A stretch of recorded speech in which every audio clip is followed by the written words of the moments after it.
It's the Opie and Anthony Show. Opie and Anthony. Radio shock jocks. Opie and Anthony. Media have to be nice. We are being now held to a standard where we have to be nice and make people feel good. Go screw! Radio bad boys, Opie and Anthony. Controversial radio personalities, Opie and Anthony. Infamous DJs, Opie and Anthony. Talk show radio hosts, Opie and Anthony. Opie and Anthony. Opie and Anthony. Radio shock jocks, Opie and Anthony. Opie and Anthony. Shock jocks, Opie and Anthony. Shock jocks, Opie and Anthony. Opie and Anthony. Shock jocks, Opie and Anthony. Opie and Anthony. Oh, it's brown. Oh, it's brown. Smell. Oh, yeah. This is where entertainment is going. Wow. So you've been stabbed once and shot twice. No, I've been stabbed twice. Shots twice. Yeah. Who's the common denominator in all these problems? Opie and Anthony. You have to lick a swath of the icing off so that bag shows through where icing was. It's time for people to understand these are words. If you don't like them, turn the dial. But enough of this palaver. Let's get the show on the road.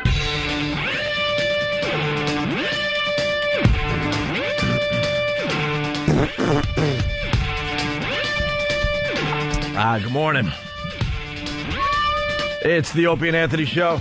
Hi. It's a little early for some, but the phone number, 877-212-O&A. 877-212-O&A. What's up, Anthony? Just through the weekend, you know. Had a busy one. A lot of fun. We both had weird weekends. A lot of action. You went to Medieval Times or whatever the hell it's called. That's what I did The Saturday Renaissance night. Festival? It's down there in Jersey, you know, the Renaissance type dining atmosphere. Medieval Times, you know. Yeah. Seen it on Cable Guy. Yeah, that whole setup. And I went to a bed and breakfast. Bed and breakfast. Mine started out with Jimmy at his signing. I forgot that was part of this weekend. Yeah, long weekend. Thursday night. That was good. Thursday night. Had fun there. And then went to the VIP club. Here in New York City, the strip joint? Yeah. When did you go there? That's Thursday? a class joint. Are you allowed to call it a strip joint? I don't know. I know they kind of get mad. It's a gentleman's club. Gentlemen's club, exotic dancers. You start calling them strippers, and all hell breaks loose. I'll tell you. And you don't even mean anything by it. You're just like, hey, look at the fine stripper. I'm an exotic dancer. That place is full of babes. Yeah, we've been there. There's got a lot of nice-looking girls dancing there. Yeah. Went there. Ron and Feza and our own E-Rock was there hosting. Was E-Rock really hosting? No. Oh, okay. He just got up on stage and got belittled. Did he? Yeah. And then Ron and Fez came out, and the girls, and Fezzy did his little dance, and Dave got beat up with a kendo stick from Poe. And then got a stink face from Big A. Yeah. Big A pulled his pants down. It's an old wrestling move. Yeah. And kind of put his bottom in his in face. Dave's face. It's really disgusting. And if you know anything about Big A from this radio show, yeah. you know, when he used to do our radio show, he's a smelly one. Yeah. Love the guy, but he smells a little bit. Well, it's kind of hard to get into those nooks and crannies, perhaps. Let's not forget the prostitutes that ran out screaming. Yeah. Because of Big A's smell. She's still having a problem smelling her own hand. She's still eating sandwiches with her left. Still bleach in the right hand. And then it was, Medieval Times with Dave and Casey, his beautiful wife, and, people from Pal Talk in the show, and Fezzy. And we just made complete asses of ourselves. We decided before we went in, we were going to be the group of people that just gets all the stupid stuff. So we had they hand you a paper crown when you walk in, like the old Burger King crowns. And you put that on, it's like, I can't walk around with a paper crown. So went in where they're selling stuff, and I got a cool court jester hat. And big light up goblets and glasses, and we got everything that lit up and flashed Like it was the most horrific scene, and flags for our yellow team, and we're waving them and drinking. I'm a little confused. Huge glasses. Are you trying to make it sound cool, or you realize we it want wasn't it to be cool, and you're just like said, we wanted to be the biggest group of douches there. So we wanted to be the people that had, like, Fez bought this big glowing, flashing necklace thing. And I had the jester hat and a big, like, it looked like a lightsaber sword that changed colors when I pressed the button, and I was waving that around. Everybody had little other laser-like things, and everyone's glass either lit up or was this big, gaudy fish bowl-shaped goblet, or I had a stein. At this point, I got to break the news to you. Yeah. You never left your house on Long Island. Oh, is that it? So it's all in your mind. We had fun, though. We were yelling, and it was a lot of fun because of who we were with. Then we went to some other restaurant there and played the trivia that you play over at the bar with everybody else. And Fez kept beating me. Yeah. Kept beating me because it was all stuff like TV Land stuff. And then music stuff. Earl, of course, answers the music questions. It's all he knows. So they have like a ringer whenever music questions come up. But that's all he knows. Like anything else, try to get Earl to answer any other question except any other music. Pop culture question now? Oh, he knows nothing. He does know his music trivia, though. It's kind of scary. He knows his music. Fez knows, like, old TV. I was keeping up with the old TV stuff, but music thing jumps in there. It's all over. But we had fun. Good weekend. I hear you almost got murdered. Well, no, I didn't almost get murdered, but nice segue. You probably did and don't even know it. When you stay in those goddamn places, you're insane. Well, my girlfriend was convinced that we were going to be murdered, so well, she's got good sense. And she was waking me up in the middle of the night, horrified. It was supposed to be a nice romantic getaway for us. Took a rare Friday off to just kind of get away from things. Decided to go out east here on Long Island to the Hamptons and Montauk and all that. Just did the whole, out east thing. Scoping out some real estate is what I was doing. Well, my Hamptons adventure is slightly different. Slightly different. Oh, yeah. Well, ahead of time, I called Kenny. I go, Kenny, could you get me a joint in the Hamptons for the weekend? Okay. And he calls me after like a day or two and says, I looked into 22 places. Everything is booked. Jesus. So, of course, he looks from, the best place to stay. I'm sorry, sir. We're booked. All right. Second best is good enough for GH. Sure. I'm sorry, sir. We're booked. 10th best place in the Hamptons. I'm sorry, sir. We're booked. All the way down to I believe it was the 23rd place. Oh, boy, that's not good. The 23rd place said, we have plenty of room. Yes. That should have been my first sign. Haven't even gotten a single call for this place. Plenty of room. Turns out, I had no idea, but they're getting ready for the Clintons to be in the Hamptons this coming weekend. Oh, yeah? They had Russell Simmons out there with just a huge gathering this weekend. Usher's wedding was supposed to be out there this weekend. Oh, jeez. That he bailed on. His, I guess, a pregnant fiance, and he bailed on his wedding over the weekend. Left her at the altar there, huh? So a whole bunch of people that were associated with that were out there. So it was not the place to go this weekend. So I go, Kenny, they have room, huh? And he goes, yeah. So he looks it up online. It says 3 out of 5 stars. I'm like, ugh. Oh, 3 out of 5? But I'm thinking 3 out of 5. Look, I'm kind of desperate. I want to go out there. I could accept that. That's like when chicks call up and ask, what do they weigh? And they tell you. Right. That's what 3 out of 5 is. Well, it's not really 3 That's out what of 5. I learned. If you look online and it says, 3 out of 5, it probably means 1.5 to 2 out of 5. Exactly. So, all of a sudden, I get the address of this place. I decided to go for it because we already got the day off, by the way. There's no turning back, and we rarely, get a day off to go and, do what we want.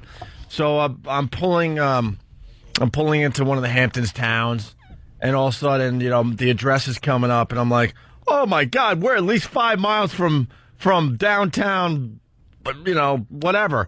And oh, no, it's getting close. And all of a sudden, I realized we're like 4 miles from town, in the middle of nowhere, in this joint, a bed and breakfast.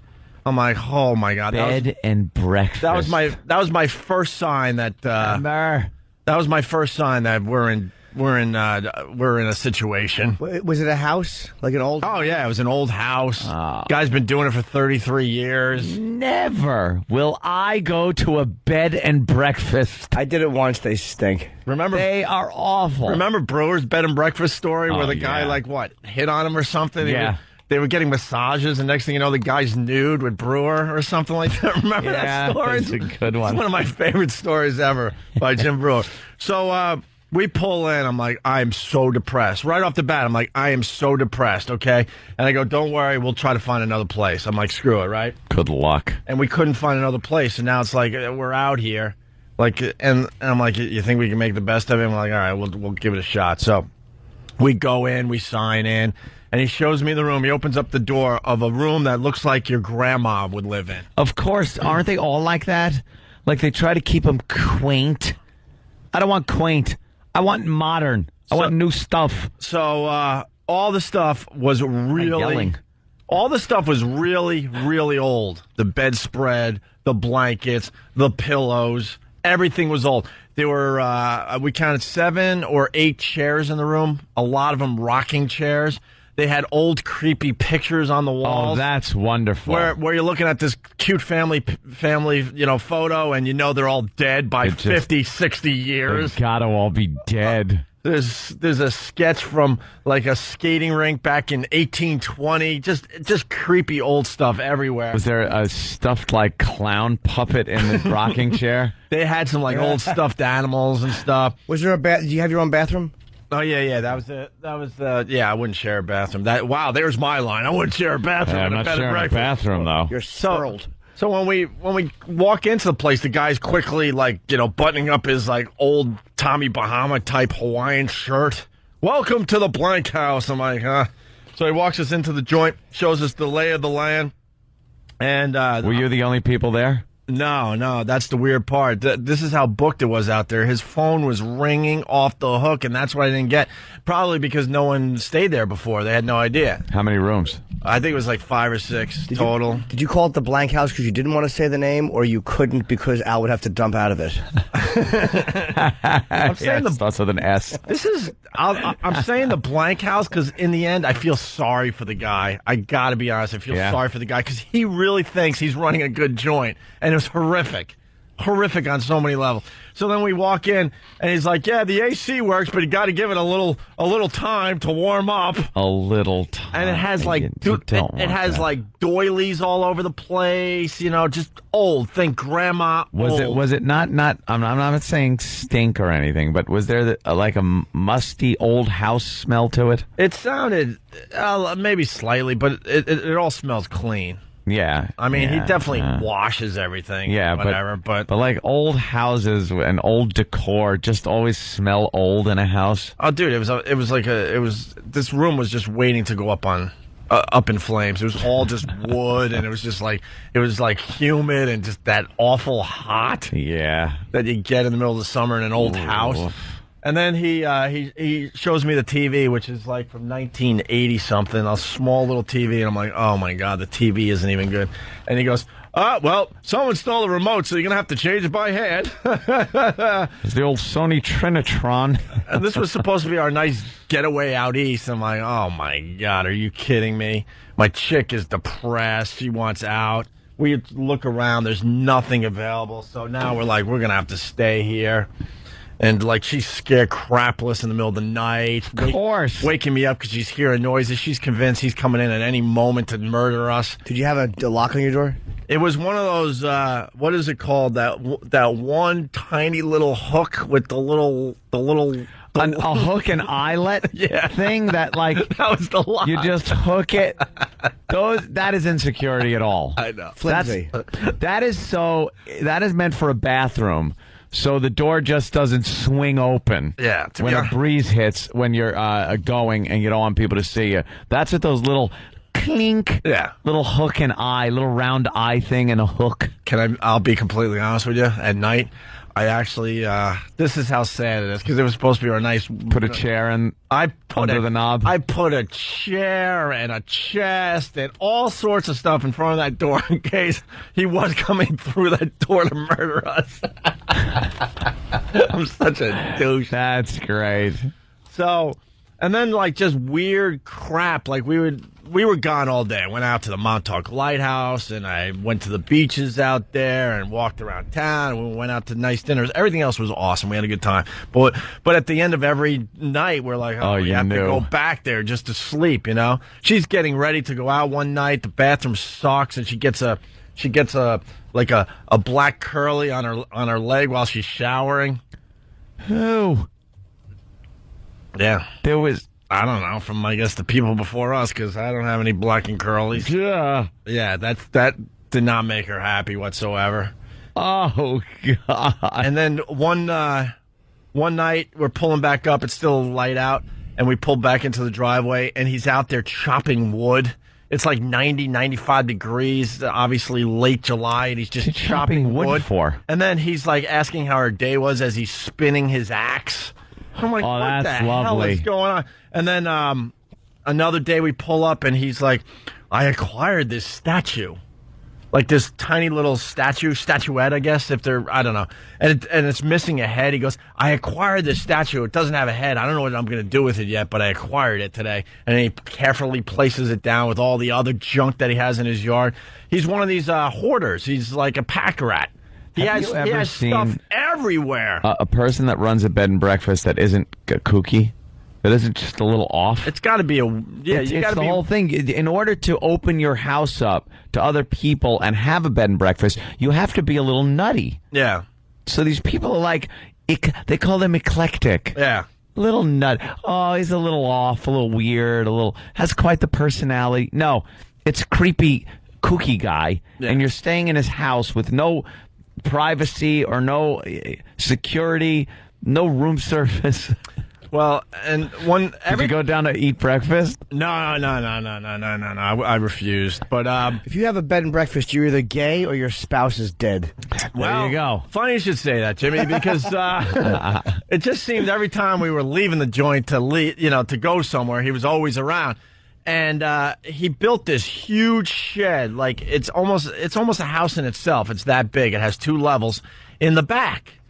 And he goes, yeah, I just built that last year to put all my stuff in it because I collect everything. Like I said, he's a hoarder. He just has to pack rat. He can't throw anything away, and that's why, like, the rooms haven't been updated in decades. The towels in the bathroom were paper thin, and I decided I wanted to get some rays this weekend, so I'm coming back to the room like a little sunburn, and then the last thing you wanted was to rub these towels on you to dry off. It was just like scraping skin off you. So we're leaving, and he notices that we notice that there's junk everywhere, just piles of wood and logs, headless and stuff. Statues, like wood you would use to like build stuff, but it's old. Everything's just old. And he goes, "Yeah, if Mother was still alive, she would make me throw all this away." He called her mother? Yes, I swear to God. I'm like, oh, well, is that not right? And that's when he was twirling the axe, cutting wood. I'm like, this is supposed to be our nice getaway in the Hamptons. Yeah, it's Norman Bates. So, yesterday, the girl was just, freaked out every night. I'm like, oh, this is just great. I'm trying to, have a nice weekend with your chick, and she's scared crapless. She's sleeping with an eye open, waking me up every time she hears a noise upstairs or something.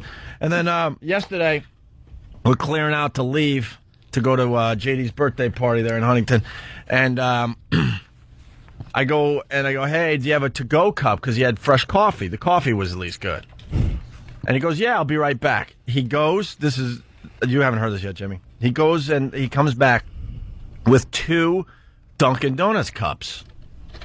2 used Dunkin' Donuts cups. With the lids already popped. You pop your lid to drink your coffee. Yeah. The lid had coffee stains all over it.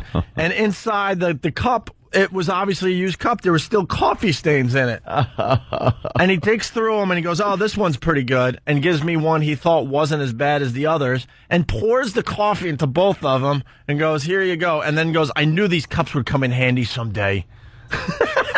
He saves his coffee laying cups around. Yes. Probably found him rolling around his yard. And I'm just like, rinsed him out.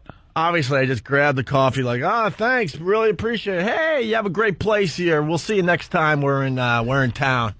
Take off. And didn't even want to dump the coffee in his yard because I'm sure he would find the cup, and that would stir some kind of whacked out memory in him. So you shan't be going back? Oh, hell no. Hell no. That's the problem. You were polite. Everyone's been polite to that old bag. You should have said to him, look, no one wants to drink coffee out of a used cup. Yeah, tell him that. Just say, what? With the lid popped already. But you could but they were mothers. Right. As he comes at you with the hatchet. Yeah, Mother got these cups. How dare you? Oh, dude, it was... Look, some still has Mother's lipstick on it. That lid, that's Mother's lipstick. It was depressing. It really, really was, man. Kill them. Kill them, Norman. He kind of had that look to him. They don't like your cups, Norman. Yes, Mother. I know they don't like my cups. Did you find one of Mother's pubes in the shower? Yeah, black curly. Right on the back of the leg. Wonderful. Oh. So, yeah, that was my experience, unfortunately. It just sucked. Oh, and I got to tell you really fast. So we get there, right? And I know we're in a hellhole. And I'm like, I got it. I'm the guy. I got to figure this out. We either got to find a new place or get the hell out. And it's like, we probably should just left and try to figure something else out. I called our old friend Fareed because I know he has a house out there. I'm like, hey, Fareed, I'm in the Hamptons. You out here this weekend? Just being casual. Want to stop by and say hi? He's like, no, I'm not. I'm not here this weekend. I'm like, oh, really? Where's the key? Under the mat? That's what I was hinting at. I'm like, so where's your house? And he tells me what town. I'm like, oh, we're right here. We're in the same town. And he goes, really? You could stop by and use my pool. No one's there. I'm like, all right, give me the address. And then I'm hinting like, you have any doors unlocked or anything? Maybe a bed? I was too embarrassed. Fareed, by the way, for people that don't understand, we work for a bunch of his radio stations for Citadel. And I didn't have the balls to tell him that I was living, I rented an S-hole out here. But I was hinting enough where he goes, hey, why don't you just stay at my place? Yeah. Now someone's probably there. He opened the door. How you doing, Opie? Simus. Fareed gave me the place for a while. I'm hiding out here. Hiding out? Yeah, right? Me and him are good friends. Yeah. Well, guess what? We went to Fareed's to check it out. Yeah? Yeah. But nice. Yeah, I tried all the doors, too. Did you? And then my girlfriend's like, you better not do that. He might have an alarm, and then we're going to be in, more trouble than we are already. So, did you swim? Oh, yeah, we swam in his pool. Absolutely, we did. So, did you wee-wee in it? No. But from the side. But the bed and breakfast guy's like, I've been doing this for 33 years, and business is just not the same. I remember the days when people would come to this house and they would hang out. I would rent the dining rooms. I would even rent the kitchen table for the most part so people had a place to stay. And now people come here and they just want to leave right away. They don't want to hang out or nothing. And I just didn't have the heart to tell the guy that his joint stinks and he's got to upgrade the whole freaking thing. And I'm not really a bed and breakfast guy, but I felt like I had no choice. There's supposed to be. My girlfriend made me go to one. We purposely looked for one, and it had like a little jacuzzi, and it was okay. But it was run by a gay guy up in the mountains in Woodstock. Of course, it was okay, but I would never do it again. And they make you breakfast, and the food sucked, and this was awful. Was it a nice bed and breakfast though? Yes, was everything all? It was actually a really cool place. Yeah, it was immaculate. It was the place itself was great. It was only the fact I didn't like the food that he made. Yeah. Closest I ever came to a bed and breakfast was not even a bed and breakfast. It was I rented a house upstate, like for a weekend. They would, instead of a hotel room, you rent a house. But I didn't know it was the lower half of the house, and the upper half was also being rented, separate entrance and everything. But it was being rented by a bunch of college guys, I guess. Oh, boy. And it was just a stomping, loud. I didn't really care at that point. Just one big I was party. out anyway, yeah. But that's the closest I can. I don't want to see the people. I don't want to see anyone else. I don't want to have to talk to anyone. I don't want to see the person that owns the place. I certainly am not going to sit down to eat with people I don't know like that. No, I figured it was just a place to stay because, when you go out east, you're Crash pad. pretty much you're going driving. Yeah, you're doing things. You're doing things. You go on the beach all day. So, But I did tell my girlfriend this. I'm like, you have the wrong emotion here. Like, she was scared. Like, she was, no joke, she was scared to sleep there every night. And I'm like, you got the wrong emotion. Instead of being scared, you got to have the emotion of disappointment. Nothing's going to happen to us. And I go, and I'll tell you this much. If we were renting this, this room and this bed and breakfast in the middle of the mountains, in the middle of nowhere, I would be scared as well, and we would have, just drove home or something. But it's in the Hamptons. Nothing is happening to us out here. Yeah. You should be disappointed, not scared. But I never got that thought implanted in her brain, unfortunately. Yeah, I stayed in a haunted hotel in Colorado once, and their whole thing is to tell you all these awful stories about who was murdered in there in the 1800s, and the daughter of one of the maids, one of the chambermaids, was killed. Another person hung themselves off a balcony. It was just all these awful stories about this hotel in Colorado that was just haunted. And they hand out little brochures about how in the middle of the night there's certain rooms that you hear knocking from, and it's all filled out on this pamphlet that is at the front desk. And I read this thing and was terrified. Yeah. I didn't sleep. I sat on the edge of the bed with the TV on, just looking at every door, shut the bathroom door because there was a mirror in there, and I'll be goddamned if I'm looking in a mirror in a haunted hotel. You shouldn't have been looking at that TV, man. You would have saw some images on that TV. No, I did. I looked at the TV. I put on cool, fun shows. How could something bad happen? When Seinfeld's on. Yeah. That's what I did. But that's how they trick you in horror films. It has a nice TV show playing in the background. Something's good. And all hell's breaking loose in the house. You turn around real quick and is right next to you. Someone else is sitting on the bed, enjoying the show. What's that? And I look and something's gone. Or the worst one, they do this in the movies all the time, is you drop something and go, oh, hell. And you bend over to get it. Yeah. And you pick it up off the floor. And then you lean back to sit back up. And some awful thing is sitting next to you. Oh, look, I got goosebumps. I'm such a pussy. It's not Seinfeld. It's Michael Richards, and he's doing his Laugh Factory. Yeah. Well, we're Kramer, no. At the bed and breakfast, we're getting ready to leave, and my girlfriend, she's like, I think I dropped something on the side of the bed. She was too scared to even look under the bed. No, that's how scared she was. Don't look under the bed. So I looked to see if it's under the bed, and there's nothing there. And she goes, nothing. Was it there? I'm here. like, no, but there's a little kid under there just waiting to scare you later tonight. Holy Jesus. No way. And the whole thing backfired on me because, I'm not kidding. She was scared to sleep there every night, right?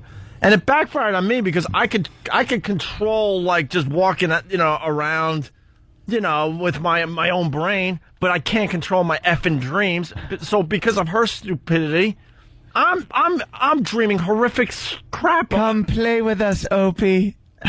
I'm dreaming horrific crap in the middle of the night because and ever. Right. And then I couldn't even tell her what I was dreaming about. It was that hard. It was really bad, and it had something to do with the X-Men. I cut you and Danny up. It's encouraging when you're in the mountains. Yeah. 30 miles of snowy road. But I'm laughing as we're going to sleep. I'm like, you shouldn't be scared. You should be disappointed. I'm like, I roll over. I fall asleep. Fast forward 3 hours. I'm having the most horrific dreams because she put the thoughts in my head before we went to bed. That's horrible. I'm like, great. Were you laying on the floor? Wake up. All right, we're really late. Jack, wake up. Well, good morning, everybody. Phone number 877-212-ONA. It's Opie and Anthony. We'll continue in just a bit. You're checking out the Opie and Anthony Show. Good morning to everybody. Phone number 877-212-ONA. So I'm out in the Hamptons this weekend, and I get the New York Post, and there's little Jimmy Norton prominently featured in the Sunday New York Post. It was awesome, Jimmy. Yeah, it was definitely great placement and everything. It wasn't just a little article that was buried in the paper. This thing was in the entertainment section. You opened up the page, and there you are. A huge picture of you. The interview was great. the Happy Endings tour continues for you. Yeah, it was a full-page thing. I didn't think they were going to run it, to be honest with you. I did the interview a couple weeks ago. I'm like, there's no way they're going to run this. And they did. It's really good. Is it online for people, hopefully? Are we linking it on our website? Are we doing anything with this for little Jimmy Norton? No, I wouldn't even. If you had the post yesterday, you got it. You saw it. It was really good. And it said 4th on the New York Times bestseller list? Yes. That is awesome. Yeah, I'm very... That's awesome. I'm happy, man. Damn. That's very cool. And then, there it is. There's Jimmy.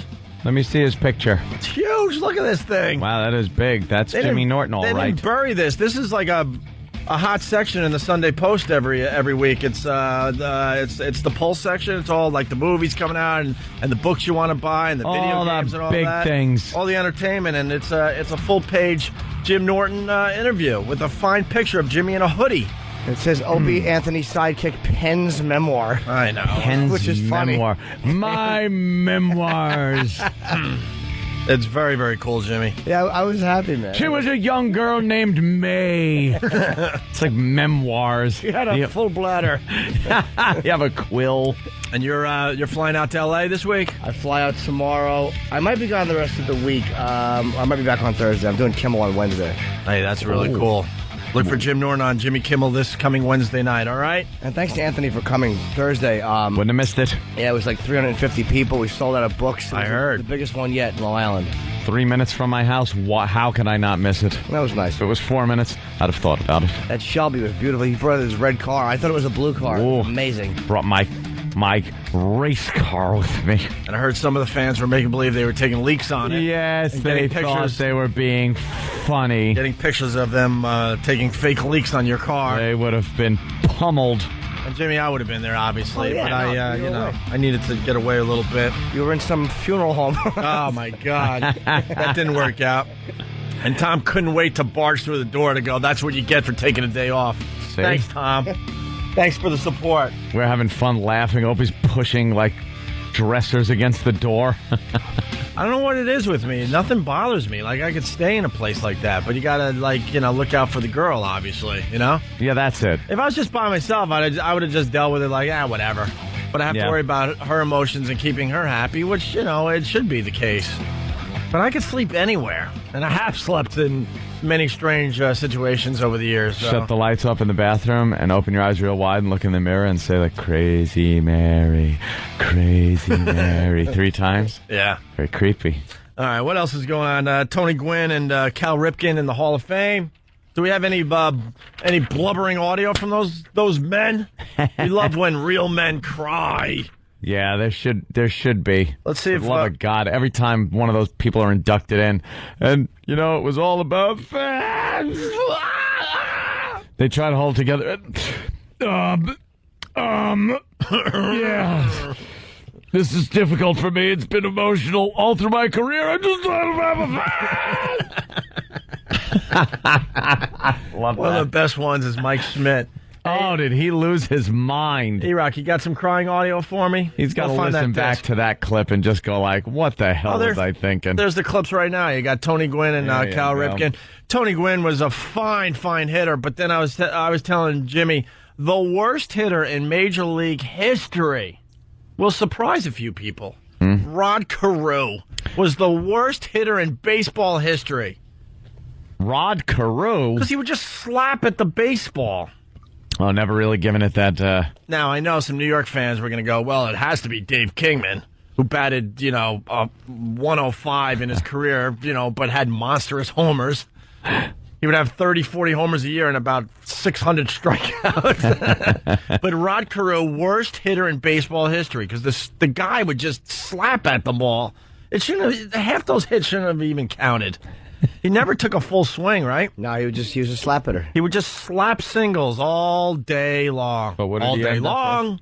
What? What was his average? What did he end up with? He averaged some 320 every year, 330. He was a great hitter. I bet you his average was even higher than that, Jimmy, for his career. Perhaps. But not for his career. No, he's probably. I'm going to guess it was like 315 for his career. For his career, he had 12,500 singles and 4 doubles. And no homers.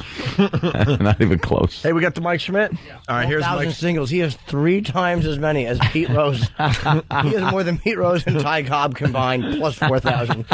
And Barry Bonds didn't hit a homer, so we're still 1 away, right? The Bonds watch continues. It's obviously going to happen. I mean, yeah. What the hell?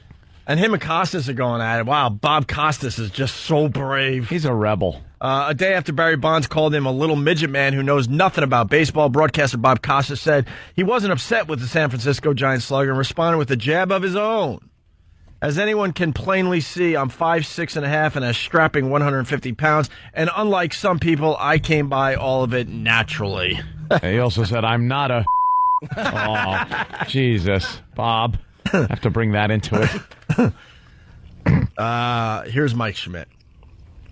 Some 18 years ago, I left Dayton, Ohio, with 2 very bad knees. Here we go. Watch. Oh, boy. Here we go. And a dream to become a Major League Baseball player.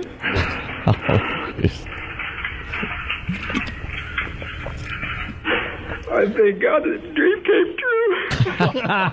I love that one. Thank God that dream came true. Oh, man. It's just so funny because he's a man's man. And he Mike starts Schmidt. off. And you know, all these guys go into it basically saying, look, this ain't happening. I mean, I've seen all the clips of all these other guys. I'm going to hold it together. Just something about them standing there and they're going, you know, when I started playing the game as a young kid, I heard, what's happening to me? My voice, did that just crack? Right. You know, when I first picked up a baseball with my dad. But no, you're still trying to hold it together, though. Yeah. I knew it would be. Oh, forget it. Mommy. But every guy will try to hold back that tear. Sounds like you have bad gas. Let me hear Mike one more time. You want to hear Mike again? Can we hear that? Because he starts off, he tries. He's good. His voice is deep. Some 18 years ago, I left Dayton, Ohio. 2 very bad knees. Uh-oh. And a dream to become... All right, can you stop this? Go back. Let's analyze it. He actually pauses here because he thinks he can control his teeth. Very bad knees. Yeah, go back to very bad knees. Well, he remembers. And then there's a long pause because he's realizes, uh-oh. All right, just pause. Get it together. Listen. Go. With 2 very bad knees. Pause. Breath. And a dream to become a Major League Baseball player. And right here he's like, oh, screw it. I thank God that the dream came true. True. That true line is so... The dream came true. Well, he's probably snotting into his awful mustache. Just mucus. You know what, though? Pouring out of his nose into his mustache. None of it hit his lip because of that stupid, cheesy 70s day porn mustache. One of the listeners had to remind me that this would be perfect for something. We're a little slow. It's Monday. Could you play that clip again there? Oh, yes. Ago, I left Dayton, No. Ohio. Why don't you start off? There you go. Some 18 years ago, I left Dayton, Ohio, with 2 very bad knees, and a dream to become a Major League Baseball player.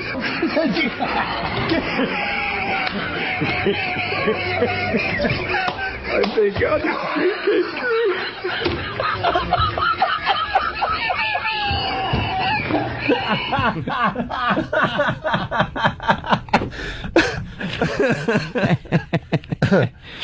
There you go. So, congratulations to Tony Gwynn and Cal Ripken Jr.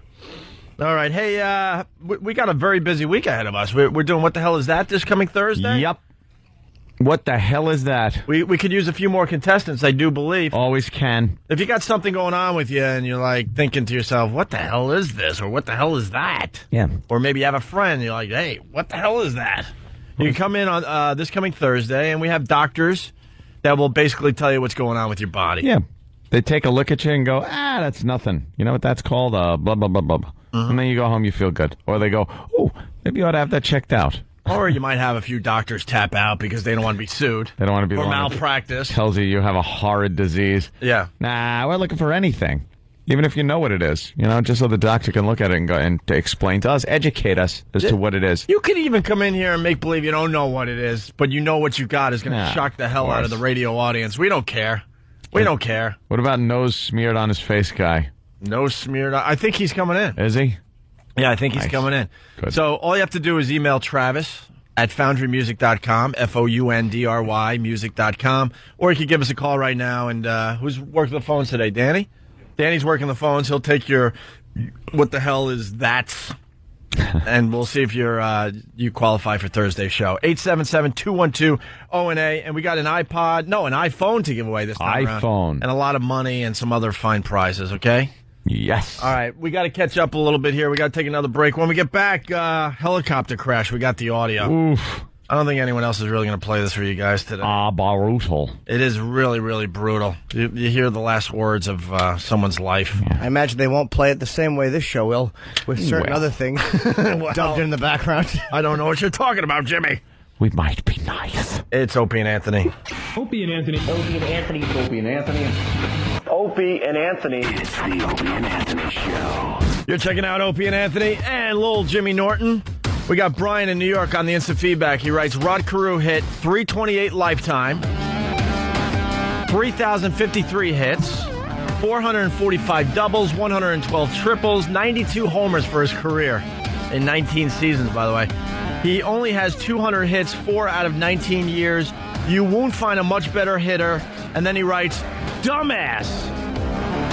Brian totally not getting what I was going for. Hope was kidding. I was joking. He knows he was a good hitter. I think he's an awful hitter just because he used to slap at the ball. That's why. It wasn't... You ever watch Rod Carew play? It wasn't too exciting. He'd run out singles all day long. He was one of my favorite players ever, even though he was a... You really liked Rod Carew? He was a bore to watch. Loved him. He never took a full swing. He slapped at the ball, just slapping singles. He would hold the bat like his hands, his left and his right hand were almost like just diddling and moving a little bit. Like he would hold the bat so lightly. He had this great way with the bat, man. Boring, man. Give me Dave Kingman over Rod Carew any day. And we had a segue here. Yeah. Speaking of Michael Vick. What the hell is wrong with you? This Michael Vick story is amazing. The animal rights activists want to just tear all his limbs off him. Well, his co-defendant might seek a plea, and this one guy, his name is Tony Taylor. He doesn't really want to go to trial. And this is why. They said Taylor, 34, he found the property that Vick eventually purchased, and they called the site Bad News Kennels, and they spelled news, N-E-W-Z. Oh, wow, that's cool. Certain segments of the population do. Take the S and the Z. That's assertiveness. And the Hampton man also allegedly helped purchase pit bulls and killed at least 2 dogs that fared poorly in test fights. Like, these dirtbags would kill dogs that didn't do well in the fights, like leading up to the real fights? Yeah. Well, you can't feed and shelter a dog if it's not going to be fighting well. We got to get into this culture. I guess this is... I don't think we can. Huh? There's got to be people out there that understand. You think you'd actually be able to go to one of these events? Oh, hell no. Hell no. Enough money, yeah. Guaranteed, sure. No, but this is not an isolated thing. I might bet on that. This is not an isolated thing. I've read a lot on this, and it's going on all over the place. Well, not all over the place. It's going on all over the place. I bet I could pick out places where it's going on. Dude, you think Michael Vick lived in a hood? He lived in a really nice neighborhood. I'm not saying he did, but narrow it down from either a neighborhood to just a single house, whatever. There's just a certain segment of society that is doing this, like cockfighting. Right. Let's say cockfighting. There's certain people that are more into the cockfighting than other people. This is all I'm saying. Right? I don't want to get into stereotypes because words hurt, Opie. Right. And stereotypes aren't good. We read the manual. Remember the manual we read? So you shouldn't bring those things up? Yeah. But let me tell you something. I don't see many Jews putting on cockfights. Just don't see it happening. But there's probably a few. Maybe. Maybe. A few? Maybe one. Maybe 1 or 2? Yeah.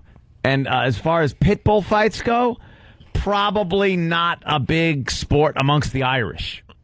I don't think they're really getting into the... They fight each other. They fight each other. I was That's what gonna it is. say. Words hurt. Brothers are fighting each other. They don't need pit bulls. So are you saying it's a black thing? Let's get into this. Hey, Is it a black thing? I never said that. I'm asking. Let's take that right off the shelf right now, my friend. Or is it a lower class thing? What are you getting at? No.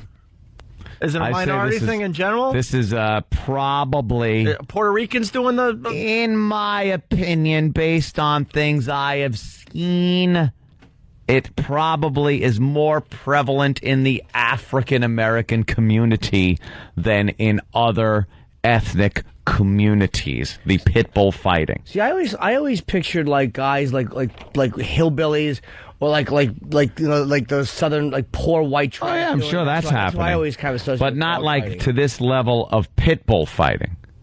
Pit bulls, it seems like gangsters, rappers, the hip hop guys, they love the pit bulls for some reason. Love having them pit bulls and love having them vicious.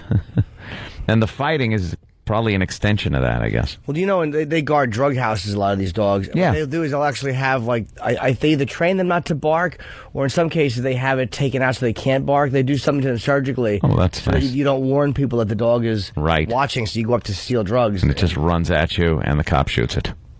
Yeah, you find out Good. the hard way. Yeah. Well, they said here, there's another thing that wasn't highlighted. The dogfighting ring executed underperforming dogs by drowning, hanging, and other brutal means.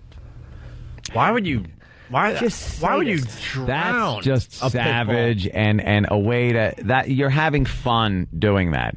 That isn't a way to euthanize You think someone an actually would animal. have fun drowning a pit bull? Hanging it? Why would you hang it? Yeah, Why would you hang hanging a dog? would be quicker.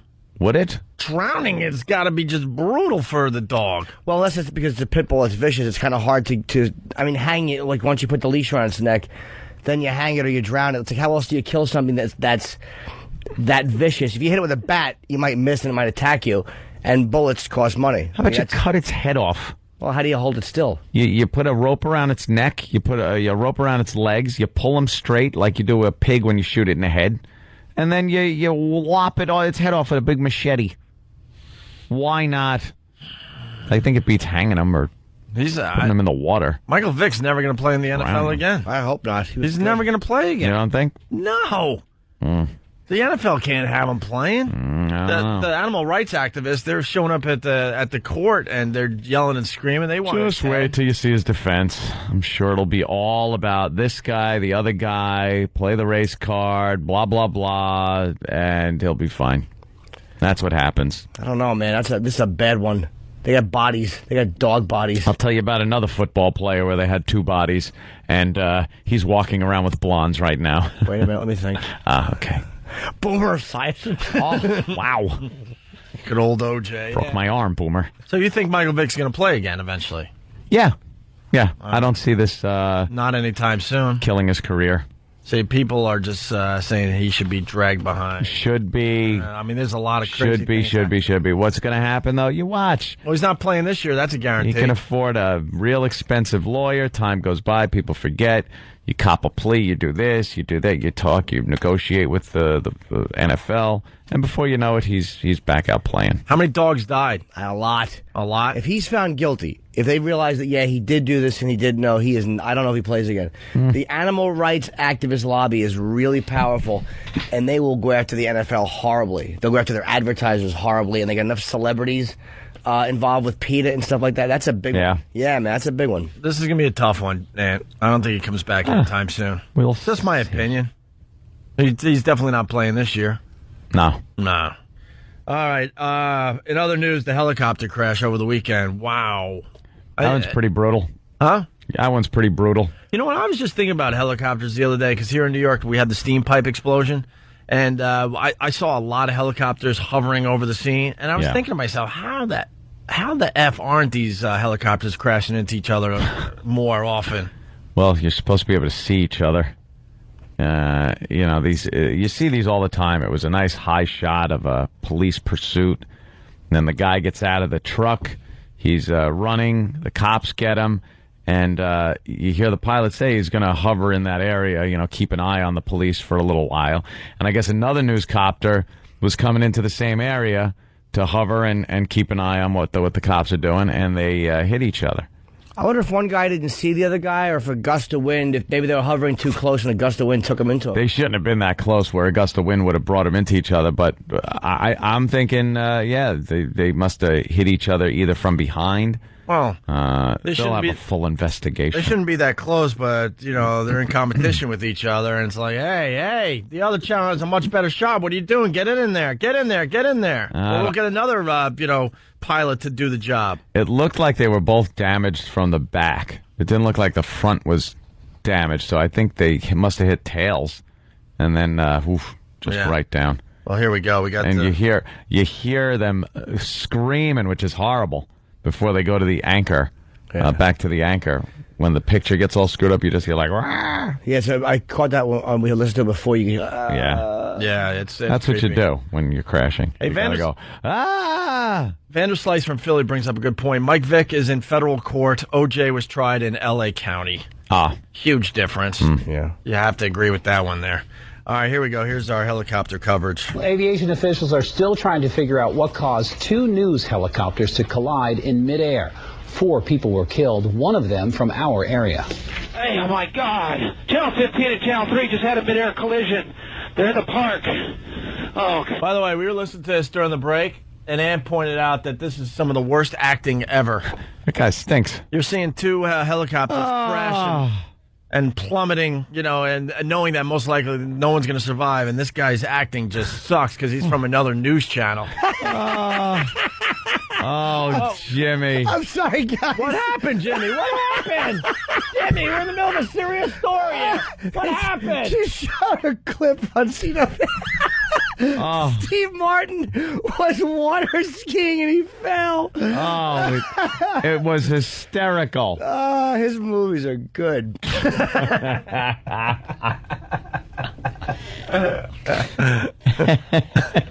Why are they because Steve Martin got married over the weekend? Yeah, and he had the little... He had the mustache growing in because he's doing a sequel to Is he doing another? Sure, as he should. Inspector Clouseau. Yeah, why don't you just go and spit on... why don't you just go and spit on, Peter Sellers? Peter Sellers' grave. Just spit on it and kick over the headstone. Yeah, I don't get Hollywood why they have to remake movies. Just leave them alone. And if they were that popular when they hit, just leave them alone. This Black Caddyshack, we got to talk about that a little later. Yeah. And it bombed at the box office. Can we get the commercial for that movie? I didn't mean to sidetrack. I had a big laugh, just a belly laugh when I saw that incorrigible Steve. So funny. The Black Caddyshack. It's called Who's Your Caddy? And see, who's your daddy?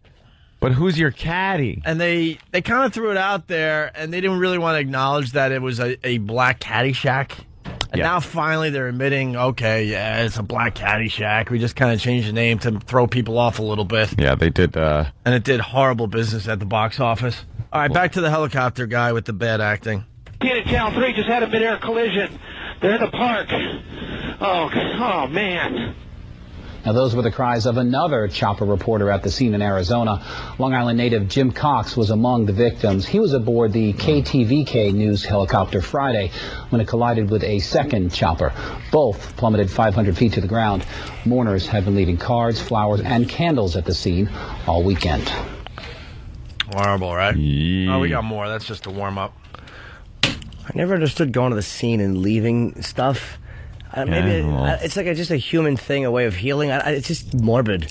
It is morbid. We've talked about those roadside memorials where you drive by and go, could I not be reminded that I'm doing like 80 miles an hour, just hurtling through the cosmos in this friggin' piece of steel? I see some of those and I'm thinking, how did they crash over there like that? Yeah. Like sometimes you see scenarios and you try to figure it out in your head like, wow, man, that person must have been really effed up. The hell? It's on the roof of a 7-Eleven. How did the car get up there? Here's the actual audio of one of the copters going down. Police pulled this vehicle over, and so there's the guy. He's doing his report live from his chopper as they're over the scene. Chopper, sorry. Heliocopter. That's a faster way. Chopper and copter. Copter, chopter. Yes. Police pulled this vehicle over, and the vehicle then backed into the cruiser. There were no injuries to the police, and just simply took off, and that's how this all ensued. And it looks like they're probably just going to Now let he's this going thing into a parking play lot. Now out. he's stopped. We'll see what happens He can't go here. much He further. has stopped. This may be the end of this thing. Well, he's taking off, he's out. running. Okay, now it's a foot chase. Okay, now he's jumped into Now he's another in another vehicle. Okay. All right, they're doors closing open, in. please. Looks Okay. like they've. Oh, geez. We're going to pull out. We don't know what has just happened right there. It looks like the police have closed it. God, you phone it. You don't know what happened there. You hear your guy going, ah! Listen in the background. You don't know what happened. And you're all kinds of warnings and just metal grinding together. You hear that? And then, yeah. We're going to pull out. We don't know what has just happened right there. It looks like the police closed in on him. We That's don't horrible. know what exactly has transpired between the police. Stay with ABC 15 News. We will bring you more information as we get it. Also, check our website for updates. All right, you know what? Someone, go ahead, Than.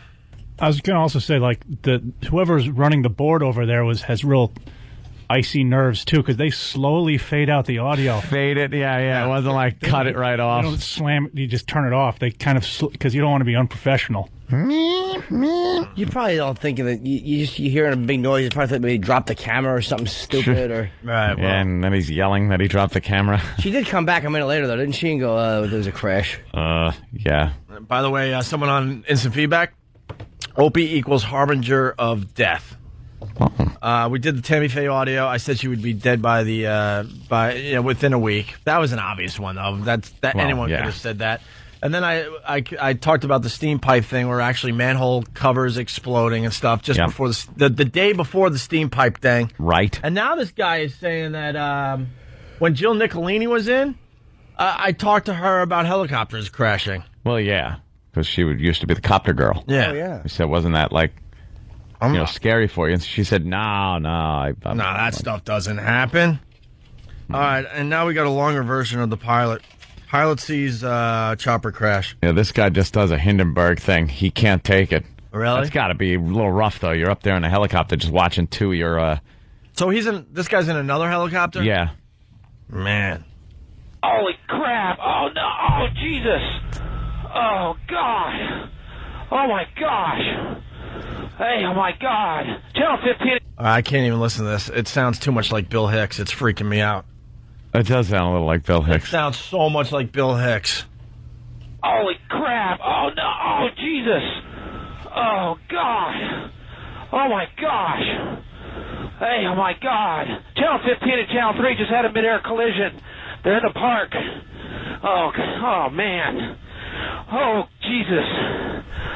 Oh, my gosh. Oh. Phoenix Tower, Skybox 10. Just had a mid-air collision over here at the park. 2 helicopters. Is this guy having sex or Did something? you hear it? He can't breathe. He can't even friggin' breathe. Sounds like he's having sex while he's trying to... Guy's seeing something horrific.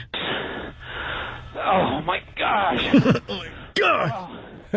Phoenix Tower, Skybox 10. Reporting from his toilet. Over here. It sounds like he's on the bowl. Yeah. Chocolate rain. Ooh. My legs have gone numb again. Chocolate rain. Oh, my God. Phoenix Tower, Skybox 10. Just had a mid-air collision over here at the park. 2 helicopters. 2 helicopters down. Oh, my God. It's Channel 3. That's... Channel 3. And I don't know who else. Channel 3, I don't know who else was. Get a hold of yourself. This guy's good under pressure. Doesn't he work for the news? Yeah, he's good under pressure, this guy. I understand it's upsetting. Yeah, absolutely. But people did 9/11 reports. I mean, it was awful. There was a reaction, but it wasn't like this. Yeah. Phoenix Tower. This was Channel 3. And I bet. Hey, I saw 2 helicopters.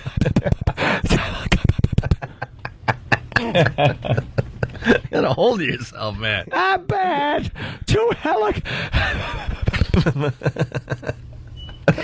He does look like Lou Costello when Lugosi yeah coming in and get out of the coffin. Oh God! Barry Bonds. All time. Goodness gracious. Oh, my God. Goodness gracious!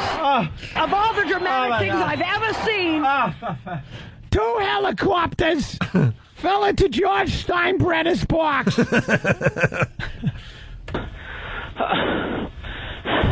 Channel 3, and I don't know who else. Channel 3, I don't know who else was. What's he pedaling the helicopter? That's my favorite. We've had engine failure. I'm pedaling this thing. It's That's my favorite part right there. He goes, trying to tell me what he's trying to say. What's he trying to say right here? Ed Norton. Channel 3, and I don't know who else. and I don't know who else. Oh, and I don't know who else? I don't know who else. Jimmy. I understand panic speak. I was going to say, you speak panic. Channel 3, and I don't know who else. Channel 3, I don't know who else was.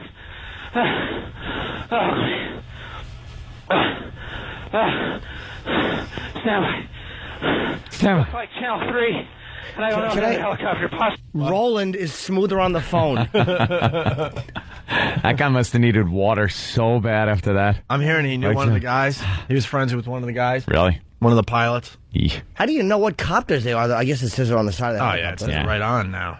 Oh, you've seen the TV commercials for the news. News. But I mean, Copter 7. Copter 7. But there's footage of the copters crashing. It's like far away footage. Yeah. Like they have to highlight where and then you see like a little puff explosion. Yep. Like, is this what this guy was? Yeah, it's probably that far away. They show his point of view right there. That's what he's looking at. So how the hell did he know what copters they were? He knows who's up in the air from listening to the tower also. Oh. Yeah. Here we go. It looked like Channel 3, and I don't know the other helicopter, possibly Channel 15. Oh, my God. Oh, man. Okay. Okay. 12, I got you inside. I'm just off your nose. Oh, it's at 12. I got you in sight. You're just off my nose. I just watched that whole thing. It's another Off your helicopter. nose. I'll get back with you. Okay. I think it was Scott. Oof. Oh, man, that's the guy he knows, Scott, probably? yeah. Yeah, that's rough. It's really rough. Damn. A lot of helicopters up there, I guess. All the news helicopters all checking out the car chase. Yep. All right. Well, there you go. And then someone's like, I was wondering how you guys were going to make this funny. Oh, my God. Larry. Good morning, gentlemen. How are you? Hey, Larry.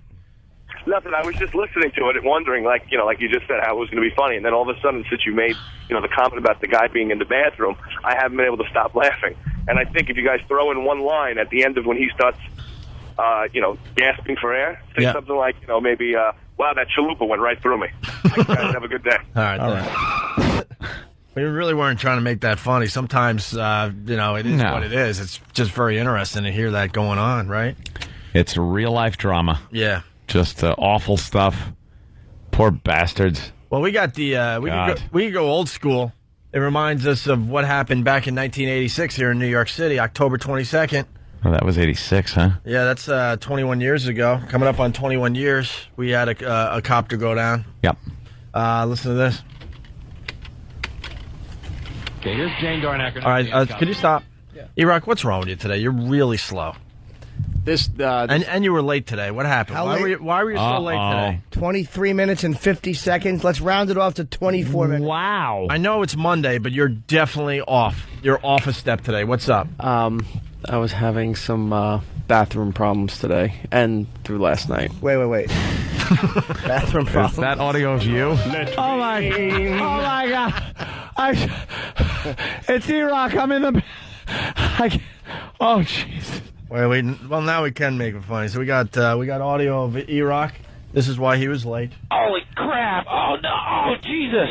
This is E-Rock. Oh God! The reason why E-Rock was late to work today. 15 at Channel 3 just had a midair collision. Oh man! Oh Jesus! Oh my God! Towers, Skybox 10. Just had mid-air collision over here at the park. Two helicopters down. Oh my God. It's Channel 3. That's Channel 3. And I don't know who else. Channel 3, I don't know who else was.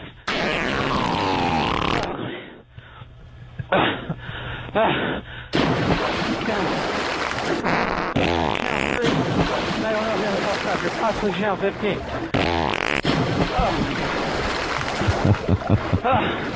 Oh man, okay. Well, I should say. I'm sorry. No. Yeah, I'm good. I just watched that whole thing. I'm good. I'm off your nose. I'll get back with you.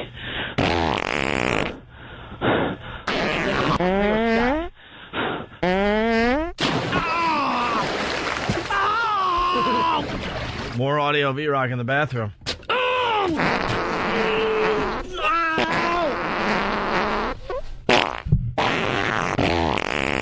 More E-Rock.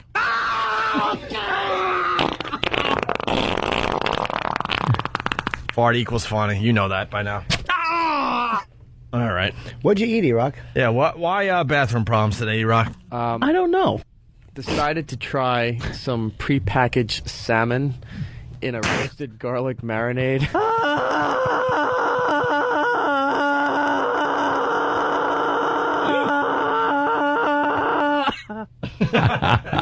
Wait, did that make you sick or just prepackaged salmon? Are you nuts? I bought some yesterday. Is that bad? I would never touch prepackaged fish. It looked good on the picture, but it also said it did not need to be refrigerated. Oh, only my fish. God. What kind of fish doesn't need to be refrigerated after it's dead? It said it was Bumblebee Tuna had a nice salmon steak. And did you leave it out in the sun all afternoon? No, brought it home and then cooked it in the microwave. Oh, God. Had two of them. How could that possibly taste good? I know, right? Salmon in the microwave? It didn't. It looked a lot better than what it tasted. Mm-hmm. It tasted like cat food. But you kept eating it. And what? Did you eat both of them? Ate both of them. You greedy jackass. And how long till you were duck walking? I think around 1 o'clock I woke up and had been just regularly hitting the bathroom. Have you thrown up? No, just constant stomach pains and flowing out of me. That's terrible. I'm sorry. Flowing. Oh. Well, that's a little food poisoning. It's like if you opened a 2-liter of Coke and just dumped it into the... Just let That's pretty mild, though. By the way, that guy Tay has the O&A interview up on his MySpace page, I think. Or is, very cool. Yeah. We barely interviewed the guy. Yeah, but we got to do a real interview with him. But here's the question: we've been here an hour and a half now. You haven't gone in the bathroom once. So all of a sudden it's fine. It's been really bad back here. Like it smells really bad over here. That's just the microphone. Yeah. Nothing about that? All right. Sorry, Eric. All right. So why don't we go back to 86 before the break here. October 22nd of 86. It was an NBC News helicopter. This is... Jane Dornacker. Oh, yeah. Yep, you remember her name and everything. Here it is. Okay, here's Jane Dornacker now on the helicopter. Thank you very much, Joy. There was indeed an accident southbound on the Major Deegan at the Mosholu Parkway, a serious accident involving a tractor-trailer and a car. It has been pushed off to the shoulder, but now watch out there now, because another flatbed truck is going to have to come to clear it, so yield right of way. Northbound on the BQE, we spotted that disabled vehicle in the right-hand lane before the Kosciuszko, not causing much of a backup, but further northbound there on the BQE, traffic is very heavy past the Kosciuszko all the way over to the LIE. The outbound Holland Tunnel, extra heavy for you right now. Earlier there was a car fire at Hudson and Canal Street. It has been cleared about heading to New Jersey. The outbound Lincoln Tunnel looks a lot better for you in New Jersey. Get the water! Get the water! Get the water! Oof. Okay, we're going to play some music here, I think. Find out what's going on with the helicopter. There's something happened there. It's 4:45, 16 till 5 on WNBC on the Joey Reynolds Show. We're taking an helicopter report from Jane Dornacker. Let's check in, see how...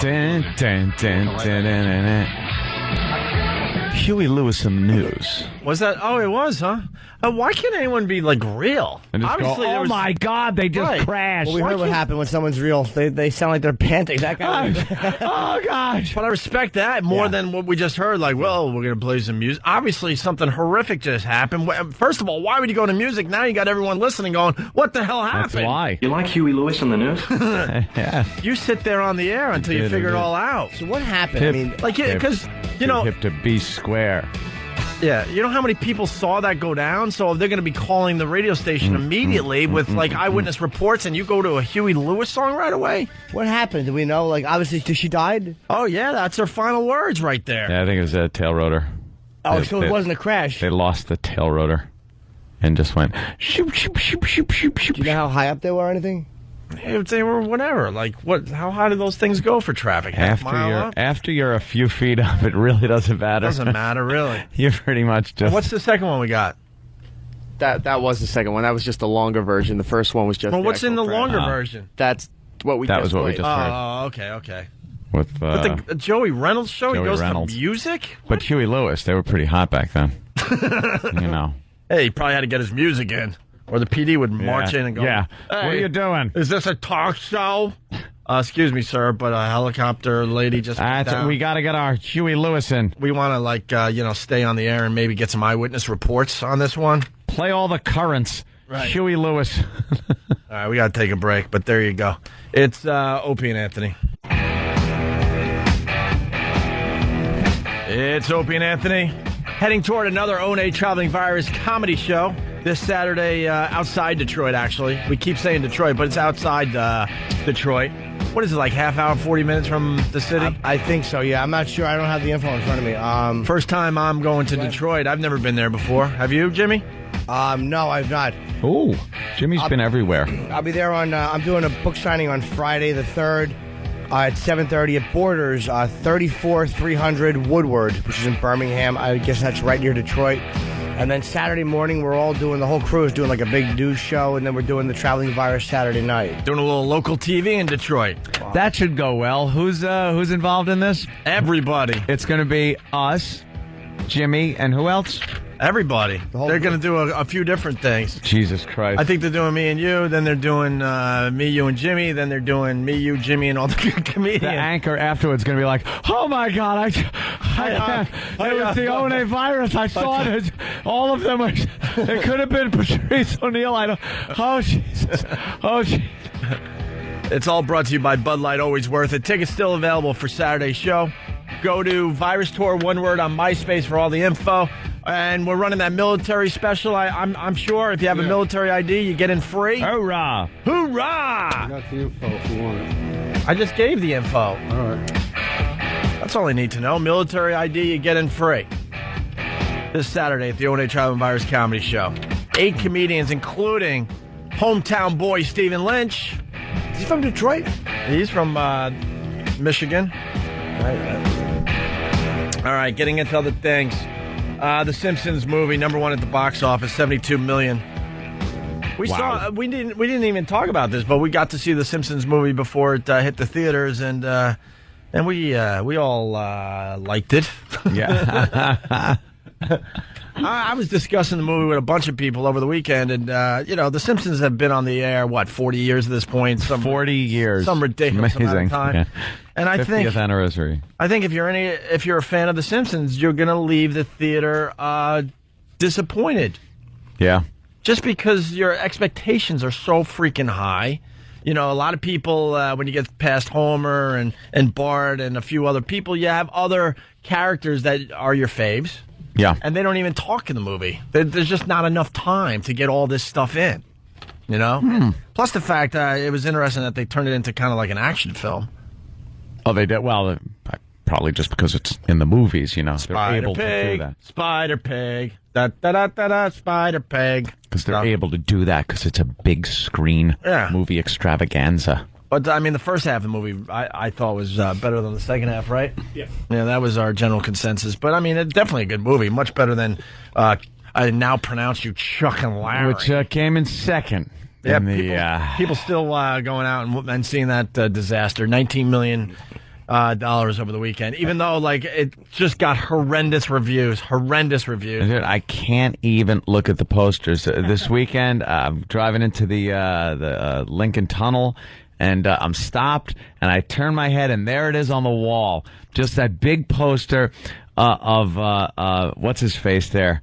Kevin James in his tux with a fire helmet on, and he's opening his mouth real wide like, ah! He's all excited, and he's holding a very fat-assed Adam Sandler. Like, Adam Sandler's getting fat, and he's holding him like he would a bride. Of course he is. Carrying him over the threshold. It's like his 6th movie in a row that made over $100 million. Of course he's getting fat. And he's making a face like, oh, boy, I got to do this. Oh, boy. Yeah. And wild man Kevin James is making a woo, wow, like, yeah, party face. It is so hard to look at the poster, but I can't stop looking at it. I saw like a picture from the movie. It was in the same paper that Jim Norton was featured in over the weekend, The Post. And one of them, I forget now, is kind of like reaching his hand out and looking at like the other one. Let's say it's Kevin James looking at Adam like, come on, like hold my hand. It's all captured in this picture. Sandler's doing a movie in New York now. I was walking by Washington Square Park going to the cellar. What does this guy do? Oh, it's just Jesus Christ! Stop. God bless him, man. What can I tell you? But I wouldn't go see that crap. Washington Square Park was just it was like 11 at night, whatever. The lights all over. It's really weird when you see a movie set lighting up Washington Square Park at 10 at night or 11 at night. Yeah, cool. Yeah. And there's some girls asking, "Is Adam here?" And the guy's like, "Yeah, he's here."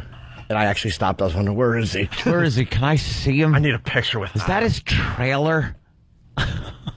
Hey, by the way, Jim from Syracuse, you nailed it, Opie. The Simpsons movie is good, and it was good because people are yelling at me. In general, it's getting very good reviews from the fans. Yes, that's not what I'm getting at. Jim says it felt like I watched a long episode on TV.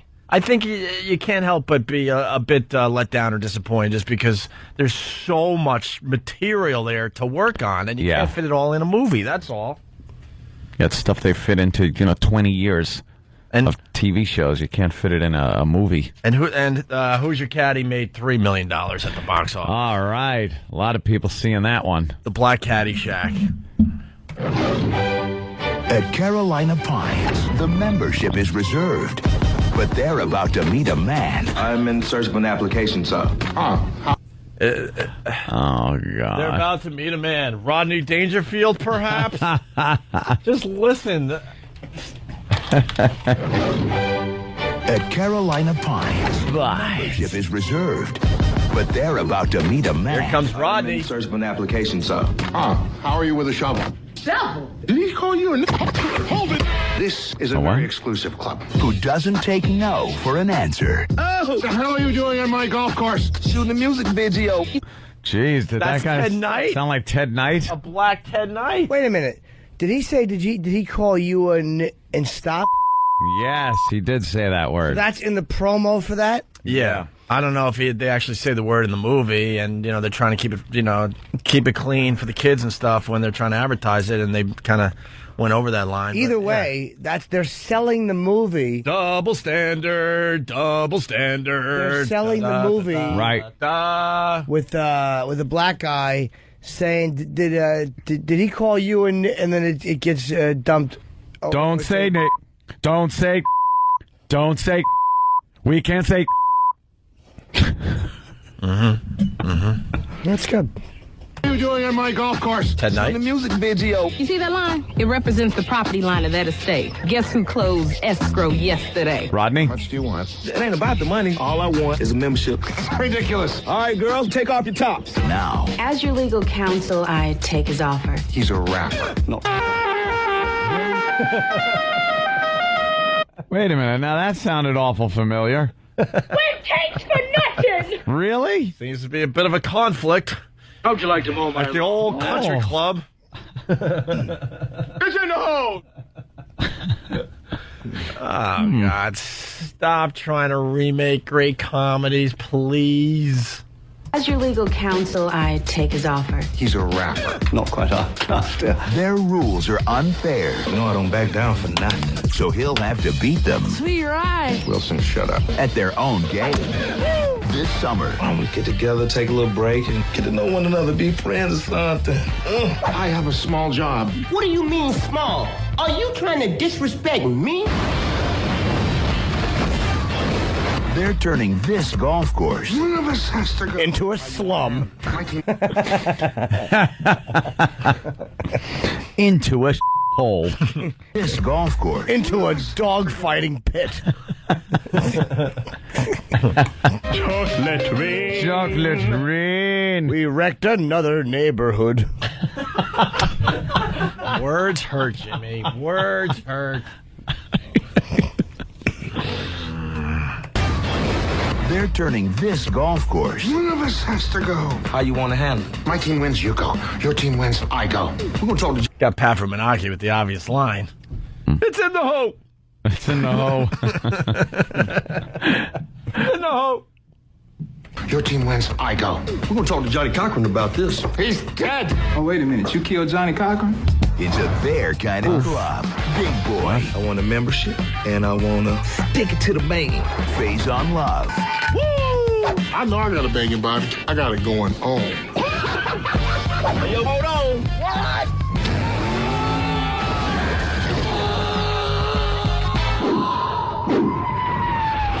Who's your caddy? Let's go, man.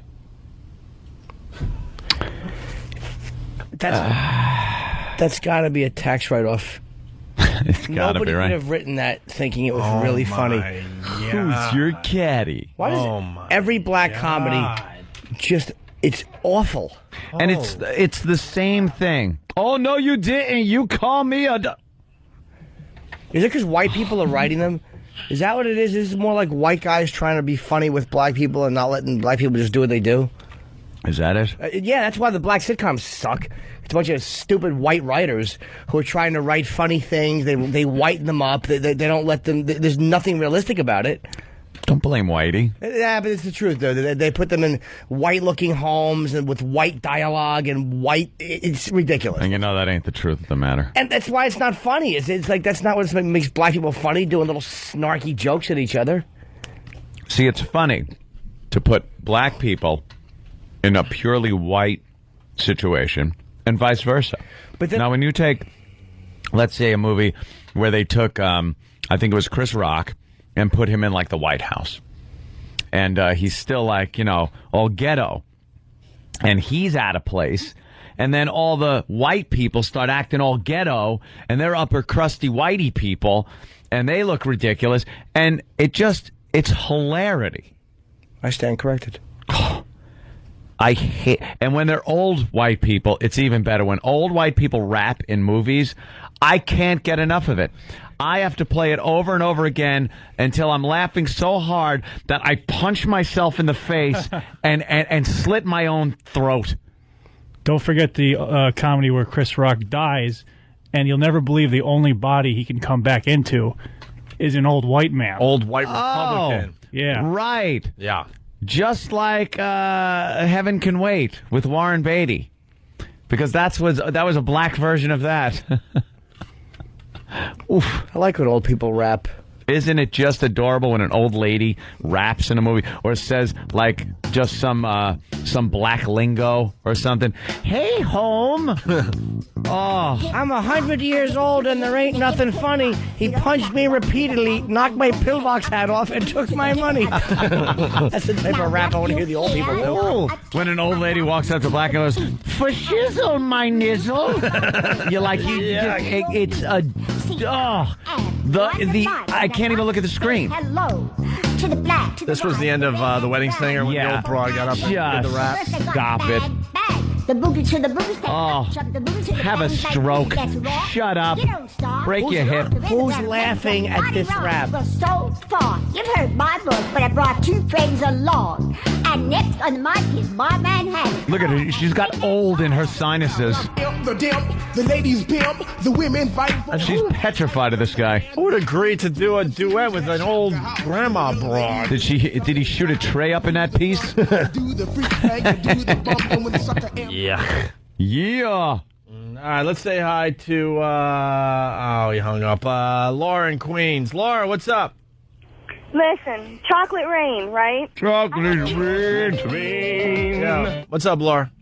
I have people singing that who have never even heard of Opie and Anthony. 80-year-old cancer patients are... Chocolate rain. Yeah. That's when there's... We're tripping over it. Can't get to that one fast enough there, Laura. Thanks for the setup. 80-year-old cancer patients are singing that as they hit the nurse call button.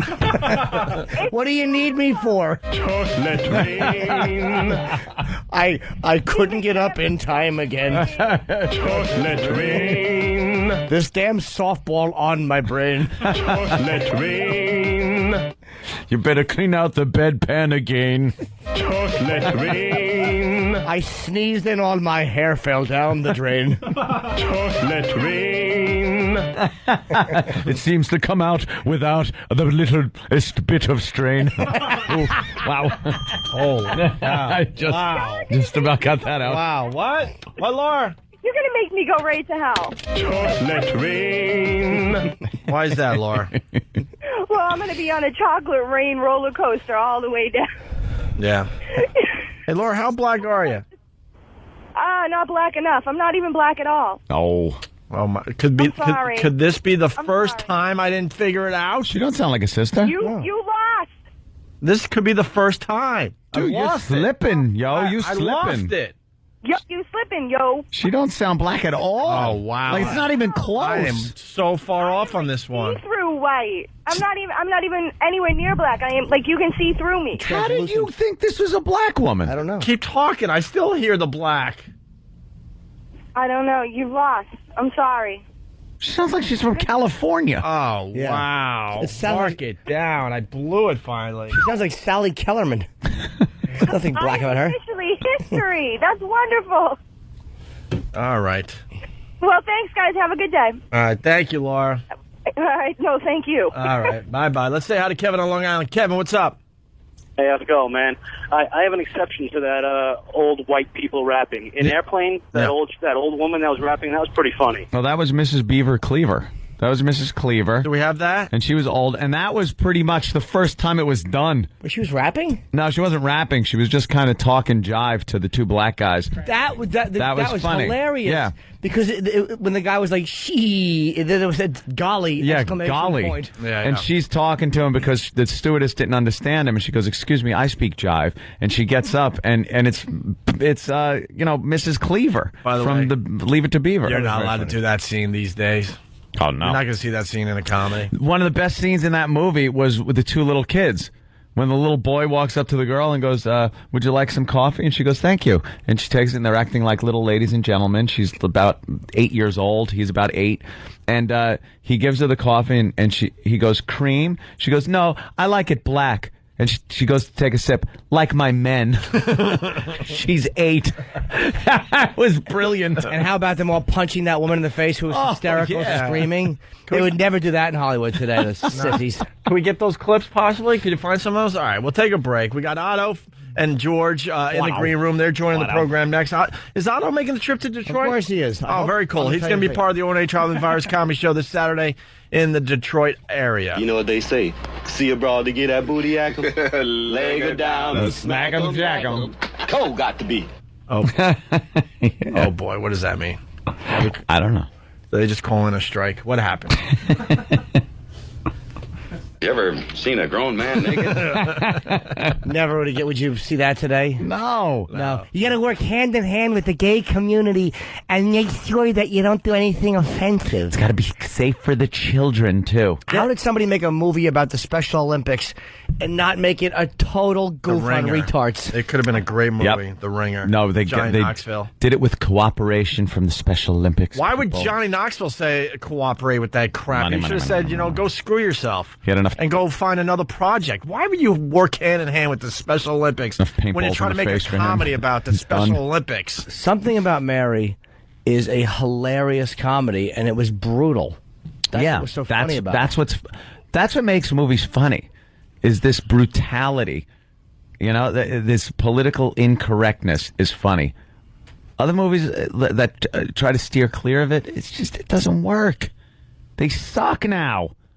So you get movies like friggin' Kevin James and Adam Sandler holding each other.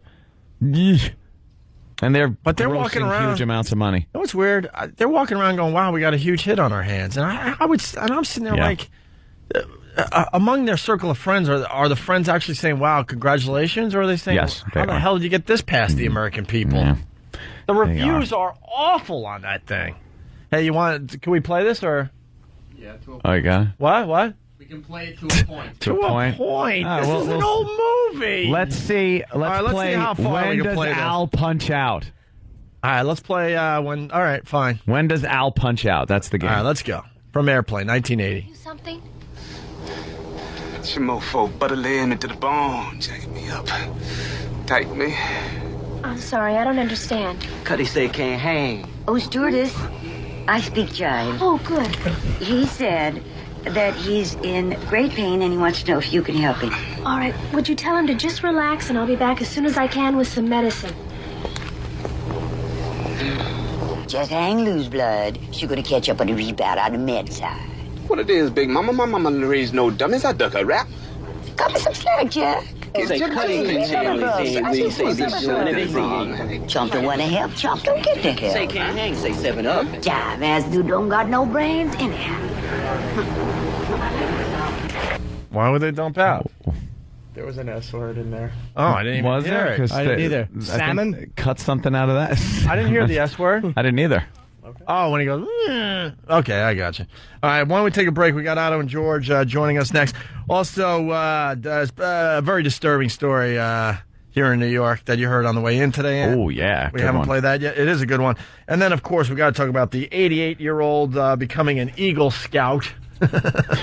Oh, what a ridiculous, it's a feel-good story, whatever. We still got some, we got some good radio on the way. It's Opie and Anthony. Joining the Opie and Anthony show, Otto and George. Thank you. Otto's been killing. And George, of course, killing on the comedy tour this summer, man. Yeah. The next date is this Saturday in the Detroit area. All the info's on Virus Tour, one word on MySpace. I killed. Destroyed. Yeah, it was good. It was good, man. I tried to antagonize those Boston pricks, just right away get the Red Sox thing going. Yeah, they're so man. proud of this stupid team. Backstage, I was talking to Otto before he went on. He's like, watch this. I'm going right after him. Yeah. But you know what? They respect that and they like that up there. They like to get confrontational. I'm still waiting for an audience to boo me, so I'm just trying to get it done before they turn on me and stuff. You're trying to incite it. Yeah, I know. I mean, it's tired just getting laughs, I want some... It's fun when people hate you. I think when everybody likes you, you're not doing your job as a comedian, you know what I mean? I brought the puppet with me. I feel stupid with this thing. I don't understand it. There's just too many comics. At least I have a puppet. You know what, though? But at least you're like, you're in a studio with us. We see you. We see the puppet, so it kind of works. Yeah. We tell the story all the time. We interviewed dumb Jeff Dunham. Oh, yeah? And Peanut. Oh. Peanut's the edgy one. And I don't know you why. never know what he's going to say. The little guy's the crazy one. Yeah. And I don't know why we agreed to the interview. I don't even like the guy. He seems nice enough, but I don't like his comedy whatsoever. Yeah. I think it had something to do with it. The bigger picture. We were getting all the comedians from the Montreal Comedy Festival. So we kind of had to take guys that we probably wouldn't normally take so we could get the real biggies, Yeah. And he's on the phone doing his whole Peanut thing, and I'm like, a phone in? A phone in, and I'm like, Jeff, are you? Is Peanut there? He goes, yeah. Actually, I feel like a complete idiot. I'm in my hotel room with Peanut. I'm working the puppet as I talk to you guys. I'm like, why would you do that? No one could see you. I know. Well, my problem is I can't get George's voice unless I'm holding him. It's a weird melody. Oh, really? The way B.B. King can't sing and play guitar I have that same thing. Yeah. I met Dunham when I did the Riviera in Vegas, and he introduced himself to me, and then he walks away, and my friend Bill Saker goes, "Why don't you go talk to him?" I go, "What's there to talk about? Just because he has a puppet, you guys nothing got to say to this boring." It's kind of like when you drive by and someone has the same car as you on the highway. Yeah. You're Supposed to wave or something. Yeah, I know. Why do I have to talk to him? Because he has a puppet too. Oh, I got to tell you, I did the Stress Factory last night. Big A wanted to come down to the show, and he called me up to cancel. Like, why does this guy even have a phone? I couldn't understand his message. He was like, 2 free tickets. God, It's it's really sad. How many minutes do you have on your plan? It better be a lot. Stuttering minutes. Yes, he has 1,000 nighttime, weekend, and blithering idiot minutes. Yeah. Hey, let's get Big A on the phone. I want to see what that's all about. Yeah, Big A had to cancel. So what did you say? What did you say to the Boston crowd when you came out? Because we were busy backstage. That their stupid team stinks, and they only won one game in 600 years. And I heard a few boos, but But that's what you were going for. You were going for the boos. I wanted more boos, hatred and stuff. They're way too into their sports up there.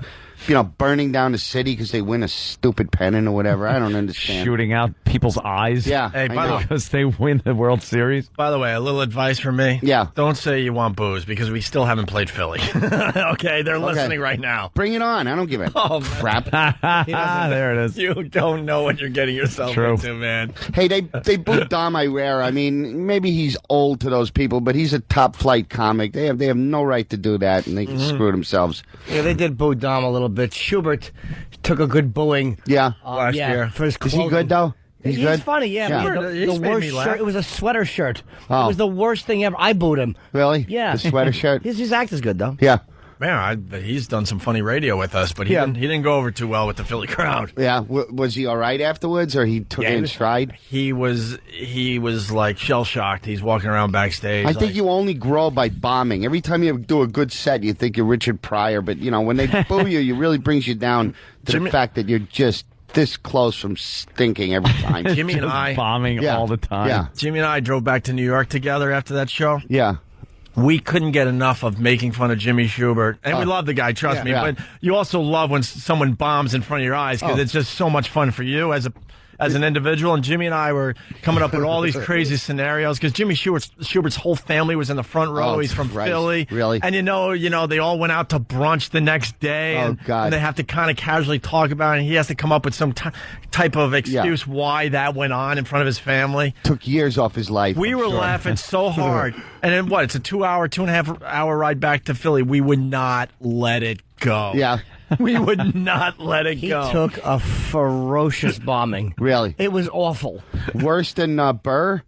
Yeah, because I'll tell you why. Different. Burr hit back in a weird way. Bill made it really funny and really like, all right, well, that's what you want to do. As a comedian, I was watching Burr go, you know what? If I'm going to bomb, that's the way to go down. Oh, yeah. Swinging and knocking their teeth out. Yeah. And in the end, Bill Burr did not bomb in Philly. Oh. I mean, go check out. If you haven't seen the video yet, it's legendary now at this point. It's up on all the video sites. But they loved it. They started booing him like they booed Schubert and Dom Irera. And Bill Burr said, oh, yeah? No effing way you doing this to me. And he turned around. By the end, a lot of the people in that crowd were giving him a standing ovation. Like, holy crap, that was... They knew they were seeing something. They want to see what you made of. It's like playing Brooklyn or Philly's like Brooklyn. They want to see what you made of. It's like, yeah. I had this weekend. I was like, I very rarely get nervous. I don't get nervous at the Cellar because it's my home club. Yeah. And I'm on Saturday late, and I'm like, because my manager was there, and then he brings Billy and Robin down, and I'm like, I don't. Oh, Jesus, boy. What?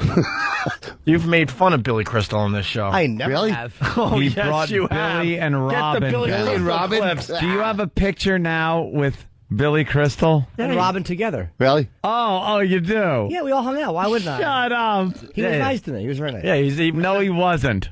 The first time I met him, he was awful to me. Did he talk to you in the voice? I'm just an old blues singer. Shut up. Shut up. Billy and Robin, I just sat there. And he's very talented. One-man show. Men of similar you hate that Watch me talk like I actually know the black experience. Watch me talk like I actually know what it's like to be a black man. Can you dig it? Can you dig it? Forgot the can you dig it? I knew that you could. Can you dig that? I knew that you could. Wow, he's got real disdain for one of the greats in comedy. I don't know. I like Mr. Saturday Night. The makeup sucked, but that. Yeah, he did look like someone just threw pancake batter in his face. It looked like pie crust falling off his face. It was terrible. So self-important. Really? With the friggin'. Can't stand him. I never got into Billy Crystal. And I picked up that trumpet and I started to blow. Yeah, you blow all right. Yeah. Get out of here. What about like John Leguizamo and that crap? Do you hate that stuff? Yes. all that get up on stage, one-man Growing show. up experience. I saw his one-man show. I liked it. Really? Yeah. I gotta admit, I liked first it. one. I saw You're part more of the first forgiving. He's harsh. Oh, I can't take that drivel. Whoopi Goldberg. Let me tell you something. I'm a girl from California. Stop it. Yeah. Stop. How do you know the experience? You don't. Shut up. First of all, you're not a girl. Yeah, right? Let's get that out of the way right away. When she first did that one-person show, it was good because it was before everybody had kind of saturated. Was it? Yeah, I enjoyed it. She did a good Anne Frank thing, which for you didn't Did see many she? black female performers doing that thing about the Anne Frank house. You're like the politician on the show now because you want a picture with all these famous. No. Exactly. He's always been like Yeah. that. Not at all. I Jimmy's changing, brutalized her on man. stage. Yeah. I brutalized Whoopi on stage after Imus. I brutalized her. Yeah. Really? Way beyond where I should have gone. And now she's going to be doing The View. Then again, I did take that out of the special. Did you really? No, like one line. Oh, really? What'd you call her? Wait, what line did you take out?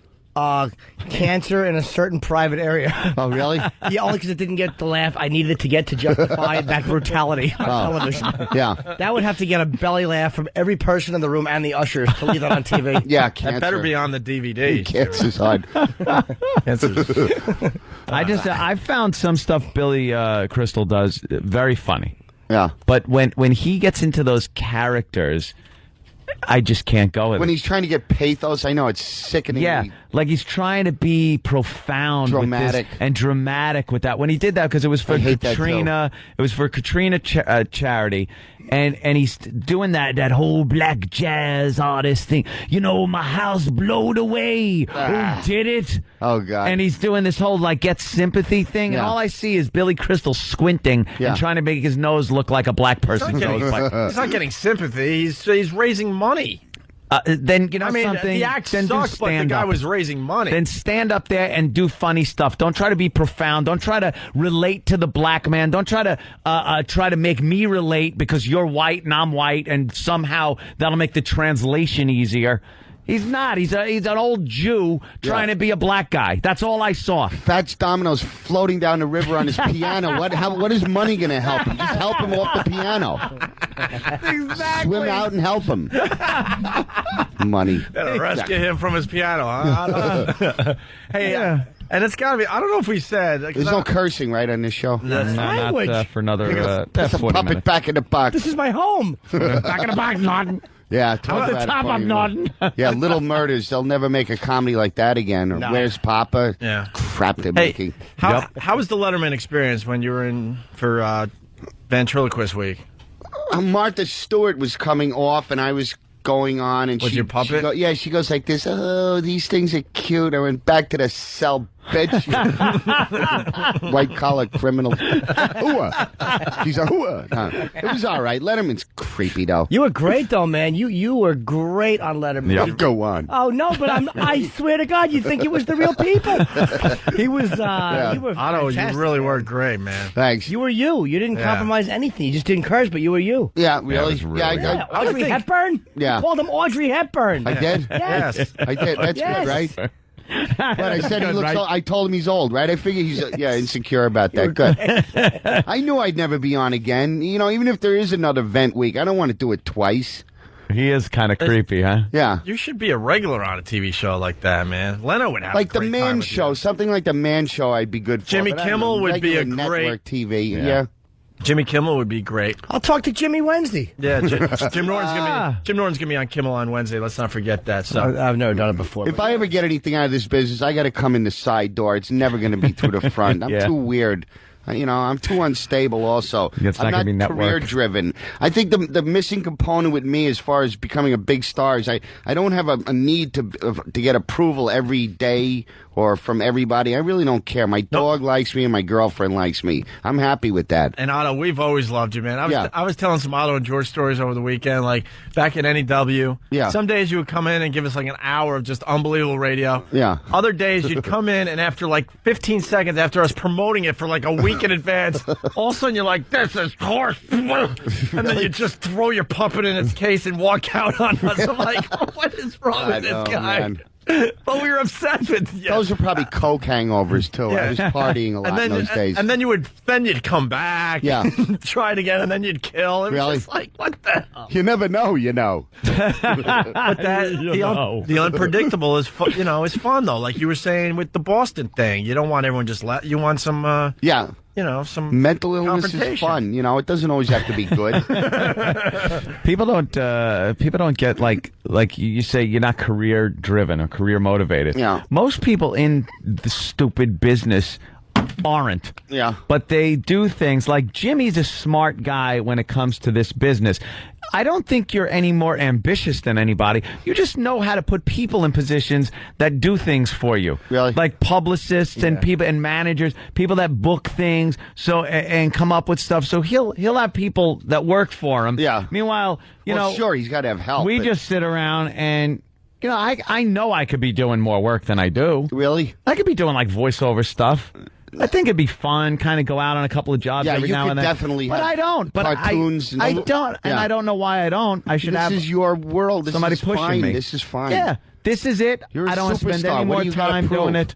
Yeah, that's all I want to do. I want to sit here in front of the mic, do a little radio, have fun, goof with my friends. Yeah. And then, maybe later on when this falls apart, I'll be Mr. Jangles on a cartoon show or something stupid. But for now, this is fine for me. Yeah. Yeah. Hey, I'm doing a bed and breakfast this week with right. with Trish. No, I am. Are you really? Yeah. Down in- Wait, you're really going to a bed and breakfast? Yeah. Now I'm like. You heard me talking about this Yeah, morning? she showed me pictures of the room on the internet. Look at that quilt. Like, who cares? I'm not going to be in the room. I'm going to be gambling in Atlantic City. We're like 10 minutes from Atlantic City. in Atlantic City? No, it's in Ocean City. I think it's like 10 minutes away or something. Sit down, child. I don't know. I don't know bed why. and breakfast, if you're in the mountains or near a beach like community. Yeah. But near Atlantic City, but you said it's not, but that's I don't know. downright She likes scary. the quilts and stuff. I don't know. She's There's checking no out the pool. It's the heat of summer. There's no pool in this. She's checking out the pictures online. Yeah. Stay in the Borgata. Why don't you stay in the Borgata? It's the best. It's a great hotel. Girls like bed and breakfast. Bed and breakfast. You know what I do? Sneak into another room and put George in a rocking chair so that when people come in, they just scream in terror. It's true. These things are That would scary. scare All you people. do, go in there ahead, like when she's parking the car, just run in and squat over the pillow and fire a deuce. And then she'll walk in and go, look at this. We cannot stay in this room. yeah? Yeah. Okay. That got me out of like 6 or 7 of those things. Make Pataki. Okay. Hey, watch out for the people that run the bed and breakfasts. Yeah. Usually swingers. I know. Really? They're trying to get into some creepy stuff with their guests. Yeah. Because they constantly have people coming to their house and they're hoping, a few of these couples are going to take the bait. Yeah. Yeah, there's going to be some weird things going on. I want to get the full story after. I your just weekend. picture Lauren Bacall in The Shootist, telling me, I don't want you in this house with them gunplay. Just watch that movie. It was good. Hey, the helicopter thing we played it earlier. Well, Danny took the audio. Yeah. Oh, And, he added a little something to jazz up the audio. Yeah. boy. A lot of people out there going, they're smoking. The two guys with that the anchor laugh. Yeah. This. No, he added something else. So we played it earlier. The two helicopters that went down over the weekend. There was another helicopter in the sky, and this guy gave an eyewitness report, but he was out of breath. It sounded like he might be in the bathroom or doing other things. God rest their souls. But he saw something horrific, and it turns out he knows one of the guys. So we played that audio again with a little bit of enhancement here. Holy crap! Oh no! Oh Jesus! Oh God! Oh my gosh! Hey! Oh my God! Channel 15 and Channel 3 just had a mid-air collision. They're in the park. Oh man! Oh Jesus! Oh my gosh! Is he getting spanked or something? The guy actually is freaking out at the fact that he's in a helicopter. He just saw two helicopters crash and hit the ground. So he's freaking out. Why is that surprising? Those things go down all the time. Yeah. The Grand Canyon tours, those things are always wiping out. They try and keep it hushed up. Yeah. They smash and die all the time. Do they? Yes, screaming to their death. Just for a nice, pretty view. Yeah. Good. I took that tour, by the way. Yeah. Serves you right for trying to feel good. Yeah. I did the helicopter tour over the Grand Canyon. Did you? And the whole time, that's exactly what I was You know when you get in a helicopter, when your leg is chopped off and you're being airlifted There to you go. surgery. Yeah. There Who you needs go. to go up that high? With one blade. I heard all the stories. Go up that high. Yeah. There's not even a hint that these things ever crash, but they do crash a lot. Constantly. And over the weekend here in New York City, one of the helicopter tourist things had to land in a ball field on 79th Street on the Upper West Side. Really? Right in there was some smoke from one of the gadgets, and it turned out it was nothing. Yeah. But the guy's like, screw that, I'm taking this down immediately. And he Put her down. He landed it in a ball on a ball field. See that Oshkosh air show? A couple of little problems there too. That's near Chicago. Yeah, there's I know always somebody who was at that. There's a girl I know went to. always a problem, and this year no different. A couple of guys died. Remember Vic Morrow, the great actor? Ah, yes. Whacked his head right off. Him and a couple of Vietnamese kids that got on the cheap. Yeah. Well, Stephen S. from Bayshore is suggesting that these two helicopters went down at Vic Morrow Park. Yeah. His last words. My hat! Did the kids die too? Didn't it? Yeah. Oh, yeah. They were all. One of them was crushed by the weight of the helicopter, and the other one was cut in half, and Vic Morrow's head was whacked right off. Vic Morrow lost his head. Was that in the script? No. They didn't give Vic that page. No. Are you sure I'm supposed to do jumping jacks here? Trust us, it works.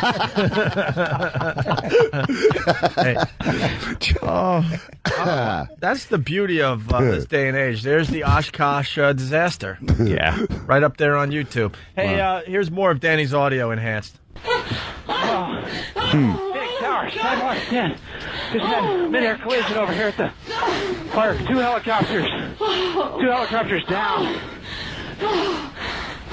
Oh my God. It's Channel 3.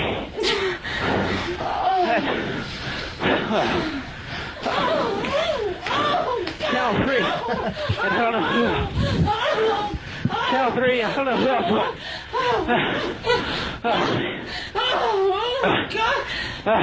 Oh my God. It looked like Channel 3, and I don't know the other helicopter, possibly Channel 15. Oh my God. Oh man, okay. 12, I got shit sight. I'm just off your nose. Yeah, I'm good. I just watched that whole thing. I'm good. I'm off your nose.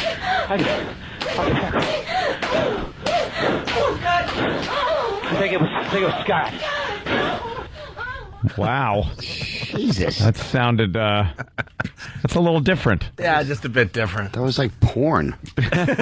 Almost. We used to let a little time go by before we start messing with the story. Now it's just Sounds bad. like short bereavement here. Yeah, right. You know, the O&A show. I obviously feel bad for the people involved and everything, but this is just one of these things again that the news is catering to America's just a bunch of vultures that want to see these car chases up close. I'm guilty of it. Yeah. When there's a car chase on TV, go, shoot him, kill him. I want to see the cops pull him out and just blow his head off or something. That's our nature. And the copter view. So we all want to see this. They cater to it. They give it to us.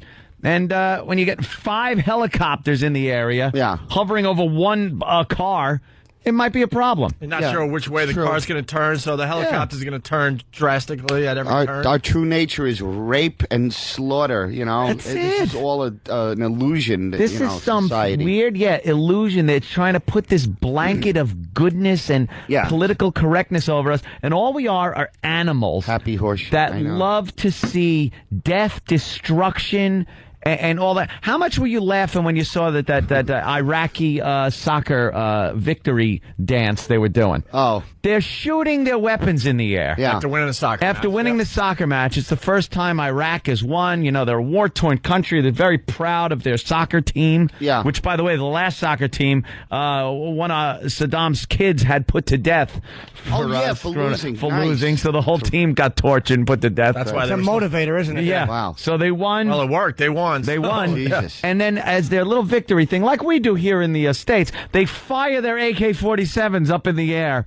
And the bullets come down. 4 people dead, 17 wounded from gunfire. You make it sound like we don't do this in America. We do this in America. No, we tip Look what over happened cars up in and light them on fire. Yeah, we do some crazy crap too when our team wins. And occasionally the cops have to shoot an eye out with a beanbag. There you go. But, I mean, just civilians out in the street firing machine guns into the air. So the bullets came down and killed 4 people. They're going that fast just from dropping? Oh, yeah, I guess that, and maybe a few people didn't shoot high enough. Didn't shoot high enough, into buildings. Yeah. I don't know what the hell they're doing over there. They got to lift their gun in the air. Wow. Yeah, just start shooting. Hey, we got to take a quick break because there's 2 really good stories we want to try to get to on this side of the Opie and Anthony show. A girl accused of killing her stepfather and cutting off his... Okay. It's an amazing story. Oh, yes. And also the 88-year-old Eagle Scout. Yes. This story's made for you, Otto. Okay. After the break. Are we promoting anything? I do my duty and do my best. I did my duty. Please help me. I have to change. Oh, what I have to say is Showboat Hotel and Casino, September 22nd. Otto and George and Reverend Bob Levy from some other unknown show. Oh, you can say it from the Howard Show. Yeah. It's fine. We love Bob. We don't give a crap about any of that stuff in the end. Yeah. The Showboat, whatever. It's a They're allowing you down there. That's nice of them. Yeah. We had a huge poker tournament we were supposed to do with them. And they're trying. because of a little controversy we got into, they panicked and canceled the whole damn thing. Really? What? And we were really excited about going down there for our poker tournament. I say you take it to the Borgata. Yeah. Yeah, we're going to take it somewhere else. Absolutely. Borgata's nice. It's Opie and Anthony. You're checking out the Opie and Anthony show. Otto and George in studio. Our own Sam came back from San Diego. I forgot that he went out there this weekend for... Sam Diego, I call Sam Diego. He went to Comic-Con. Comic-Con. On, NBC's dime? Yes, NBC. They're promoting a lot of their NBC shows? Yeah. They put all their new shows up at Comic-Con for the first time. Like Heroes? Heroes was there for season 2. Was cheerleader chick there? She was there. The whole was cast she was hot? There. Yes, she was. Yeah. Shoot girl, that girl. And Heroes announced that they're doing another series called Heroes Origins. Oh, brother, it's going to be like CSI where they just have 18,000 different spin-offs. Well, it's like a 6-episode series, so it's not... What's the difference, Sam, between Heroes and Hero Origins? Well, Heroes Origins is like... Quickly. It's a one-and-done thing, so each episode will center around one character and storyline, not a continuous thing. And they'll have special writers and directors like Kevin Smith will be doing an episode. Which was I'll look forward to that one. Yeah, Really we'll check that out. You're prepared. Well, I took notes. Also, and so the new series, though, where Chuck and the Bionic Woman... yeah, I saw the trailer for the Bionic Woman. They both also feature very attractive young ladies. Who is the Bionic Woman this time around? Heather Mills. Michelle Ryan is the name of the actress, but what? Yeah, she's British. Okay. She has an accent, which a lot of people will be surprised because on the show she sounds American, but she's got a British accent. Some of them Brits are good at that. I don't know how I like in the trailer where she gets up and because they didn't show this in the old TV series, where she kind of wakes up, she's a little groggy, she looks down and sees her bionic legs and kind of freaks out. She gets really pissed off. It's not like, oh, thanks for the bionic legs that look like legs. They kind of looked weird and were freaking her out, and she freaked out. Yeah. Much more natural reaction. Yeah. Did they explain how she's able to hold back a car when she doesn't weigh like 3 tons? Well, not in the pilot, but I'm assuming that will be explored later. Somehow that's going to be explored, because I never understood how the bionic man or woman could actually like hold back a car when the weight and the friction on their shoes between like that and the street wouldn't possibly be able to hold back the car, no matter if you had bionic legs or not. I think there's still a point where you would need that weight to hold the car back. I think it has to do with the bionics in the body. I need an explanation. I think that's maybe that'll come out in the show. Will she be fighting Bigfoot and a Bigfoot that doesn't look like Chaka from Land of the Lost? Chaka, remember that one? I forgot about that. That was the Bionic Man versus Bigfoot episode. It's awful. They're horrible. Boy, were they running out of ideas. Oh, it was awful. Sasquatch, what a queer. New series is a little less cartoony. Yeah. Yes. Is the same noise being made for the stupid movement? It's subtle. It's in there. It's a little... All right. Well, you had a good time, San Diego. That's the important thing. That is the important And all your pictures are up on the website. So yes. What is Chuck? Oh, Chuck. Chuck is a series about a slacker who ends up accidentally getting all the government secrets put into his head via email. Yes. What? It's like a mixture. Via email? Yes, via email. It's like a mixture of the Born Identity meets 40-Year-Old Virgin. Oh, if it wasn't my email, he would have got nothing but ads on how to make his penis larger. Yes. Those are all the secrets he'd have. TrucksSecret.com is the Joke website. 106. I thought they finally found the brother from Happy Days and gave him a spin-off show 30 years later. That's right, and he's in Thailand doing video work. Hey, Tom Snyder died from leukemia. Yeah. Oh, Tom Snyder's dead? 71 years old. Fair enough, dead, sir. Fair enough. Yeah.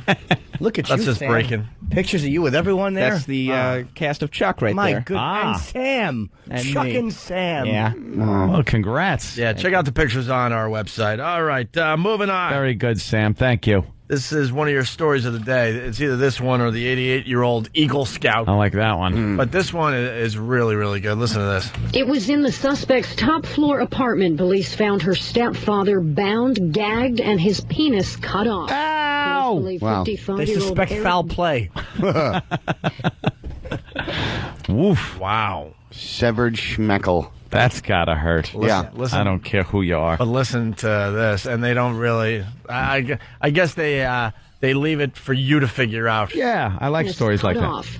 Police believe 55-year-old Eric Goodrich was murdered by his 26-year-old stepdaughter as an act of revenge for sexual abuse when she was a girl. People who live in the Arverne, Queens neighborhood where it happened are stunned at the brutality of the killing, but cops say it was a murder with a message. They found chilling notes left behind by the woman. One said, "He wrecked my life. At first I blamed myself. Now I know it's not my fault." All right, not the good version, unfortunately. Oh. Yeah. We're missing a detail on this version of the story. Well, what I heard on the way in, I heard this story when I was listening to the news on the way in, and I heard he was found castrated, and the cause of death, they said, could be strangulation, or he may have choked because something was lodged in his throat. And they would not say on the news what it was. Yet they did say that a part of him had been cut off. And he may have choked to death. And if you had been the she was victim angry. of sexual assault from this guy, what better thing to do with what you've cut off than perhaps serve it up to him? Yeah. Yeah. There you go. She got mad, then she got even. Yep. Wow. Like Silence of the Lambs. Yeah. Well, what is that? Don't pull that out with the tweezers. Clarice. It's like a Russian composer, Vladimir Kachikakov. I remember some beautiful music. Good old Otto. Wow. And then we got this cute little story. This is one of those. Is it Feel Good Story Monday? It is Feel Good Story Monday. This is a feel-good story. And we got one just before we get off the air here. Well, a long overdue award for a Boy Scout in Florida. That's right. The honoree had to wait 70 years to officially become... 7 years? So he was, what, 14? 70 years. 70. You know who this should be a good story for? Feel good for a mortician. Yeah. Because this Eagle Scout will be visiting him shortly. I hope they bury him in that faggoty little Boy Scout outfit. Stupid uniform. His little short shorts. little eagle thing tighter. I'm an Eagle Scout. And he's you know, he's 70 years old, so those little shorts don't really contain things when you're 70. Yeah. Just that gravity-riddled, liver-spotted thing coming down to his knee. I was in the Cub Scouts. Pretty much a lot of the guys in grammar school were in the Cub Scouts. It's adorable. Yeah. But then when they moved to the next level, what was the next level after Boy Scout? Blows. No, wait. Homosexual. Oh, wait. No, I was in the Cub Scouts, so that's the really little. Not like I think then the Boy Scouts. All right, that's when I even realized that this is creepy. Cub Scouts, it was questionable. Boy Scouts, creepy. Yeah. Eagle Scout, now there's something's going on there. For me, it went right because Weeblos was the young ones. Yeah. It went to Weeblos, Cub Scouts, right into the Hitler Youth. I just decided to bypass any of the good Boy Scouts. Wait, where was Weebles? I don't know. Weeblos.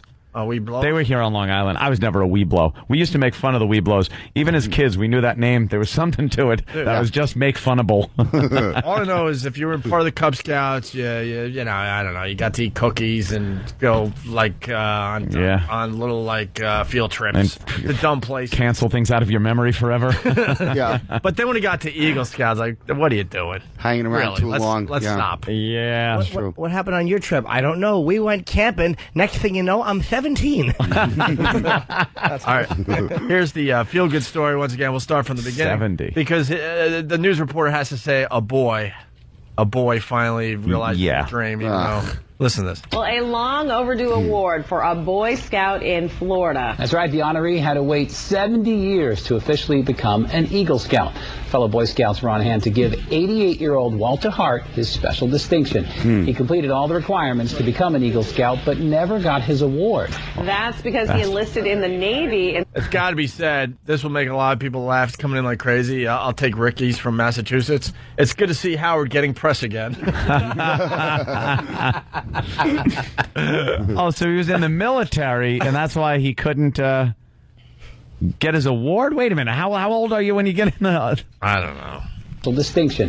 He completed all the requirements to become an Eagle Scout, but never got his award. That's because he enlisted in the Navy and spent years at sea during World War II. Now, Hart first joined the Cub Scouts back in 1928. Tough to make fun of the guy. He's a World War II vet. Yeah. That's just it, though. Yeah, you know? Why would you go from World War II vet to Who cares if you got your award? You know, you're 70 years old, you've been through World War II, and you care about an award on an Eagle Scout uniform? And you're going to put your Eagle Scout badges right next to your Purple Heart? Like, yeah, what? next to your medals for, doing horrific things to the enemy? Yeah. What did those little... He's got his flashlight up to his face. And then I'm going to tell the kids a horror story. That was a good one you told about the hook. You really got me at the end of that one, but here's mine.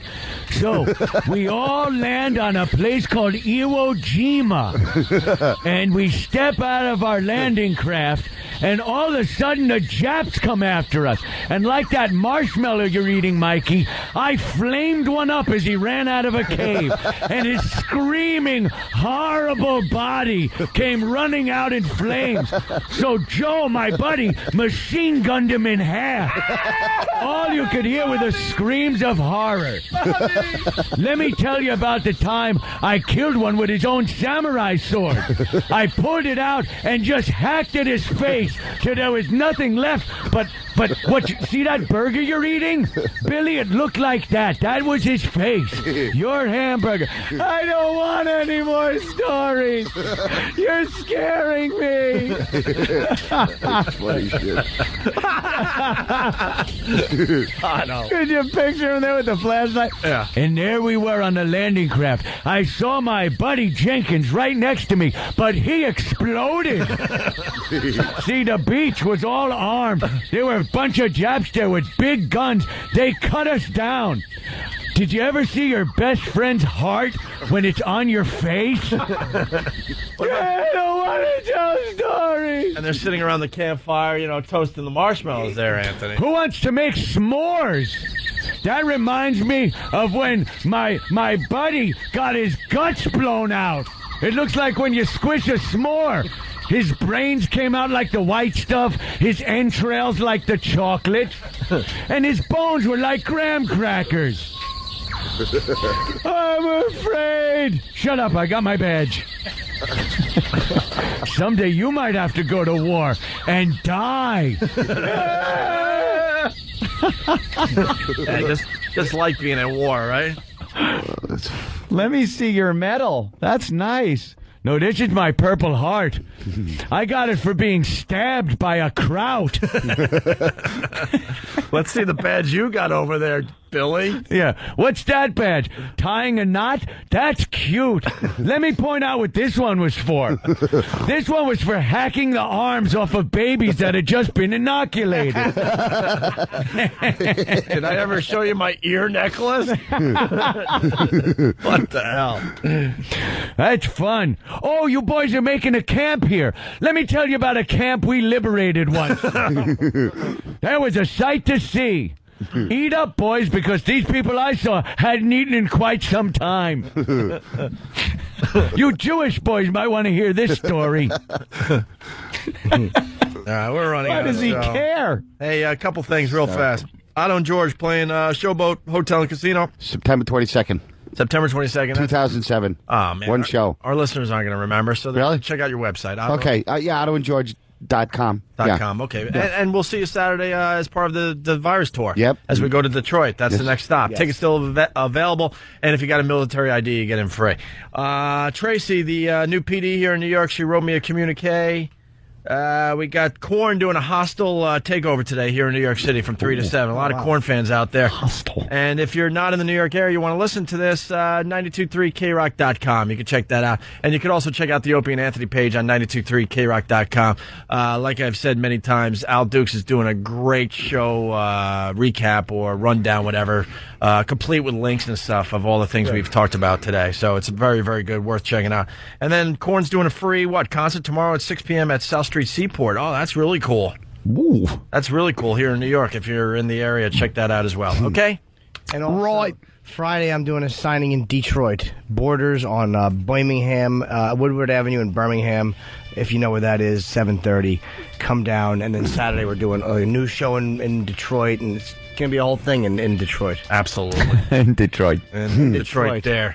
Hey, if you're not joining us over at XM, have a great day, Otto. You did a great job, and you're hanging, right? Thanks, Hope. Yeah, absolutely. Now you get to curse. Yeah. I can't. Otto? Do they have to dump out? It was close, but who knows? Who cares? Who knows? Otto will be cursing with us in a few minutes. Have a great day.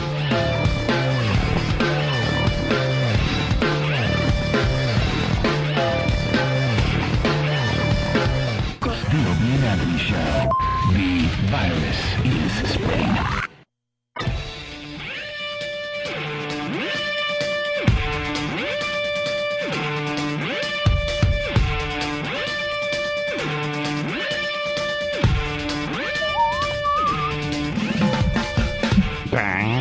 It's the Opie and Anthony Show. XM Satellite Radio. We got Otto and George in studio. Yeah. Really fast in between the two shows, and I have to run down the hall. It never ends. And do like all sorts of production, and then run back in here and start the XM show. Yeah, that's replace the walkover. And sometimes, yeah. Pretty much replace the walkover is us now doing commercials. Yeah, instead maybe just having us relax for 5 minutes, then we could get on maybe slightly earlier. It's all sorts of production that we have to do. And today I kind of lost my mind in Tim's studio because one of the radio stations sent in a script. Yeah. We love scripts, by the way. And these are our favoritist kind of scripts. I mean, Ed and I barely like doing a script for each other while we're in the same room, but some of these stations, they send a script where you don't even talk to the other person. It's the one-sided conversation script. So They're fantastic. You hear them in every market, and you'll hear like the same one in another market, and you'll hear the same conversation, and the person will be giving the same answers, but it'll be a different DJ doing the questions and talking to this person, because they just splice it together with one call from her. Oh, what's that? What's that? Excuse me? What's that? Phone call. What's that? Hello? From who? The Red October? Hi, how you doing? Good. Yeah. It's on. Who the fuck is on that fucking phone? That's Jim Norton, by the way. Who the fuck is that? He's on the air cursing. Yeah. So the alarm was on? Oh. Oops. What alarm? What happened? Oh, it is. Okay. Give the code out real quick. Yeah, hold on. Give the code. The code is cunt painter. Painters are cunts. Painters are cunts. You love cock! That made me happy. All right, we lost Dan. So, problem at home. Huh? He's having a problem. Yeah, he's having a little problem at home. So, one of these stations, they sent a script in. The one-sided interview. It's so hokey. And I did my part. Somehow, I guess I agreed to this. I know I would never agree to this. And I guess I was interviewing Shannon Elizabeth from the American Pie movies. And she's like now a spokesperson for some Vegas adventure, some poker thing. She's in a movie called Deal with Burt Reynolds, Brett Harrison, and Jennifer Tilly. And because it's some kind of like Vegas movie, she's also doing something with Vegas, and this is a commercial. And so I got to make believe that I'm just interviewing her casually, and she just so happens to talk about this new, venture she's doing. Like an infomercial. Yeah. This is the way those awful infomercials are done. Yeah. Well, tell us all about the thing, and then you just go into some fucking awful dissertation about a product. Thanks. All good? Oops.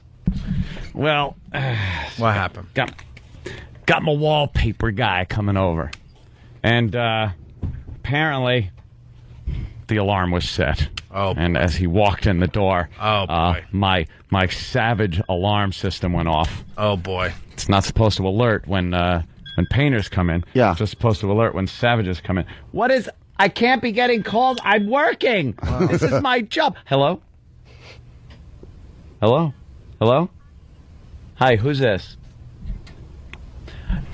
He's busy, you fucking dope. I heard a cunt on the phone. Hey, Is that a cunt on the phone? He's busy, Hey, bitch. cunt! You fucking dumb Hey, bitch. cunt!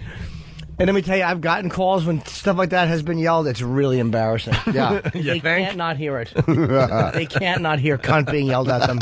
Why are your coworkers yelling cunt? Well, they're on the radio. I understand that. Why are they yelling cunt? He fled the room. Yeah, well. So anyway, the infomercial. Yes.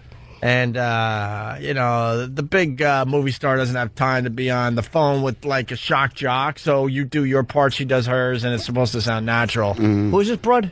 Shannon Elizabeth from the American Pie. That broad, who's very naked right next to you now, Jimmy. Big tits. With the big, heavy fucking nice bosoms. Yeah. Well, wasn't happy. Well, She wasn't happy at the language. Who's she, the alarm bitch? Yeah. She's the alarm bitch. Apparently, the police have been dispatched. Nice. And they shall be going to my painter is going to be he's going to have some explaining to That's do. good. You want to know the alarm works. Yeah, I do want to know Nobody's it works. robbing you. It's good to know the system's in place. I don't think alarm anyone's goes off, robbing police me. are alerted. Lady on the phone calls you. I'm punching it. good. I'm punching my home up right now on go to mypc.com, and I'm looking in now. I'm waiting to see the cops come in my house. Oh, really? Yeah. Oh, there's the guy that set the alarm off. Wait, let me see. He doesn't know I'm watching them. Can you put? No, I can't. It's only on this screen. Look, wait till the cops come. You guys are going to have some explaining to do. That's a good camera, dude. Oh, yeah. Who is that guy? Send in those 3 new men. See, these are the guys that are doing my wallpaper. I'm able to watch them from here. Why are you taking your TV out? See, that's why I watch. You're like a fucking Bond villain. They don't know. See, and I can pan around, even from here, I could pan around the house and take a look-see at what's going on. Yeah, and then after they finish, you drop them into a shark tank. Who's that? Where are you going? Yeah. You don't have any business in here. Yeah, Who's that guy? You got no business going over there. Oh. What are you doing over there? How great would it be if he walked out with a pair of your underwear over his face and a fucking rod tenting out his painter shorts? Oh, good. Smelled your Italian bag. Where's he? Look, he knows I'm following him. Look, he's freaking out now because I'm following him with the camera. Look at his. Those are painters? That's great. Looks like a criminal. Yeah, it looked like a tennis instructor or something. No kidding. Keep an eye on you. Yeah. Jesus. Keep an eye on them. Italian. That is a very nice camera. Wait until the cops come. Huh? Jesus, I can't believe the cops are going to come. That's awesome. Let us know when the cops show up. All right. So they sent this script. I had to talk to Shannon Elizabeth, even though I'm not really talking to her. And the language in this script is just dumb stuff I would never say. And I kind of... Yeah, because they don't word it for you. They word it for, like, just anybody. I kind of lost my mind. To give this a reference point, why don't you guys do the script? Oh, we're going to do... Do we have both sides? Wait, we need another copy of this, actually. Do we have both sides of the conversation? Yeah, because I'm just doing my lines, losing my mind here. But who are you going to be? Well, Jimmy obviously should be Shannon Elizabeth. Shannon Elizabeth? Yeah. That'd be nice. Okay. All right, we'll get another script. And this is how it's supposed to go. Yeah. And do it like, Right. normal. Of course, I've done plenty of these one-sided conversations, stupid commercials. They're ridiculous. They're the worst because you sound out of place. I love hearing them, though, from other jocks on the air, because then you go, it's like, it's the one-sided commercial. And I don't know what I did right, because I'm the one that has to do these. So you must have done one and they hated you. Because that's how it usually works. I did a great one with that old bag that used to be on. Oh, the cops might be there. With the old bag that used to be on Charlie's Angels. Charlie's Angels? For like a minute. Tanya Roberts. Tanya Roberts. Yeah, I did one with her. Well, they didn't like it because now I have to do the ones with Tanya Roberts. All right, do the script real fast. Okay. And we'll play the host. Old bag. And Jimmy will play Shannon Elizabeth. Okay. Hey, everybody, you're not going to believe who I have on the phone right now. I can't believe it myself. It's the stunning Shannon Elizabeth. How are you doing, darling? I'm okay, but my cunt itches. Oh, great. Now you're starring in a movie with Burt Reynolds, Brett Harrison, and Jennifer Tilly called Deal. Now, before we get started, I got to tell you, I love your movies. Now, you've gotten this poker career thing going on. Who gives a shit? Now, you've combined your passion for poker and acting in Deal. Tell us about the movie. What's it like? Well, I take a big shit in Burt Reynolds' wig, and then I finger myself. It centers around a young Yale senior, Alex, who's really not a good actor, but apparently he's a faggot, and he's been stuck in the producer's dick. And he's one of these online poker players. He's self-taught. He's cocky. He kind of thinks he knows everything, and he loses very quickly.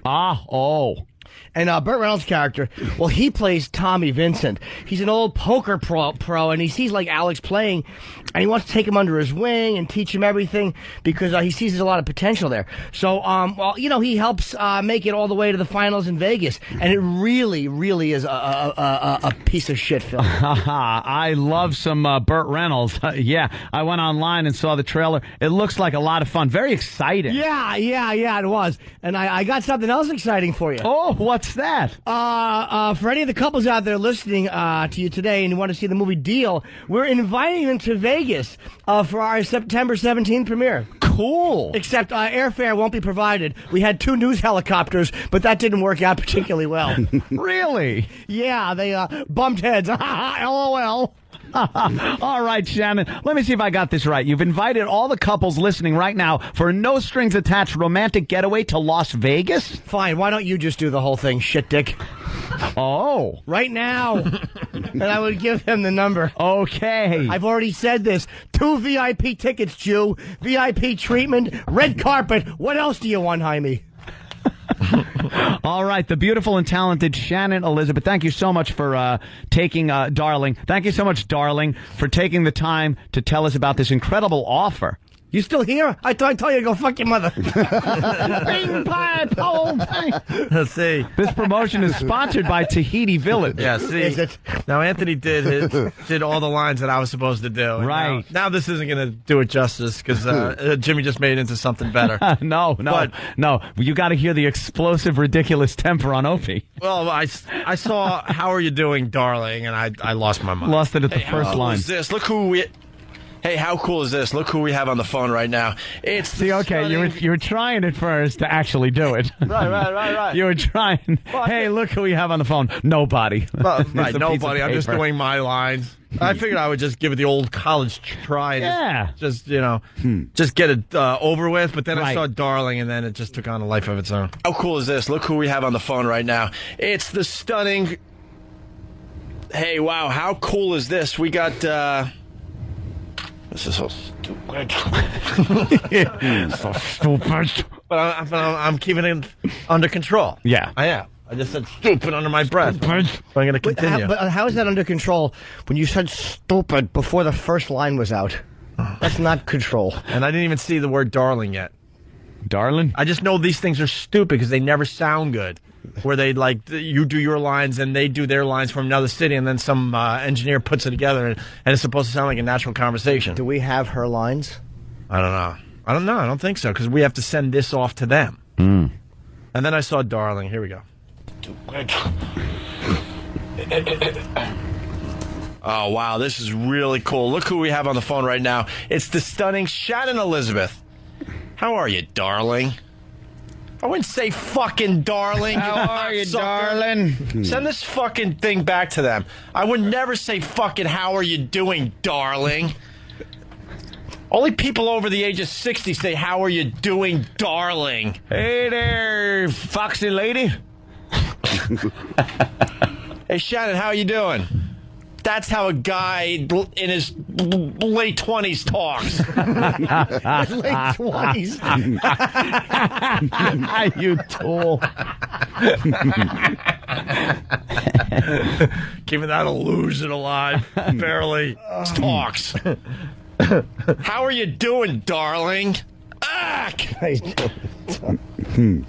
I'm good. How are you? Oh, I'm great. Now you're starring in a new movie with Burt Reynolds, Brett Harrison, and Jennifer Tilly called Deal. Now, before we get started, gotta tell you, I love your movies. Now you've got this big poker career thing going on, huh? You can just hear the anger. Now you got this big poker career thing going on, huh? Because I'm thinking of the phone call I'm going to have after the show today. Got this big poker career thing going on, huh? From my teeth. How do you fucking say, I'll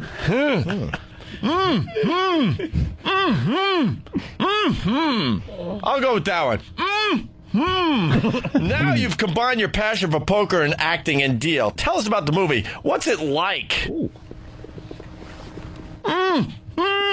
Again with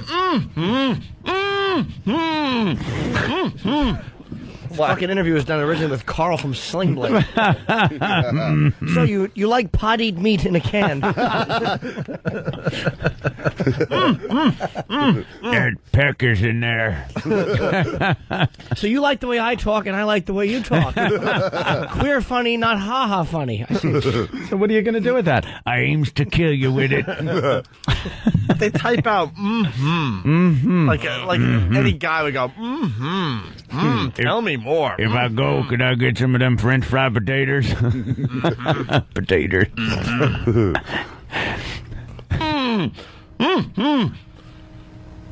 Oh, this next line's great. I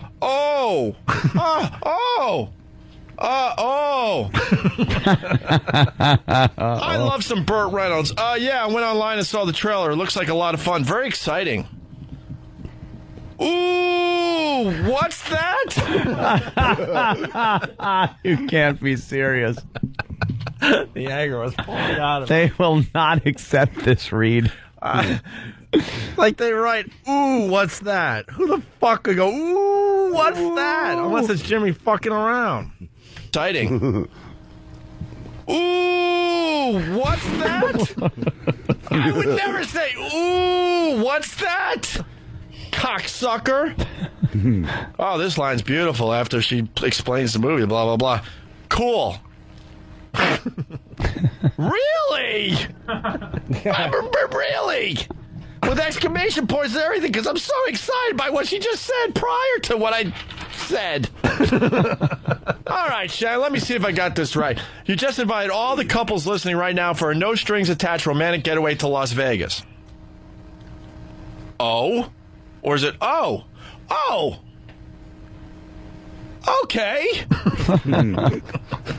All right, the beautiful and talented Shannon Elizabeth. Thank you so much, darling. Fuck you, I would never say darling. Thank you so much, darling, for taking the time. Tell us about this incredible offer. Thank you so much, darling, for taking the time to tell us about this incredible offer. They don't even fucking proofread before they send this shit down. Is that Don on the phone? This promotion is sponsored by Tahiti Village. There you go. Send that off to these cocksuckers. How great would it be if they used that one? Oh, yeah. They'd get a lot of calls to their number. And yes, Redding, I did say exclamation point. I was a little excited. Who needs an L? You're busy. Yeah. Here's what I predict they do.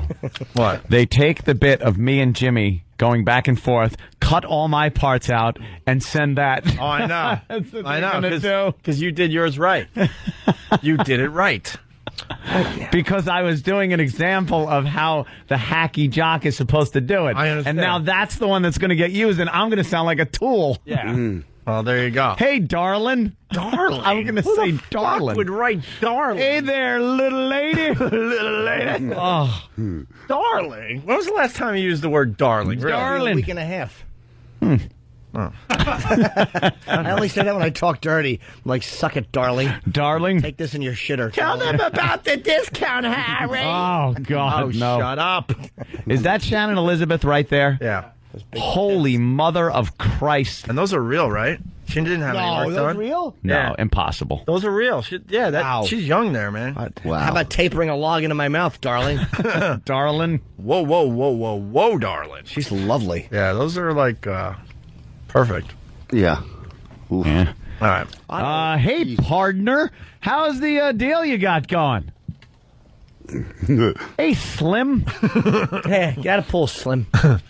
All right. Speaking of commercial reads, this kind of segues nicely into the Robert De Niro thing we got today. Robert De Niro feels he was energetic enough in this outtake for a Tribeca film read.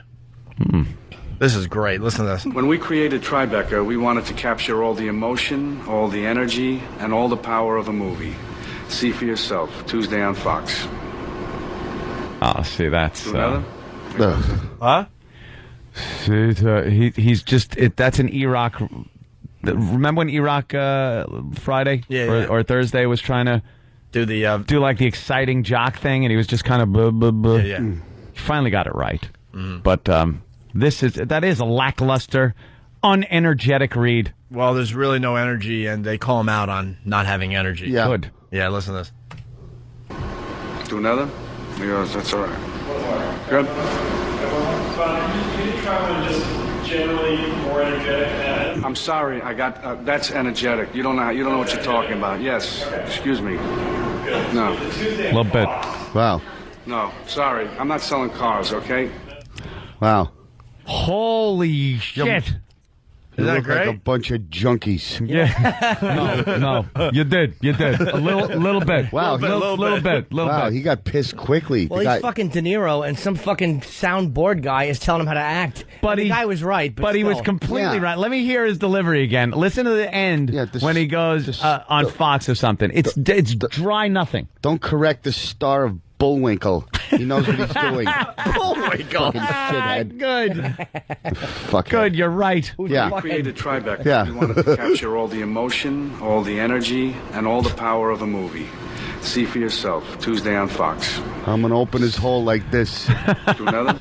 See for yourself. Tuesday on Fox. Yeah. Wow. Yeah, you gotta like. He doesn't have to go, see for yourself, Tuesday on Fox. Yeah, but you gotta give it just slightly a little more. He's De Niro, though. Just De Niro doing that is enough. It's true. Yeah, it's true. Just to get Is the that man. what he's thinking, though? Is that what he's fucking thinking? I'm De Niro. I can do it however I want? Yeah. Probably not. It's probably just the way he did it. Oh, stop. Screw. These guys aren't used to, like, commercial. They do whatever they feel in a moment. Yeah. Like, you don't tell De Niro what to do. Like, William Shatner, who told me that William Shatner, someone tried to direct William Shatner? Oh, really? Yeah, like in a commercial, and he said, don't tell me. Stop heralding actors like it's such a fucking hard thing to do. Without Scorsese and the writer of Taxi Driver, you'd be delivering pizzas. It's not that big a deal.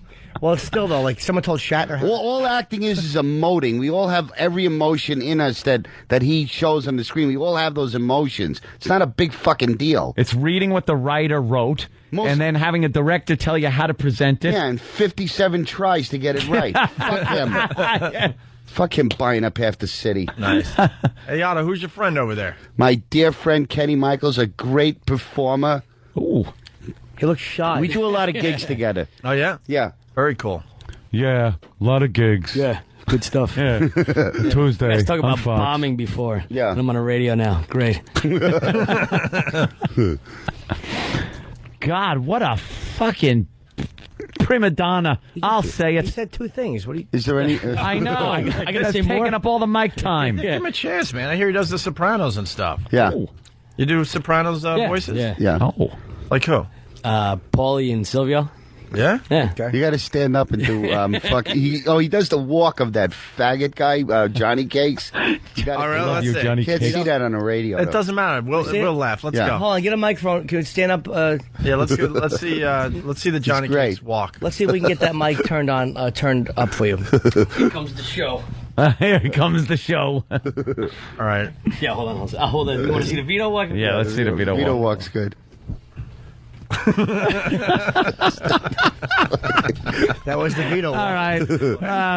Sorry for the radio people, but Jesus Christ, that was pretty Wait, what about the Johnny Cakes walk? Yeah. That's it. Veto, yeah. Oh, what am I saying? Veto. What am I saying? You're shy. Yeah. Sorry. Oh. And that will let you do some voices of stuff? Yeah, I got All right, let me just... Do more, you fuck. Come on, let me Matt. just... Hey, hold on, let me Not put this look. up. There's people in Finland. What am I, a car salesman? Yeah. What am I, selling cars? Wow, he got mad, that fuck. Yeah.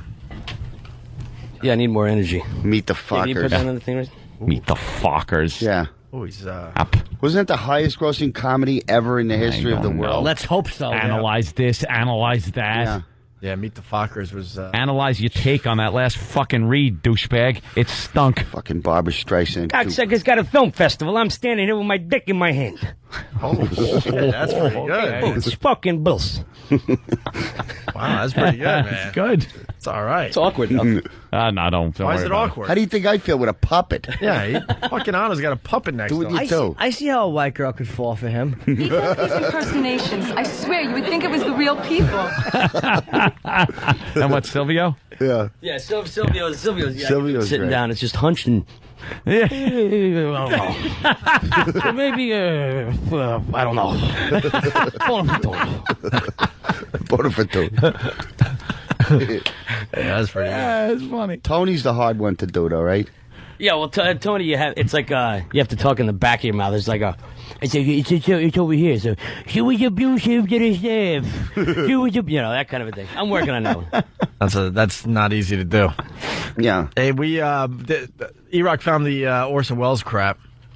Oh, you want to talk about a guy that can't fucking take direction? Oh. Have you heard the What a Orson Welles prick. crap? No, is that for the wine commercial or something? This he was doing for everything from at the end of his career. Yeah. They would throw him in a studio, his big fat fucking ass, and he would do anything. Yeah. He'd do commercials and think he was still this great actor. I saw a commercial for you might be able to find this online somewhere. It's a kid's game called The Fucking Castle or something like that. And he's like, you move your players with the roll of each dice. And it's a fucking kid game, He you was dummy. selling some cheap wine that the Shines drank out of like a paper bag.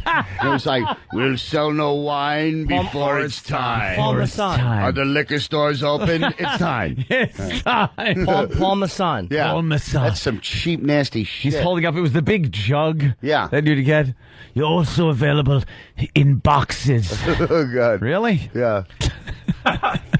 But he shouldn't, he shouldn't be told how to. What? He made one brilliant movie. Yeah, true. One. Rice ready in 3 moments.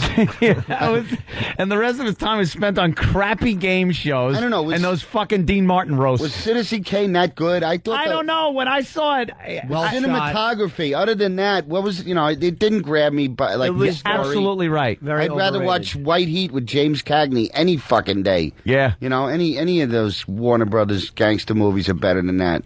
I saw that. It was like, I don't.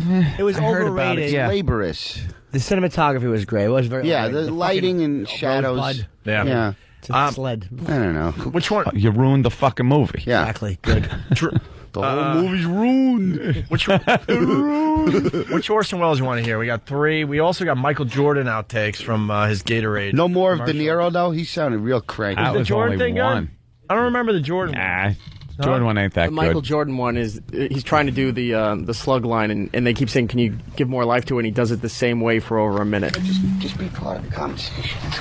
I like that. Yeah, just, I'm giving him direction. what do I say? What do I do? Just wait till you can jump I right don't in. need more energy. Jump right in. That's awesome. We're still going to Katz's Deli. Don't worry. Yeah. He whispers with 7 microphones surrounding him.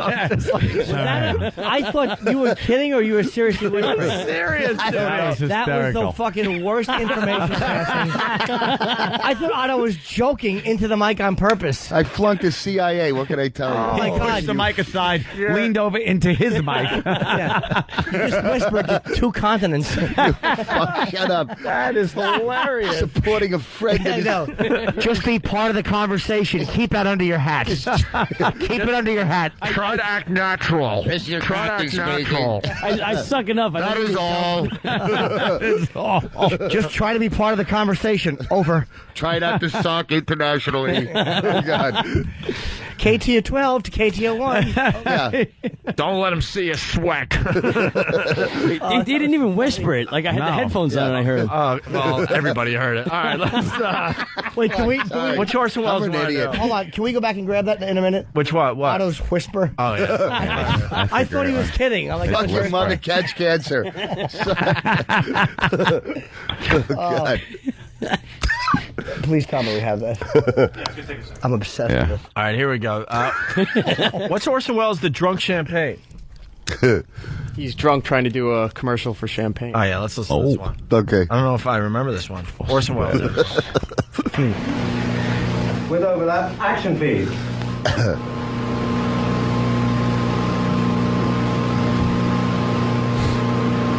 Action also, please. Just do anything? No, sorry, cut. Yeah, rolling. 102, take 2. Ah, the French champagne. Wow. Has always been celebrated for its excellence. There's a California champagne by Paul Masson. Wow. Inspired by that same French excellence. It's fermented in the bottle and like the best French champagne. Wow. It's vintage dated. So Paul Masson. 102, take 3. Action, please. Ah, the champagne. Oh, Rachel, you come back. Paul Masson champagne. Mr. Fabersham, I want Paul Masson. Stop it here. Oh, shit. Wow. He is hammered. Wow. Yeah, go back a little bit. He is sauced. All right. 102, take 3. It's hysterical. Action, please. Ah, the French Whoa, champagne that's has good been weed. celebrated for its excellence. There is a California champagne by Paul Masson. Inspired by that same French excellence. Some men are going to do some drinking. Clear the field. You got pitch pipe, nothing? Pitch pipe. Pitch pipe. What's the matter, E-Rock? Drinking some Paul Masson? Why is it crapping out, man? 102, take 3. Action, please. Ah, the French champagne has always been celebrated for its excellence. Wow. There is a California champagne by Paul Masson. Inspired by that same French excellence. It's fermented in the bottle and like the best French champagne, it's vintage dated. So Paul Masson's. Foster Brooks. Wow. That was wow. Yeah, I like how he had a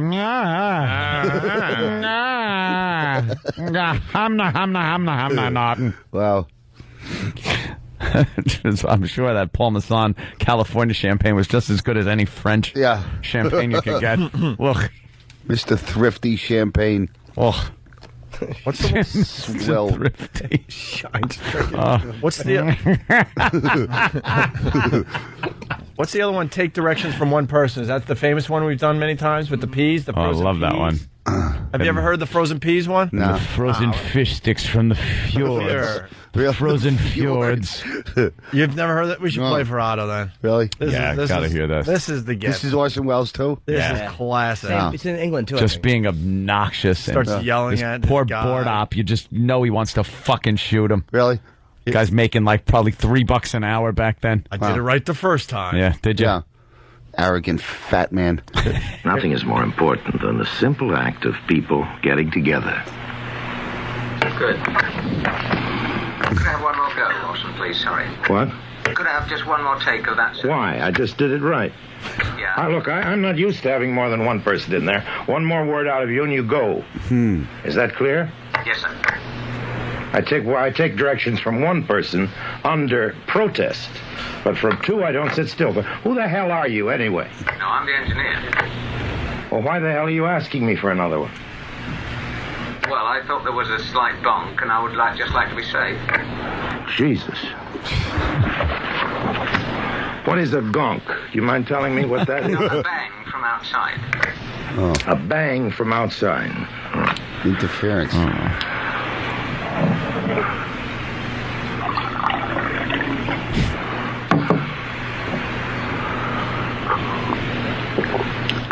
Can I see Mrs. Rogers for a minute, please? Yes, certainly. There. Do you really mean that? Yeah, so in other words, I'd start half a second late. Don't you think you really want to say July over the snow? Isn't that the fun of it? If you can make it almost when that shot disappears, it'll make my... I think it's so nice that you see a snow-covered field and say every July peas grow there. We know a remote farm in Lincolnshire where Mrs. Buckley lives.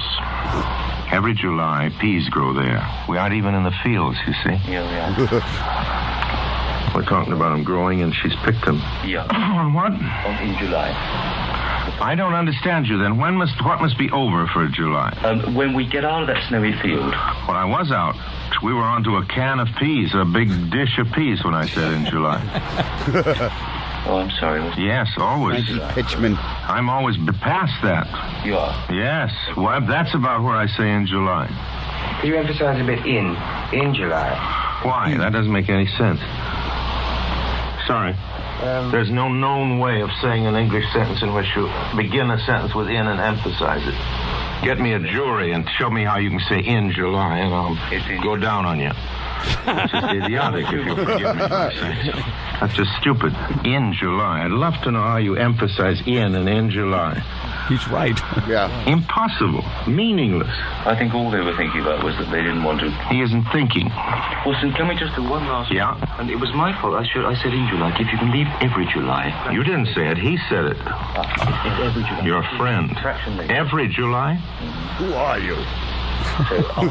No, you don't really mean every July. But that's bad copy. It's in July. Of course it's every July. There's too much directing around here.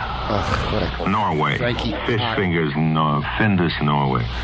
We know a certain fjord in Norway, near where the cod gather in great shoals. There, Jan Stangeland. Shit. A fraction more on that shoals thing, because you rolled it around very nicely. Yeah, roll it around, and I have no more time. You don't know what I'm up against. Because it's full of things that are only correct because they're grammatical, but they're tough on the ear. You see, this is a very wearying one. It's unpleasant to read.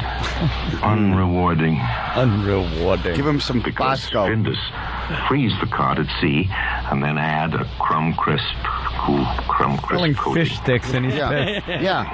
For 200,000 to read 10 words. I think no, because of the way it's written, you need to break it up because it's not as conversationally written. What? Take crumb out. Take crumb out. Good. Here under protest is beef burgers. We know a little place in the American far west where Charlie Briggs chops up the finest prairie-fed beef and tastes... This is a lot of shit, you know that. You want one more? More on what beef? You missed the first beef, actually, completely. What do you mean missed it?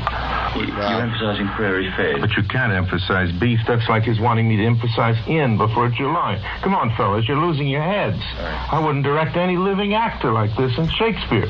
Well, you do this. It's impossible. Shakespeare, you're selling fish sticks and burgers. War of the Worlds and frozen peas. Wow. That is hysterical. I would direct any living actor like this in Shakespeare. In July. Overrated In July. pomposity on that fat dead fuck. You could emphasize in July. In July. In July. It's not hard. In July. In July. Well, Yeah, you're that just sounds being good. stupid. Yeah. In July. Here's the last bit. You want one more? More on what beef? You missed the first beef, actually, completely. What do you mean missed it? You're emphasizing prairie-fed. But you can't emphasize beef. That's like his wanting me to emphasize in before July. Come on, fellas, you're losing your heads. I wouldn't direct any living actor like this in Shakespeare. Well, you do this. It's impossible. Orson, you did 6 last year, and by far and away the best, and I know the reason. The right reading for this is the one I'm giving it. At the moment. I spent 20 times more for you people than any other commercial I've ever made. You are such pests. Now, what is it you want? No, I think in your depths of your ignorance, what is it you want? Whatever it is you want, I can't deliver because I just don't see it. that was absolutely fine. It really was.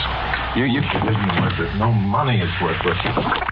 Oh, they must want to just fucking kill him. He makes calling somebody an idiot sound really nice, though. Yeah. Depths of your ignorance. Depths of your idiocy, you morons. Thank you, sir. Thank you. And then they're all like, okay, no, that was good. You're right. You're right. You're right. They got to just agree with him. Yeah, fuck it. Yeah. You're right. Yeah. We stink. We don't know this. We've been engineering fucking spots forever, and you're a drunk. Yeah. But go ahead. In the frozen fjords, there cod gather in icy shoals, and it ends up in a cardboard box, square fish stick. You dummy, stupid fish stick. He's got to make it sound all romantic, you know. Billy Bob raises cattle and then shoots a bolt through their head and chops them up into your chopped meat, into burger patties that come in a box. He's selling shit. And he wants to be treated like he's fucking reciting Shakespeare. He wants to sound just like Citizen Kane, man. Oh, Citizen Cod Flays. Right. Yes. Rosebud Burgers. All right, we're gonna take a break. Do we have the? What we got? I want to hear that whisper. Oh, do we have it? We got right here. Whisper. All right, this is Otto. Otto giving his subtle as a jackhammer. Being a good pal. Being a good pal. Being a good pal to whisper in a helicopter. What's your name again, sir? Kenny. Kenny. All right, Kenny. Kenny's the comedian around here. What? And Otto, why did you say this? You just noticed that he was nervous. You felt like I didn't want him to feel like he just was called in to do those voices because he's as funny as anybody I know. Yeah, so it's not like just wait there till you're asked something. You can just jump in or shit like that. Otto knows how the deal goes. Yeah. It's your first time, so I figured he'd subtly, very subtly whisper it in your ear. Yeah, 6 million people heard. Yeah, and it came out like this. Give more life to it, and he does it the same way for over a minute. just be part of the conversation. That's classic. just be part of the conversation. Yeah, part of the conversation. Yeah, like I am right now. He's a peach. That's funny. Oh, that's a good one. in the depths of your ignorance. Try and ignorance. speak in when you feel like. I wouldn't direct any living actor to whisper like that. Oh, I gotta hear that again. Chime in, you stiff. Give more life to it, and he does it the same way for over a minute. Just be part of the conversation. In a small Manhattan studio, a moron named Otto whispers in the ear of his friend. Of a shy boy who does voices. Oh, fuck. Hey, is the Barry White stuff worth playing? He's let nothing go. It's great. Of course not. Hold on a second. Assholes we are. Are we going to break soon? I just want to whisper that. All right, we'll continue with Otto and George and Kenny after this. Yes. Opie and Anthony.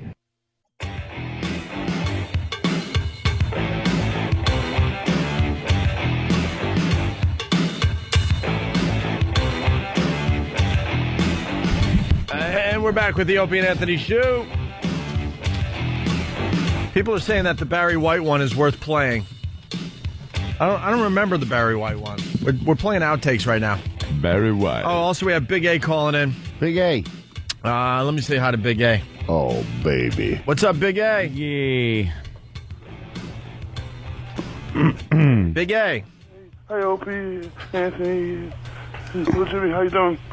Hey, buddy. Hey, Big A. Hi, Big A. Why no energy when you call us, but when Ron and Fez have you in, it's all, hey, I'm Big A. I'm Big energy. And Oh, Big A.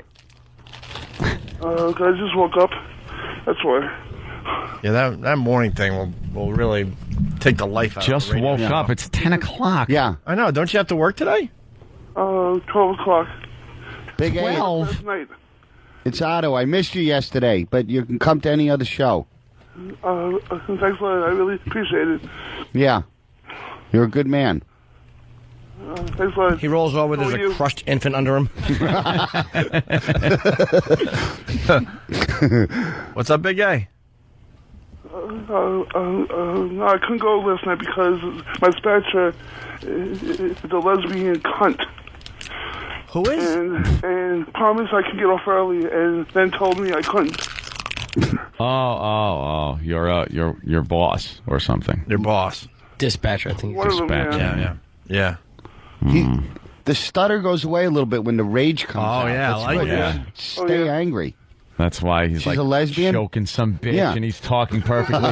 You fucking cunt. Yeah. Big A, what happened? She's just said that she needed you last night? Yeah, because I was supposed to get off by 6 o'clock. I was supposed to be there by 8 o'clock. And also the rains didn't help either. And I couldn't go in, and I was beyond pissed. I mean, I was not happy. Yeah, so where'd you bury her? Do you drive a yellow cab? Does he drive a yellow cab, or is it like a No, livery man. cab? This guy drives, it's not even a livery. It's it's pretty much his own car, it looks like, right, Yeah. Big A? Actually, it's actually a company-owned car. He drives Ernest Borgnine's cab from Escape from New York. He drives in the Bronx, Otto. Oh, Jesus. And yeah. And he drives the bad hours. Well, fuck. Which is pretty much 24 every hours. hour. Yeah. So 24 hours a day. Andrew, what happened? You were supposed to get off because you wanted to go see Otto's show, and then when did you realize you couldn't? What happened? I was really not happy. Just to say I was really not happy. But how did you find out? Like, what happened? Like, you called or... Lesbian cunt. Hello, lesbian cunt. What are my hours today? There's a puppet in New Brunswick. Actually, I got a call going downtown at like 6:30, and I knew there was no chance of me getting back home. So there's no chance. No chance. No chance. Godfather. No chance. No chance. The movie. Yeah. You won't get that picture. All right, Big A. I don't know if we got much with you today. Well, Godfather, I don't know what to do. Yeah. Can act like a man. Stutter, I can't get off to Seattle. So where was you knew you got a call that you had to take? Why didn't you just say you didn't want to take it? Because I would have just heard a bunch of shit today, so I just... Tell her you're going to quit and go with your original choice of being an auctioneer. Just tell her that's it. Yeah. Everything sold for a nickel. Yeah, your first calling. Oh, shit.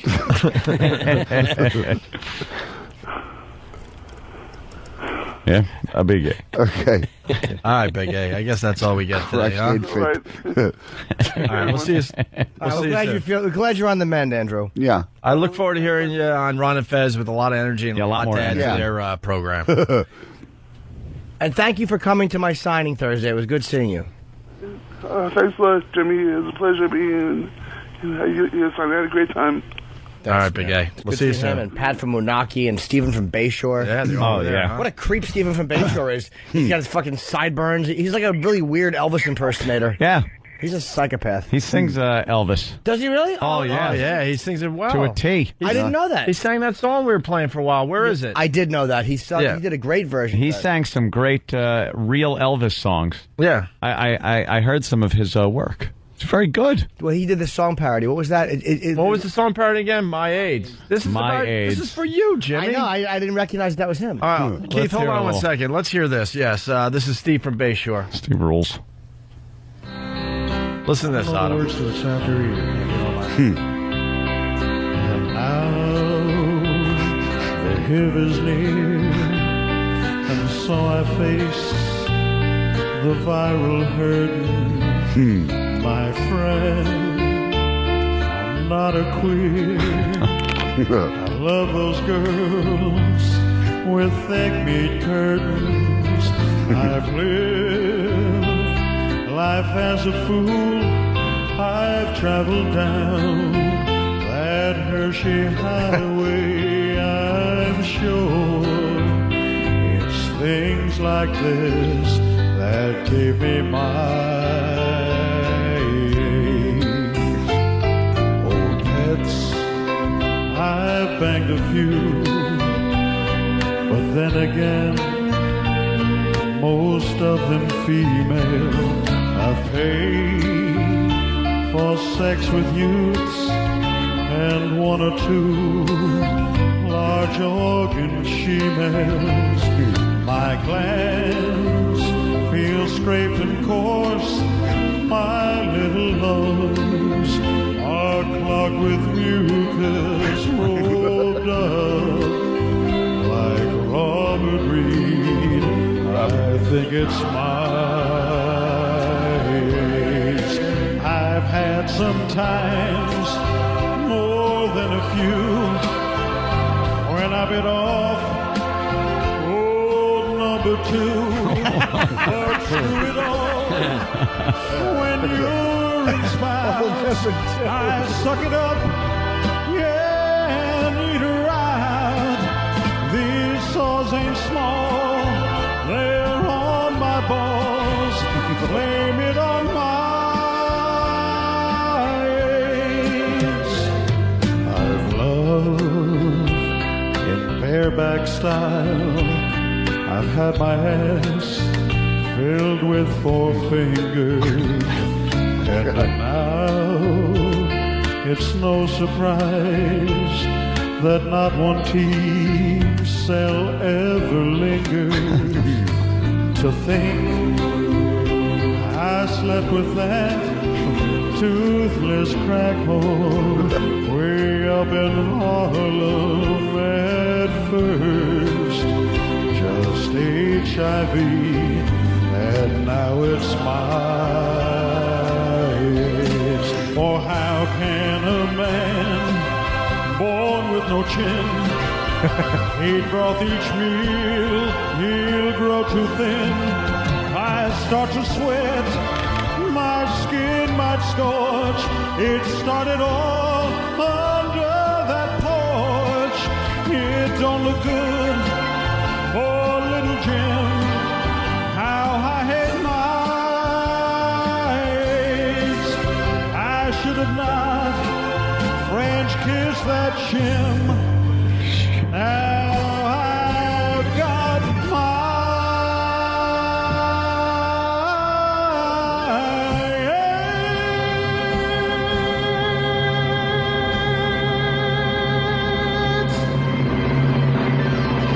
Oh, the great. Again, may God bless you. That is pretty good, isn't great it? Steve from That's a Bass good Drive. Elvis right there. It does sound like him. And Pat, great, man. Pat from Menachie reminds us that Steve also did the song Viva Auschwitz that we have never heard on our show. We haven't played it. Why? Viva das Auschwitz. Yeah. Why haven't we played it? Oh, it's just really tasteless. Wait a minute, wait. Very Iraq. Instead of Viva Las Vegas. Yeah. We have it? Why haven't we played it? What was the official Microphone you are.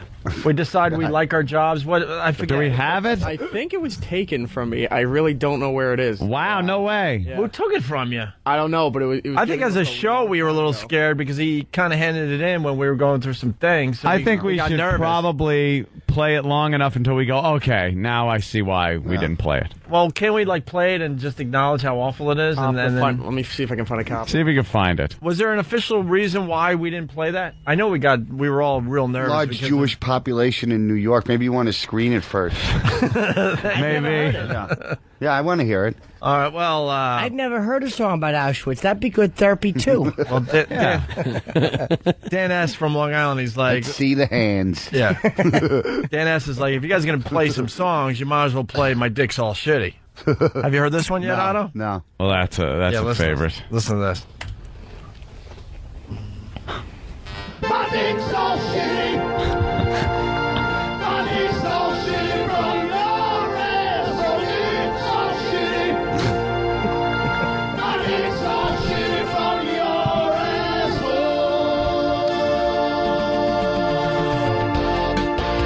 asshole. To this great song. Yeah. God. My dick's all shitty. This music is so bad. You say you won't blow me. Don't like it in your face. Say you only take the cock in your dirty place. Now I'm all filthy. There's duty on my dick. Duty. It looks just like a black man's, but not quite as thick. Now your ghoulie needs a diaper. Your ghoulie? All because you were hit low. I got a dirty hamper, and my dick's all shitty. Say my dick's all shitty from your asshole. My dick's all shitty. Goes back into it. Dick's all shitty from your asshole. Dick's all shitty. It's all rules. Yeah. My dick's all shitty from your asshole. I would have been like to be in a room with like, this is the finished product.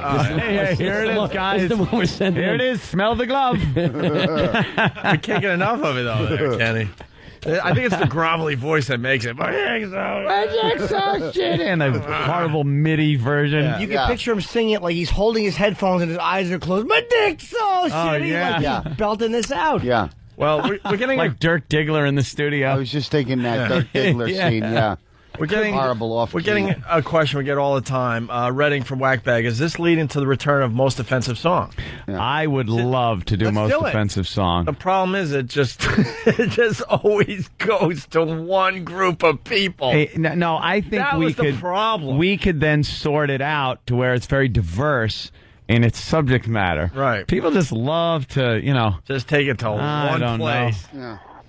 I say we should do that again. Hey, we got Steve. Maybe it's because they want to put words like figure in there and bigger.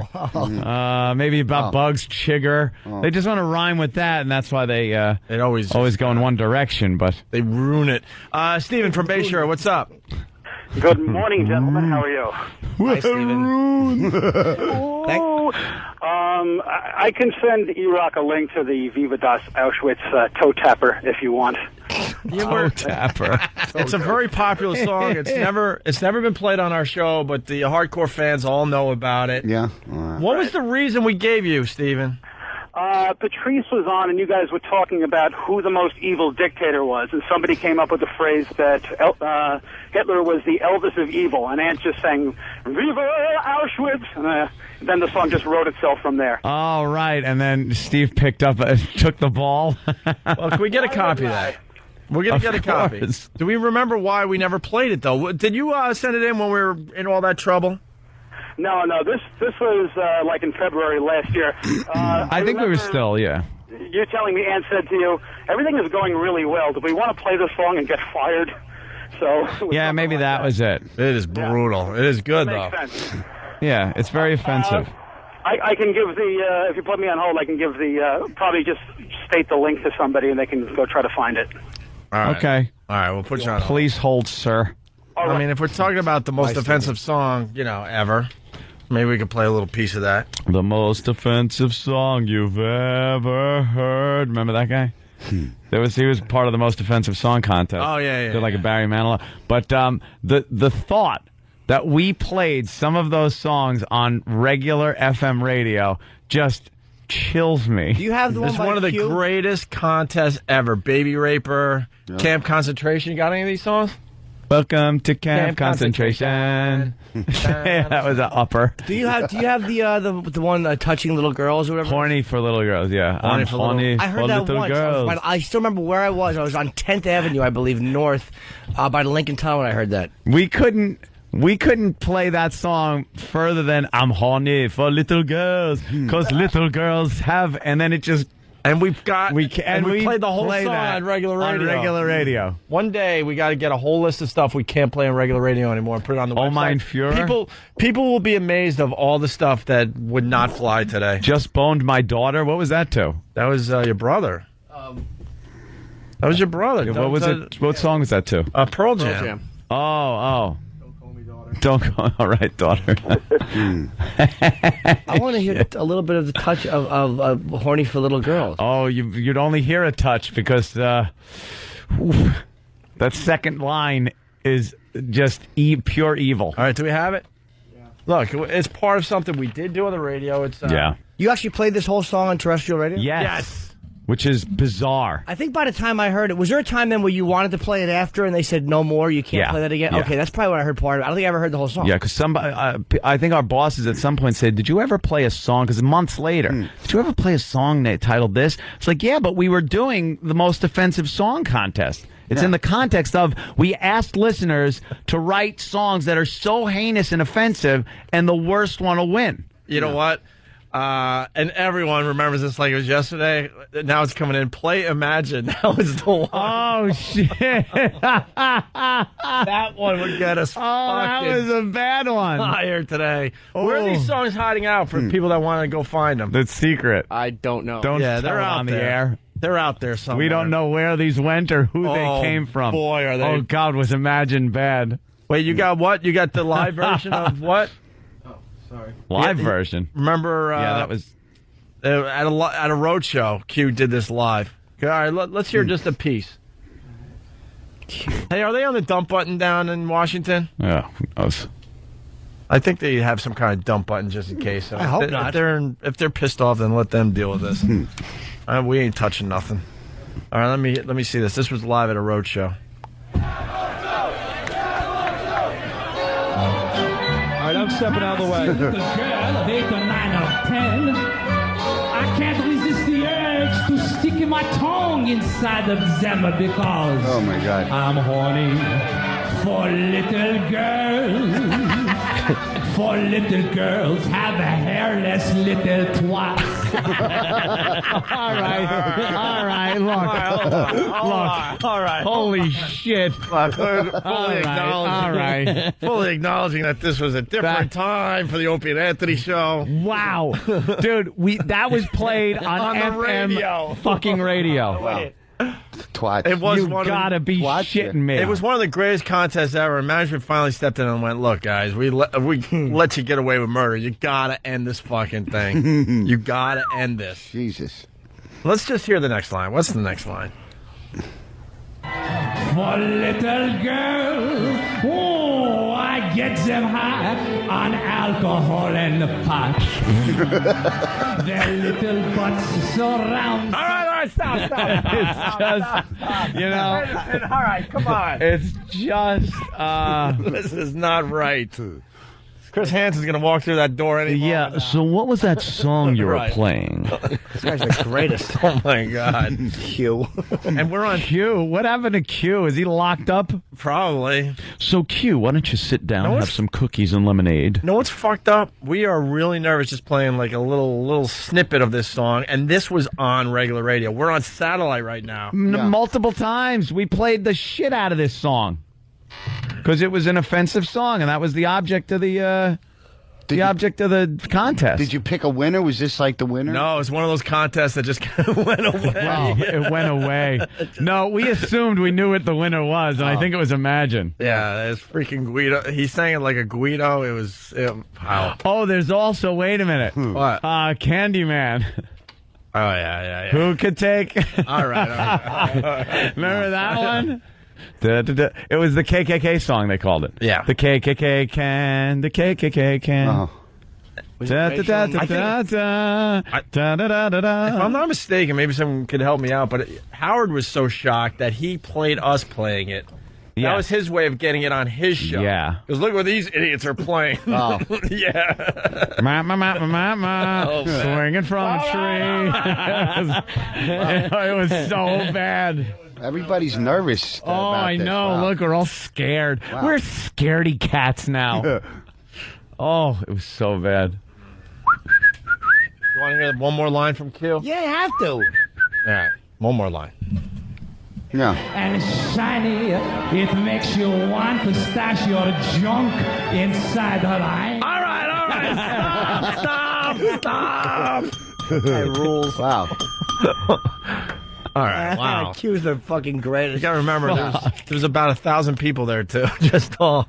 I think they sang along to half these songs. Yeah, they know it. Because what junk inside their hiney. We invited all these guys to sing their most offensive song out there in public, and Norton has like no conscience, no no morality at all. You guys are like... Because he's got 2 careers. When we blow it up again, he's fine. No, he's an author. He's got 2 careers. He's But an none of you author. guys have children, so what? Why is that offensive? We're not going to be on Jimmy Kimmel on Wednesday. Oh, I see what you mean. No, I care. Of course, I'm concerned about that, but it's like it is being done as an offensive song. Yeah. And it is what it is. It was played on the regular radio. That's the amazing part, is that this was actually played on terrestrial radio a few years ago. Yeah. More than once. Yes. And it's well written. It makes me laugh. We have Camp Concentration live. You guys get the live album. This is fucking amazing. Yeah. And a lot of people are asking, why can't you play these songs on XM? Well, we can. We're trying, but... I don't know. We might need a little meeting just to make sure, because I feel like broadcasting to all you people tomorrow. I do, too. I just want to put it in the proper context. Right. That's when these things are taken out of context, that's when we get in trouble. Right. Every time. Right. But the context of this was that we asked people, we solicited offensive songs for a contest. Original. During a time that was, on regular radio. Original. You could get away with this stuff. I say that twice because a few people snuck some oldies but goodies in there. Oh, well, of course. I'm like, we wanted all original songs. All right, let's hear. It was Fuel. That's right. Let's see if we can get a piece of this on the radio right now. 1, 2, 3. Welcome to Camp Concentration. We've been sent here because we're bad. The Fuhrer says we'll never leave it, but there's lots of fun still to be had. Today we're working on lampshades. It's hard, but they're teaching me how. Has anybody seen my mother? Her shower should be finished. All right. Punch out. Get out of that one. Get out of that. All right, punch out. Holy shit. Oh, my God, I'm getting really on. nervous, man. Wow. Come on. Somebody's going to be bursting in here, right? This is. I'm glad we brought this up today because this is legendary, and it just kind of went away. And it was. Everyone remembers the songs. They want us to do another one of these. It was the. And I don't even think we can play the old one. Song. Yeah, that's what it's supposed to be. Like I can't understand that. Yeah, that's what it is. Now the phone calls are coming in. Please don't get fired. Yeah, see.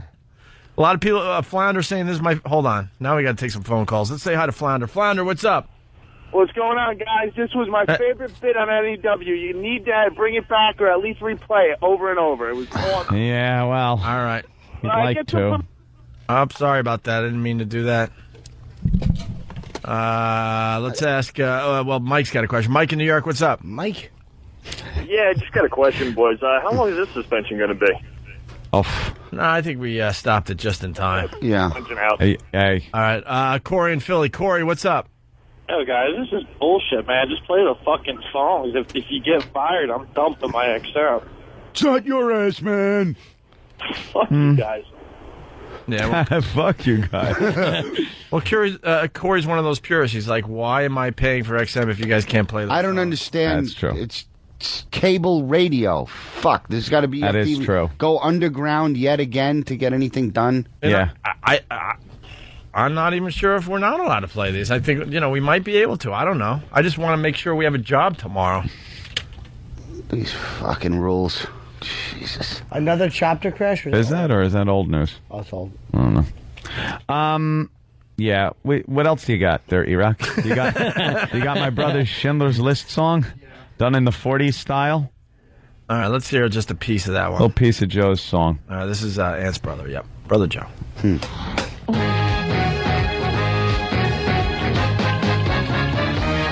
Well, it's 1944, the Reichstag's pissed. Poland's invaded by the Nazi blitz, and although you're a Jew, yeah, you won't get this. They got your name on Schindler's List. Granny's gone, and so's your sis. But wait, no reason to cut your wrist. Yeah, you're gonna live now, you get the gist. Got your name on Schindler's List. You might have been sent to Auschwitz.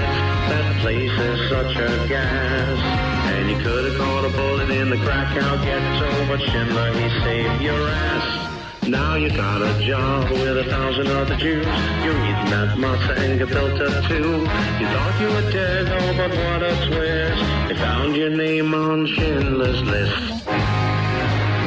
See, that's uplifting. That's upbeat. Yeah, it's uplifting. It's saving people. Yeah. Like the guy got away from the tragedy because he was on Schindler's List. Wow. And that has an upbeat. Yeah. That's All right, like you could, yeah. Keith, Jersey, hi. what's up? What, boys? What's up? I'm amazed the amount of delay you guys have on XM. You guys never finished Guess That Sound on Friday and listen to the replay twice over the weekends, and yeah, no go. I remember that. Answer was kid eats really hot pepper and chokes on it. Yeah, everyone's seen it. Go to break.com. It's hysterical. Keith goes, that's it. Yeah, this sound.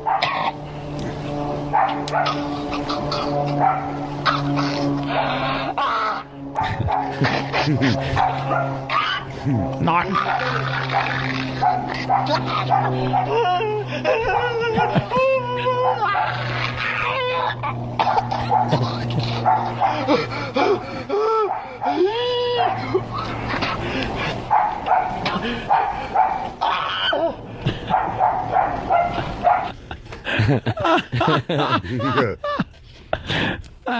Yeah, let's say hi to Frank in Manhattan. Faithful listener, he's been with us a long time. What's up, Frank? Guys, you gotta play the live version of Baby Raper. The thousands of guys screaming that refrain was the funniest thing on the show ever. That was a bad one. Yeah, I remember everyone was singing along. I think that was the song that was probably going to win it all. There Yeah, was a few in there. that was really, really bad. Because it was really catchy. Yeah. He had a nice melody, and it was real catchy. Do we have that? Oh, yes, you are.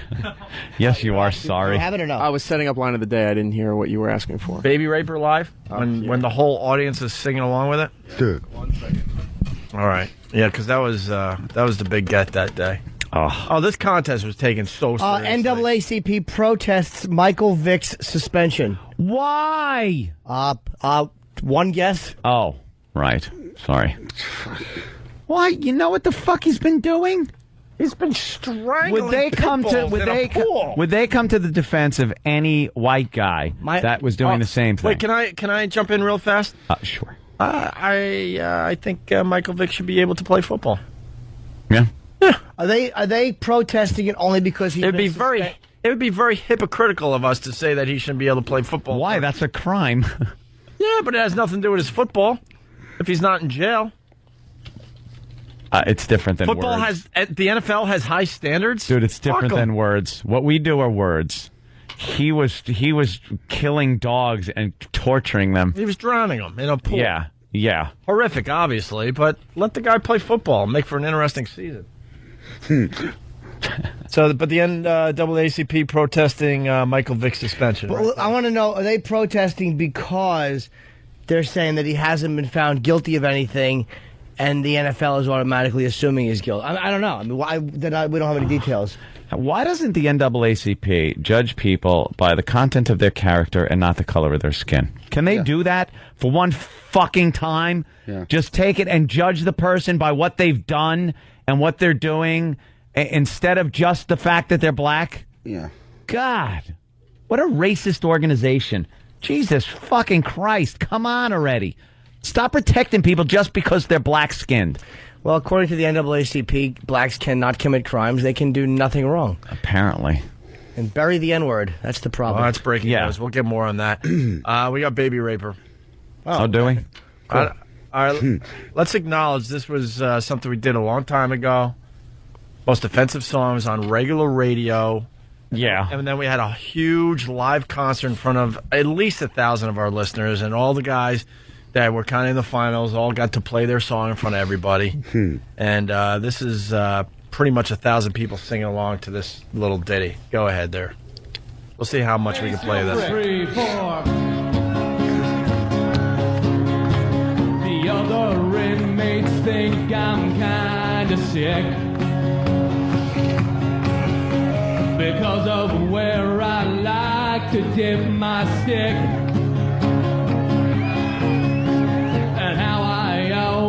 Talk about the day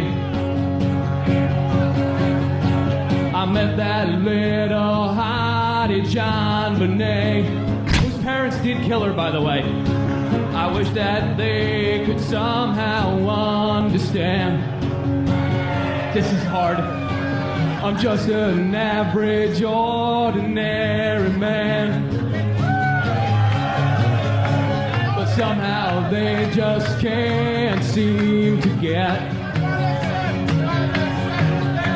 why Maggie Simpson always makes me wet.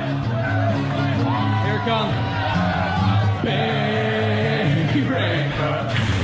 I'm a baby raper. So sweet and young, they're good enough to eat. But the whole, All right. the whole freaking crowd singing along. Of course they were. They're animals.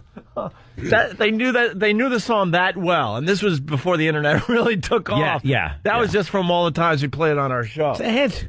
We would play that over and over again. It was part of the most tasteless song contest. Right. And boy, was that a contender. Yeah. Yeah. Because that was just awful. And the people seemed to enjoy the tune. Wow. All right. Let's go to Jeremy in Cleveland. Jeremy, what's up? Hey, boys. I wanted to know maybe if you could play the FBA live version. Meow. Punching out. Oh, Full-Blown AIDS Live? I think that was kind of the one that started it all. Yeah. That was like the offensive one. But we got the Steve from Bayshore song. By the way, they're saying the crash suspect that caused the chopper crash may face murder charges. Yeah. Unless he murdered somebody on the ground. No, they're trying to bring... They're saying that he caused two fucking news organizations to be so careless absolutely. in their fucking in their quest for the best Jim, shot. Jim, there is a law that states that if you, during the commission of a felony, cause people to die, you can be charged Absolutely. with murder. That does not count people who are fucking being so careless, desperate to get the better shot that they crash helicopters. That's a completely avoidable situation. I think they think of it as, if you weren't there doing what you did, the copters wouldn't have been there and they wouldn't have been dead. Absolutely. But how about this? If the news, we can go back one step. If the news organizations put the safety of their employees before the best shot that they could throw their fucking watermarked stamp on, that wouldn't have happened either. How about this? A guy walks into a bank to rob it. They own it. Right. Guy walks into the bank. He's going to rob it. Some fat load of shit who has not taken care of themselves in years is just like waiting at the counter there and just drops dead of a heart attack. And the guy will be charged with some type of manslaughter for robbing that bank. Right. And meanwhile, it's because the person is fucking fat and out of shape and would have had a heart attack like a week later. I'll tell you why. Because that guy was in the bank and the man caught robbing it directly caused his heart attack. They chose to follow that guy. They chose. It's their job. That's what they do. It's not their job to be so callous. They should be in trouble for being so careless. They put the public at risk. What if they would have fallen on top of a school or something like that? Dare to dream. Yeah, better for us. That guy would have had a lot more murder charges against him. I completely fault the news for that. I think it's crazy too that you bring up more murder charges. He's not a murder murderer. charges on that. That's ridiculous. That's kind of doing the bank analogy. Like all of a sudden the bank robber leaves and now you're just a dope running down the street chasing the guy and you drop dead of a heart attack. What happens there? What happens there? Yeah, still, guy could be charged. Stupid law. It's the death in the commission of a felony. But that's the cops on the way to a bank robbery Cops are driving. different. They get into an accident.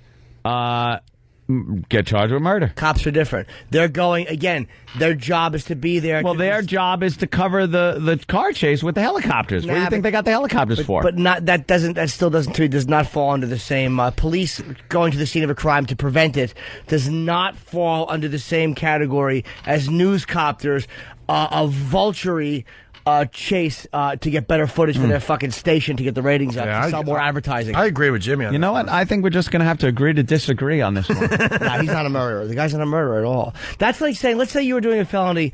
Let's say you had robbed a house and you were running away. Sure. And a news copter was chasing, all of a sudden crashed into a building because they were trying to get a better shot of you and you ducked behind a building. Are you saying that you should be charged with murder? Because I'm saying I absolutely should be charged with murder. No. lock me up and throw away the key. I say. No. All right. Okay, I won't. All right. Wouldn't want to be getting ass sex all day like that. Are we going to Maybe try once this? a week? We're going to try this Stephen from Bayshore Yeah, song? what was his song? Viva! Oh, Das Auschwitz. Yeah.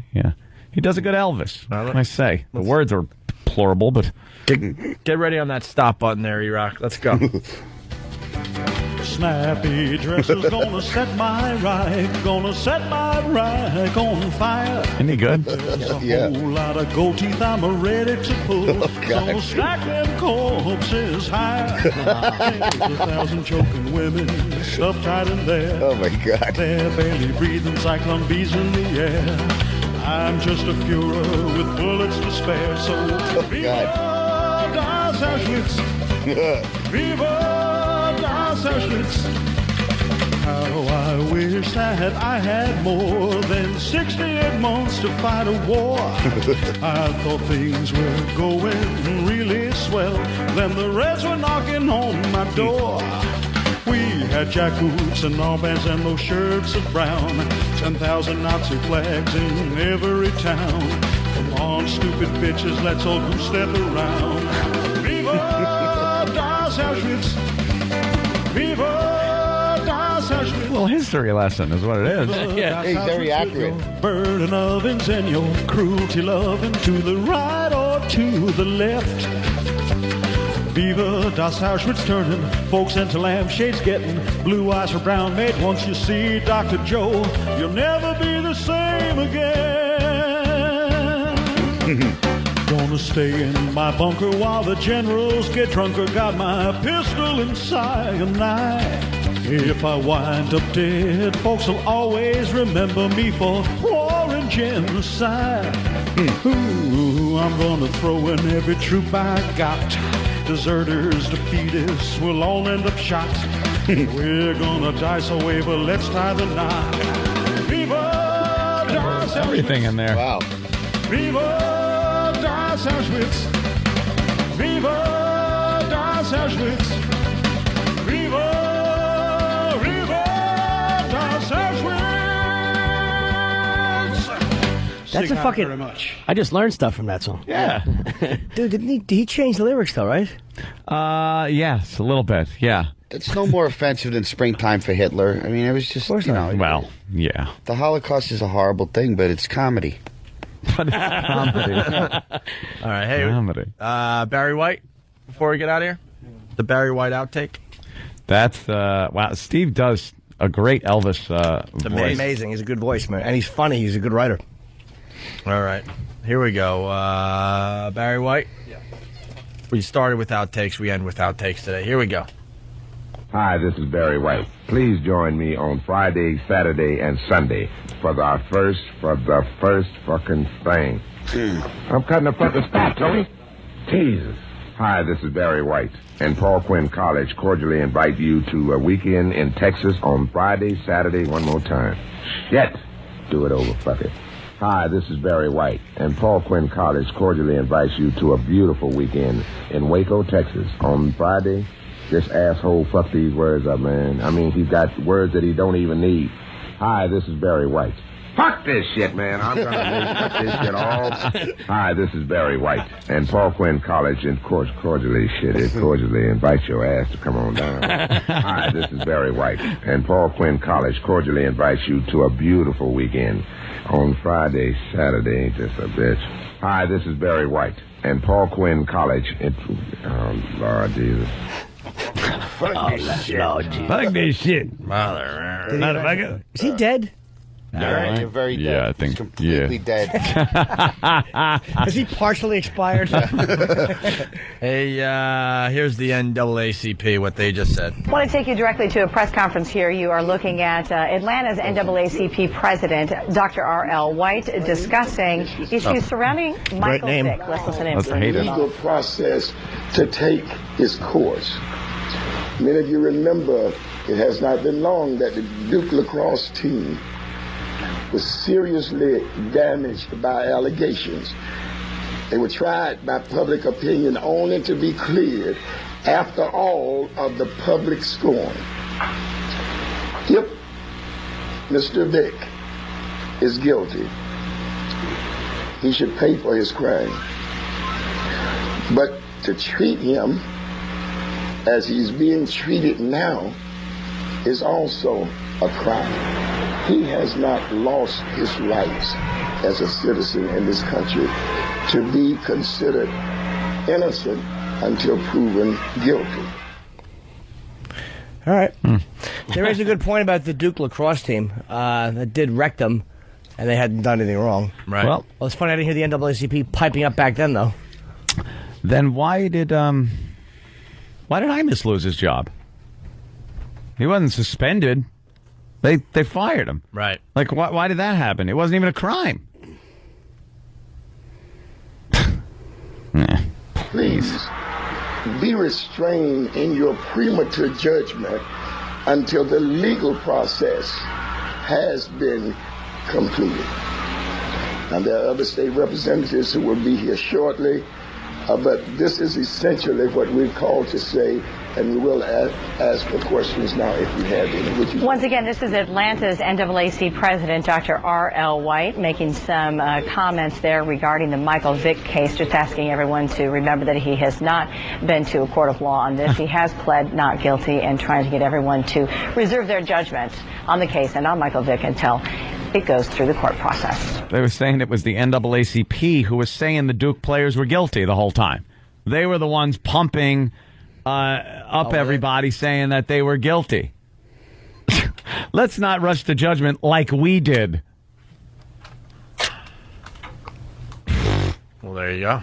Well, there you go. Enough. Yeah, it's funny that, I guess they weren't big on the legal process when it was the Duke guys. Enough divisiveness. Ugh, it's just disgusted with it all.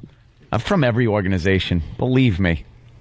Every single one of them. Every stupid group. I mean, enough with your groups. Would have been funny if he was like, shit, somebody fucked up this statement. Somebody fucked up what? Statement. Reading it, forget it. Oh, like Barry White. Kind of call it Like Barry White, yeah. I need another pep talk out of him. Fuck shit. Let's go to Eddie and the secret from Otto. Try not to speak. Let's go to Eddie in Brooklyn. Eddie. Hey, Jimmy, how come every time there's a police chase on the show, they stop the show and watch it? You know why? Because the media gets it so you guys could be entertained.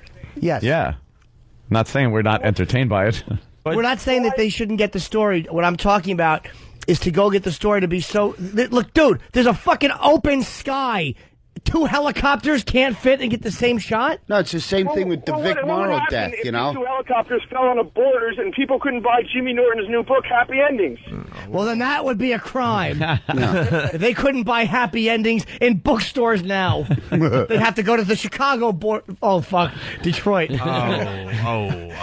Friday. Oh, Jimmy. Friday, 7:30. It's on 34-300 Woodward. It's in Birmingham. I'm doing it at 7:30, but I fucked up the plug. All right, let's go to Vaughn in Georgia. Vaughn. Hey, guys, wasn't the damn NAACP supporting the black girl that was lying about the lacrosse team? Wasn't they backing her when that shit Yeah, went they were pretty much saying that the lacrosse team was guilty, and now they're using that as the reason why... It's ludicrous, please. It's all based on race and ethnic backgrounds and all this crap. Everyone's got their little groups now. Everyone's empowered. Enough. All right. Line of the day time. Oh. Jimmy's yawning. Finally back to some fun. Here is a runner-up line of the day. Ooh. Vic Morrow's head was whacked right off. Vic Morrow lost his Was that head. in the script? No. They didn't give Vic that page. No. Are you sure I'm supposed to do jumping jacks here? Trust us, it works. It works. Trust us. Otto and George going to be doing this show Saturday with us in Detroit. Yep. Outside Detroit, actually. Tickets still available. If you have a military ID, you get in free this Saturday when the tour hits the Detroit area. Here's another runner-up line of the day. All the clips of all these other guys. I'm going to hold it together. Just something about them standing there and they're going, when I started playing the game as a young kid, I heard, what's happening to me? That was very good. Yeah. And finally, anything else? Kenny, you promoting anything? No, I'm just hanging out. Your radio show. Oh, ContiandKenny.com. What? ContiandKenny.com. Conti and Kenny? Yeah, ContiandKenny.com. But how do you spell that? CONTE and Kenny. K-E-N-Y. Sounds like you have a female co-host. That's what I heard on there. Yeah. Here's your line of the day. Here comes the line of the day, line of the day.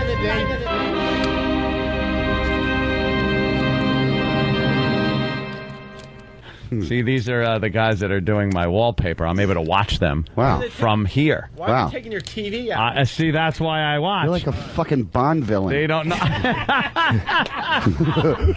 Too busy being queer. Otto, line of the day, buddy. Oh, wow. I'm a Cool. Bond villain. I'm honored. OttoandGeorge.com. We didn't even hear from George today. Yeah. You did it all on your own, Otto. Oh, really? Yep. Okay. Yeah. I got one line. What's the difference between pussy and sushi? You know, I don't know. Rice! Thank you, George. Slept the valise to Midtown for that stupid moment.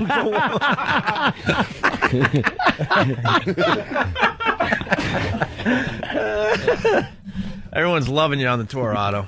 Yeah. Yeah, everyone's Thanks. loving It's you. a great opportunity. And someone said, when are you going to leave the New York, New Jersey area and perform for other listeners and stuff? Besides our tour, like go on to other cities. Well, I'll tell you, I was doing I had like 4 improv dates booked, and I went on some radio show locally down there. And the guy was like, "What are you doing the rest of the day after the radio show?" And I said, "I think I'm going to kill myself." And then my manager got an email saying that they're canceling my dates. It was right after Richard Jenny shot himself. Oh, and they said, we think Otto's too unstable to work with at this time. We hope he gets the help that he needs. They fucking took me seriously. Jesus I lost like thousands of dollars in work at the Improvs. Did they cancel the weekend that weekend or no? No. It happened months later. But I was like, I'm from New York. People say that every fucking 5 minutes. You say, kill yourself or get killed. They took me literally. It's absurd. Wait, did you draw there? Or did you have good I was shows? drawing okay. Not like you. No, I don't draw. Where is it? This was in, this happened in Tampa, I believe. I didn't draw in Tampa for sure. You didn't draw in Tampa? No, not at all. This room plus 4. Seriously? Yeah, not at all. Not in Tampa, not Miami. It was fucking horrendous. I didn't really mind. They were making me do a lot of shows for very little money, but I can't believe they took me seriously. Comedy club owner took you seriously? Yeah, the owner of all these fucking improvs. The only one I was disappointed about was Virginia Beach. I wanted to go there and get paid for a vacation there, but the other ones like Montana and shit like that, who needs to go there? Well, am I Josie Wales? I'm going to go to Montana. Don't piss down my back and tell me it's raining. Exactly. Punk. Fucking Otto. Nothing but a punk. All right, like Watching, Reading. that's the Josie Wales. Reading writes, why not Philly? Great Why movie. don't you go down to Philly and do a Philly? gig? Yeah, I'm doing the comedy. What is it? Connection? Comedy? That's Boston. The Connection's Boston. All right, comedy. In Philly, it's called the not the What is it Comedy called, Cabaret. the good one down there. Iraq, that where's we the know. shirt? Helium. Helium. The good one down Helium? there. Yeah. That's the good club in Philly. Helium. Yeah. Philly. Well, just tell them to come to Camden and bring their military ID. What do they want from me? We're trying to get you bigger. Oh, yeah? Okay. Yes. Trying to get you more. You're on our tour, All right. and this tour's going to end, and then you're going to... Then what? Tell them to... What do you mean, then what? I've you always want, worked. No, but they want you outside the New York, Jersey area. It means what gigs? Like what cities are you going to? Yeah, like are you going to like kind of branch out a little bit on it? Wherever they send me. I'm trying to get some work Cleveland? in Europe How right about now. Boston? How about Philly? I mean, I'd love to open for Norton. I mean, I just, the opportunity. I'm working, but it's not a tour. It's just whatever comes in. Right. My calendars always fill up. Yeah, it should I'm be. trying to get work in Europe right now. Why? Really? Why? Uncut Savages. Really? I don't know. England and Scotland. I think they would dig me over there. Yeah. You just want to see those places. I want to work. I want to keep working, I'm never going to be fucking Ray Romano. This is it for me. I'm just a great live act. I'll do my little movies here and there, fuck my girlfriend, and, And walk stay my at bed and dog. breakfasts. What else is there to life? A bed and breakfast for you and your girl. That's right. In Europe. That would be ideal for you. Yeah. In Europe, wouldn't that be great? Yeah. Well, I God just- knows what the kind of fucking Diseases are crawling around. I personally think you should be bigger. Can't plug anything in. That's why we're pushing you. Thank you. He's too busy helping me out. You killed on Letterman. You Yeah. should have been back on Letterman, or Jimmy Kimmel should have noticed that and flew you out, or Leno. You killed on Letterman. Killed. Yeah, but you got to understand, there's 800 channels on TV now. Even if you're on television, that doesn't mean they're going to see it. I was on Showtime with Penn and Teller, and I go, I'm on Penn and Teller's bullshit. They go, never heard of it. That's a major TV show. It is but major if you don't for know what it is, Showtime, it yeah. doesn't mean anything, you know? True. What can I do? All right. Hey, 100 years ago, there was no TV, radio, or film. There was just live shows. So if that's all I'm doing, I'm fine with that. Okay, good. Do a minstrel show? Yeah. Mammy, mammy. Sell some elixir. Yeah. What can I tell that fucking poor guy in Philly? I'll see him when I see him. You should get down to the Helium Club. I'm Helium sure is a they'd good book club, you, and- and you'd fucking sell big Who down books there. that? Is the owner laughing? Who books it? I don't know. Oh, we have to fucking help Otto get just not with gigs. He does them fine, but Yeah. fucking with somebody who's booking you better. Okay. Jesus Christ. All right. Fucking no reason he shouldn't be. You would sell big in Philly. Yeah, Really? Philly would Yes. eat you All right. up there. Yes, Otto. yes. What's that? That's my Alan Alda. Oh. I do. Really? His arm. Yeah. Yes. Oh, Alan Alda? Hey, yes. Don't act like you didn't know. Hey, can we leave the show today, Otto and George on Letterman? We still got that, right? Trying to, yeah. Yeah, try to find that. Thank you. I didn't know you did Alan Alda. Was I supposed to know immediately that was Everyone him? knows who that is. Yeah, it's Everyone knows it's my Alda. It's Everyone my Alda. knows. People pretend they don't know. Really? It's very obvious. They all know it. Oh, okay. And, but it doesn't beat. All right, who is this? Just do it. We got bodies piling up, Sam. Julie Andrews? I don't know. That's close. All right. He does these impersonations. I swear, you would think it was the real people. Yeah, listen fuck again. was that? Listen, you almost had it. Listen. I like a girl with a flat cardboard ass, Sam.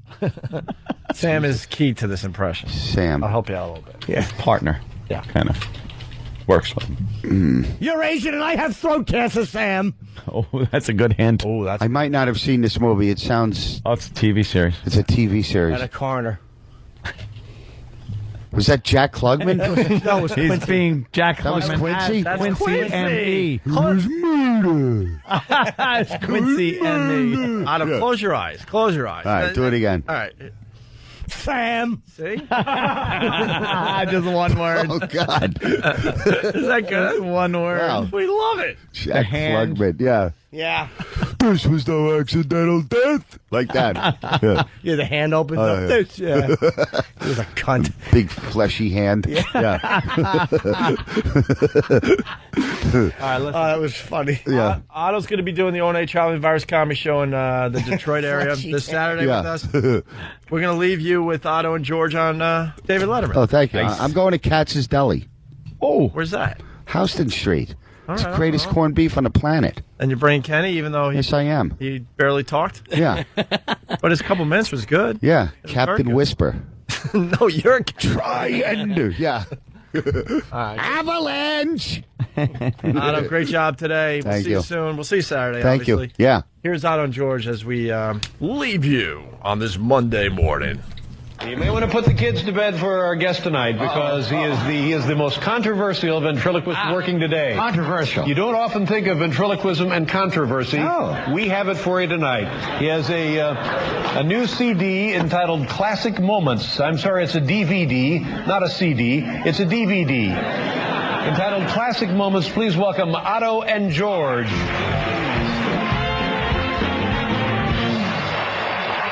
Thank you. It's great to be here. Happy Valentine's Day, everybody. I just hope to God you don't curse. No, I'm not going to curse. Happy Valentine's Day. And look, I got a big heart on. Would you like to touch it? No, thanks. Just take this off here. Yeah, you look good. Nice shirt. I didn't know Ted Bundy had a catalog.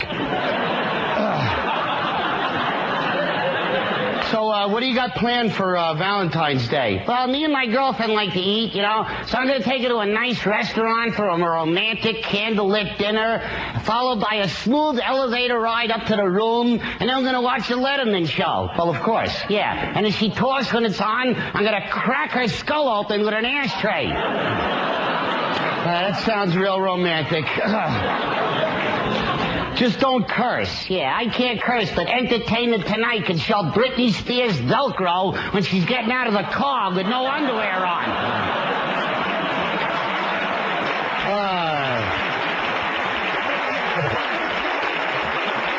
I can't believe we're here at the Ed Sullivan Theater. This is just amazing, the history here, you know. Elvis Presley, Jim Morrison. Yeah, both dead. Speaking of dead, are they storing the bodies in here? I'm freezing. It's freezing in here. It's cold outside. This gig sucks. All right.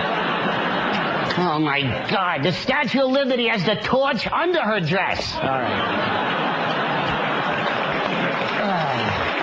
Ventriloquist leak. Yeah. You know they're mocking our profession? Yeah, Letterman over there, the skinny guy. Looks like Audrey Hepburn. No, he looks good. You should eat something. You can afford it. Have a gyro, pal. He looks like he should be a bouncer at a salad bar. All right, that's enough. By the way, I liked you in Cabin Boy. That was your best work since Mork and Mindy. It's like De Niro without the talent. All right, come on.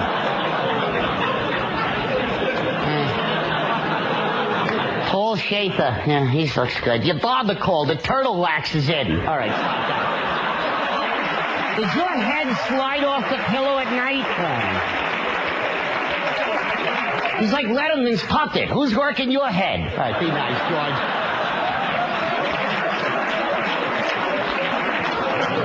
By the way, I drive a taxi here in New York. Anybody recognize me? Hey, George, have you ever had anybody really famous in your taxi? Yeah, I had former governor of New York, Pataki, in the cab. What kind of name is Pataki? It sounds like something you stepped in on the way to the car, you know? Hey, that's Pataki. Walk around it. Hey, Mommy, I made a Pataki. Who else have you had? I had McGreevy, the governor of New Jersey. I made him right up front. He ain't sitting behind me. Why don't you leave him alone? It's an alternative lifestyle. Yeah, right. Being Amish is an alternative lifestyle. All right. What did the black lesbian say to the white lesbian? You the man. All right. Hey, George, did you see Brokeback Mountain? Yeah. What'd you think? Loved him, hated him. All right. You know the original title of that was A Fistful of Testicles? All right, no way. We better hurry up. We got 4 minutes and they're throwing us out of here. Try getting in this building tomorrow, Geppetto. All right. George, do you like plane travel? Oh, man, it sucks. Every time I get in an airplane, I'm never sitting next to a cute girl. I'm always sitting next to some old guy that wants to talk, you know? Where you from? Where you going? Where am I going? Look at your ticket. That's where we're all going. Oh, man. I'd like to sing a song for Valentine's Day. This is the love song from the movie Jaws.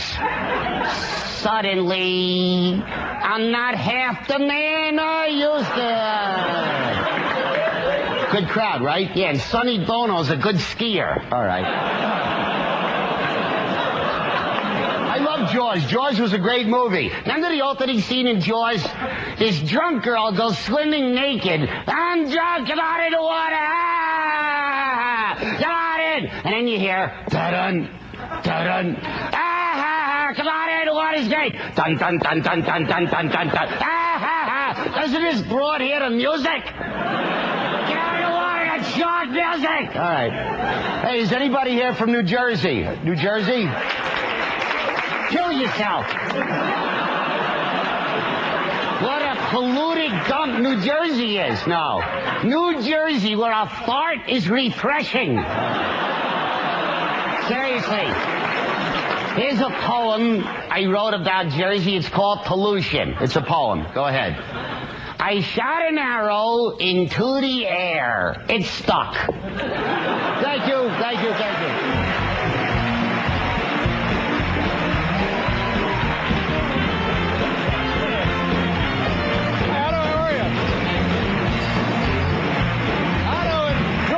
Ladies and gentlemen, thank you very much. Nice to have you with us. That's That's right. We'll be right back with Martha Stewart.